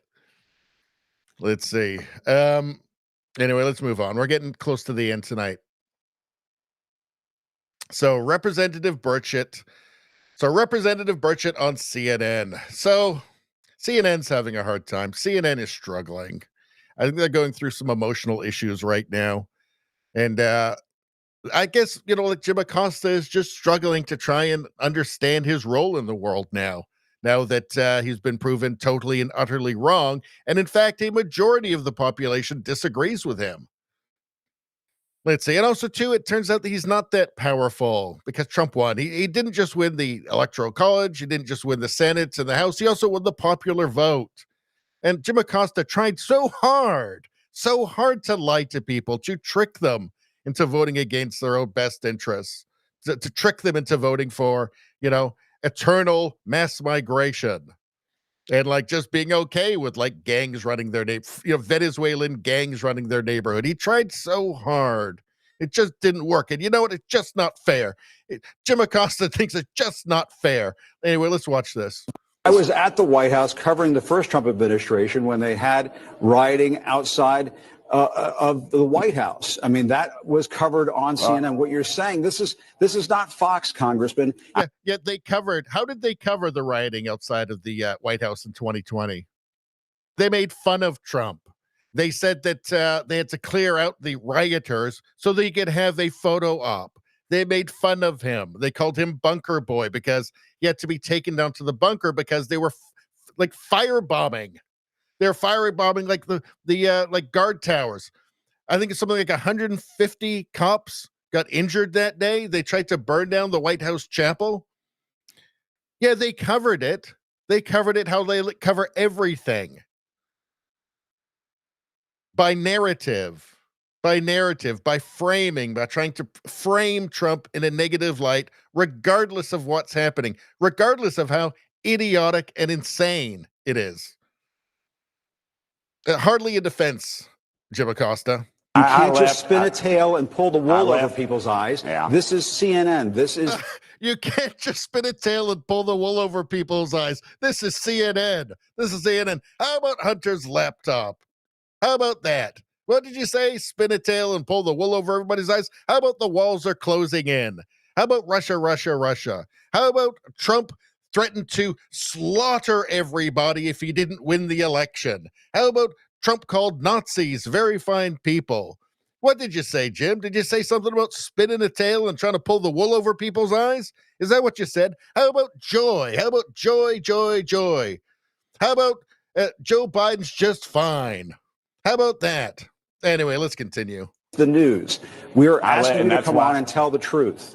And that's why more people are watching the Cartoon Network SpongeBob reruns right now, Jim. Look, I left the White House during a riot. My life was threatened. My life has been threatened within the last few weeks, yet there's no coverage of that. And you all continue this narrative of attacking Trump. You just can't stand the fact that he won and that America spoke. Congressman, and that, no, and that your that's not view the is case. very diminished. That's not the case at all. And your view is very diminished. I was at the... I think it's pretty obvious that that's the case.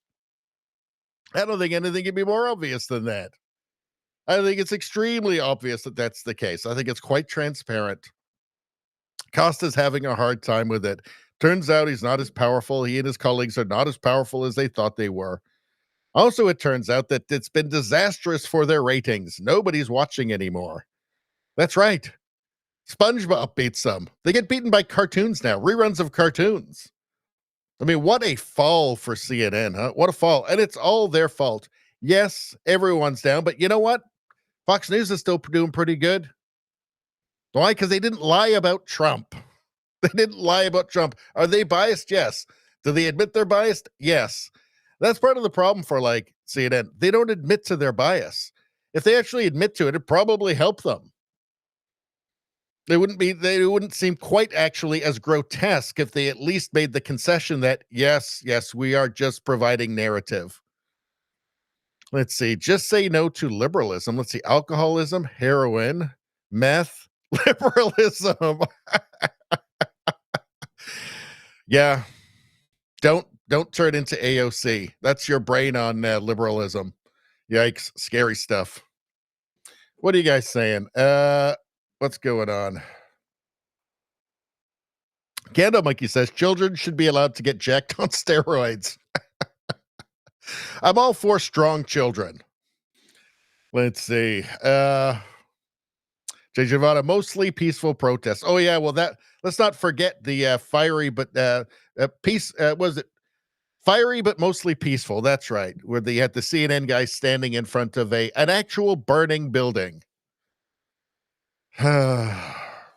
So pathetic.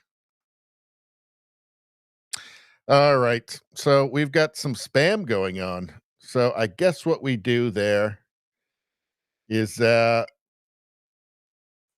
we block it. Let's see. There we go. Spam blocked. Nevada says, don't click it. And troll alert. Yeah. So don't worry. That spam is gone. And I thought Olivia Rose 913 really liked me. Oh, so upsetting. Elon Musk, haha, this is amazing. Performed and repeated for emphasis and clarity. Man, I had no idea AOC was such a Nazi. Just out in public, too. Wow. Just everybody can see it. Look at that. Heil. Heil, AOC. Heil. Heil, AOC. She's not stopping. Look at that. Because that's actually a double Heil right there, which is scary. I guess that makes her a super Nazi. I guess. Oh, what are we to think? She's told us that when people do that, it's literally Hitler. AOC is literally Hitler. I'm shaking. I know. It's so terrifying. Chief Nerd, Andrew Schultz panics over Fauci's pardon. Well, because why did he need that pardon? I thought everything he did was totally legit, and he did nothing but speak the truth. I thought he was a truth teller. Well, let's see. But Fauci took the pardon. Fauci could say, I don't want the pardon. I don't think I did anything wrong. Mm-hmm. But he took the pardon. I don't blame anybody for taking a pardon. I do, because now you're guilty. Because there are a lot of people that were on the January 6th committee that were offered a pardon, and they said no. They're like, I did my job. I was supposed to investigate this. I did what I was supposed to do. I don't want the pardon. If you're Fauci, you're not taking a pardon?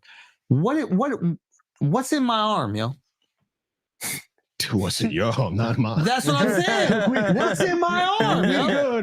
Why are you taking a pardon? What's in my arm, yo?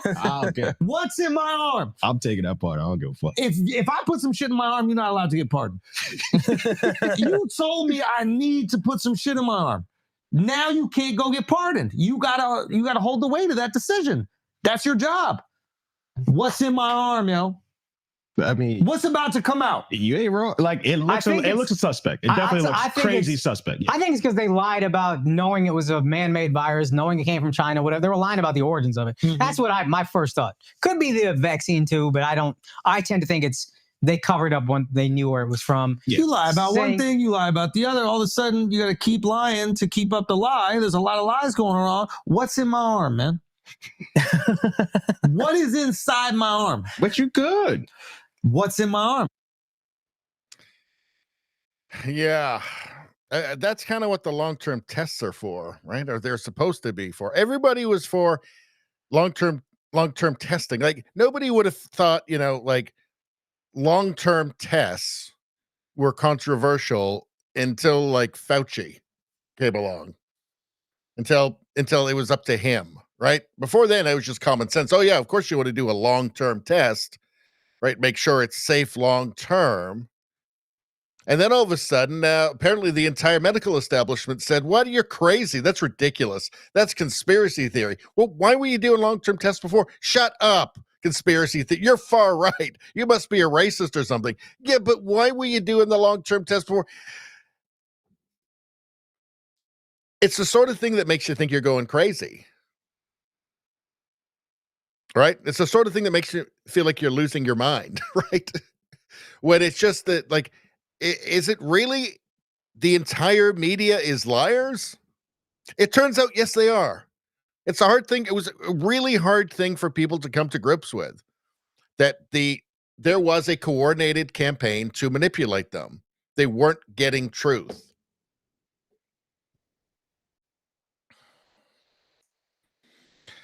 You know, the fact that Fauci was lying about gain of function, demonstrably lying about gain of function. I mean, that's not my opinion. He did lie in Congress about gain of function, right? He said it wasn't gain of function. It was more like a function to gain function.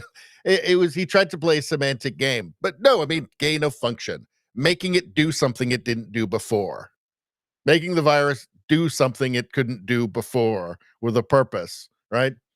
That was a clue right there that Fauci was a liar. The clue being that he obviously demonstrably lied. All right. Let's see. ATF is circumventing President Trump's executive orders to crush racist DEI programs. Of course they are. Like, this is going to happen all over the place. It's going to have to be stopped. Let's see.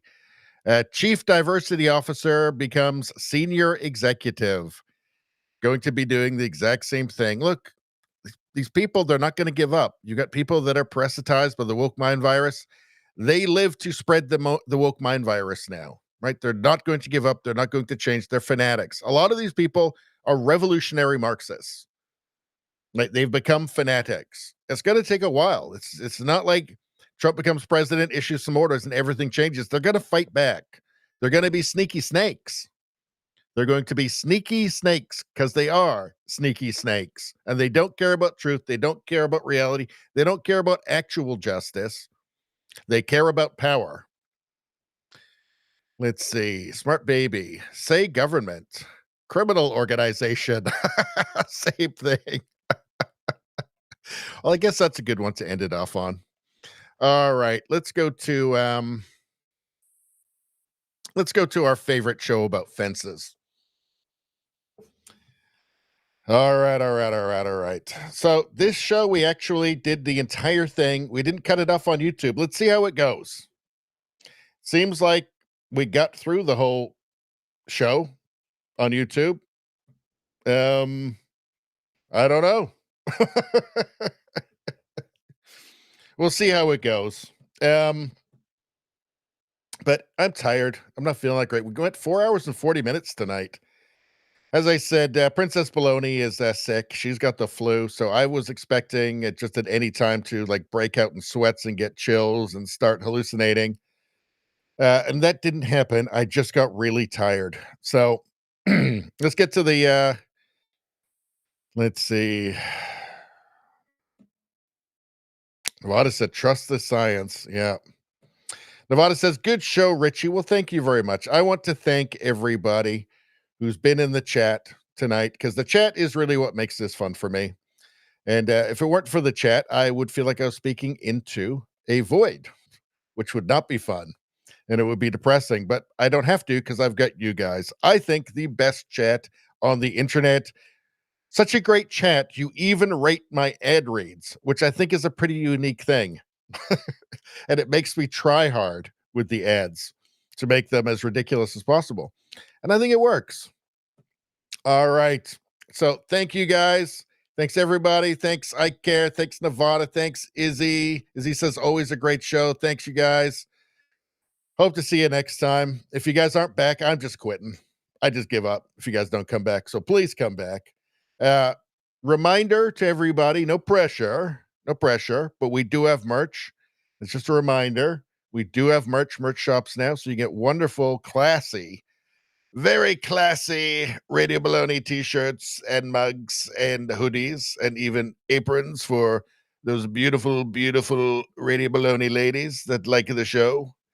We've got all of that on the Rumble side, there's a shop connected, and that's just t-shirts right now and only one design, but it's a beautiful design, beautiful Radio Baloney design. On the YouTube side of things, there's a different shop, and that also has the same design, but there's more options. So there's cups and hoodies and t-shirts and all kinds of things. I'll be adding more stuff to the Rumble shop, which is Sticker Mule shop, but it takes time. Like I have to create the designs. It takes hours and stuff. So when I get a chance to do it, I'll do it. But yeah, no pressure, anybody. Also, importantly, if you're watching the show right now and you're not subscribed to the channel, just subscribe to the channel. And then next time you go on Rumble or YouTube or wherever, it'll just be there. Do you have to watch it? Of course you don't have to watch it. I won't hold it against you. You don't have to watch my show all the time. I don't watch all of anybody's videos, but I have channels I like, and if I see something that interests me, I watch it. And you know what? I'm always happy that I subscribe to that channel. What I do, because I wouldn't have known about it. I wouldn't have had that choice. And that's the beautiful thing.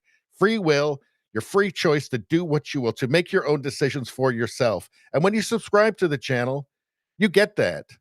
You get that self-empowerment where the next time you're on, if my video's there, you've got the choice. You can make the decision, not the government, not some doctor like Dr. Fauci, not some government stooge, not some jackass from some institution.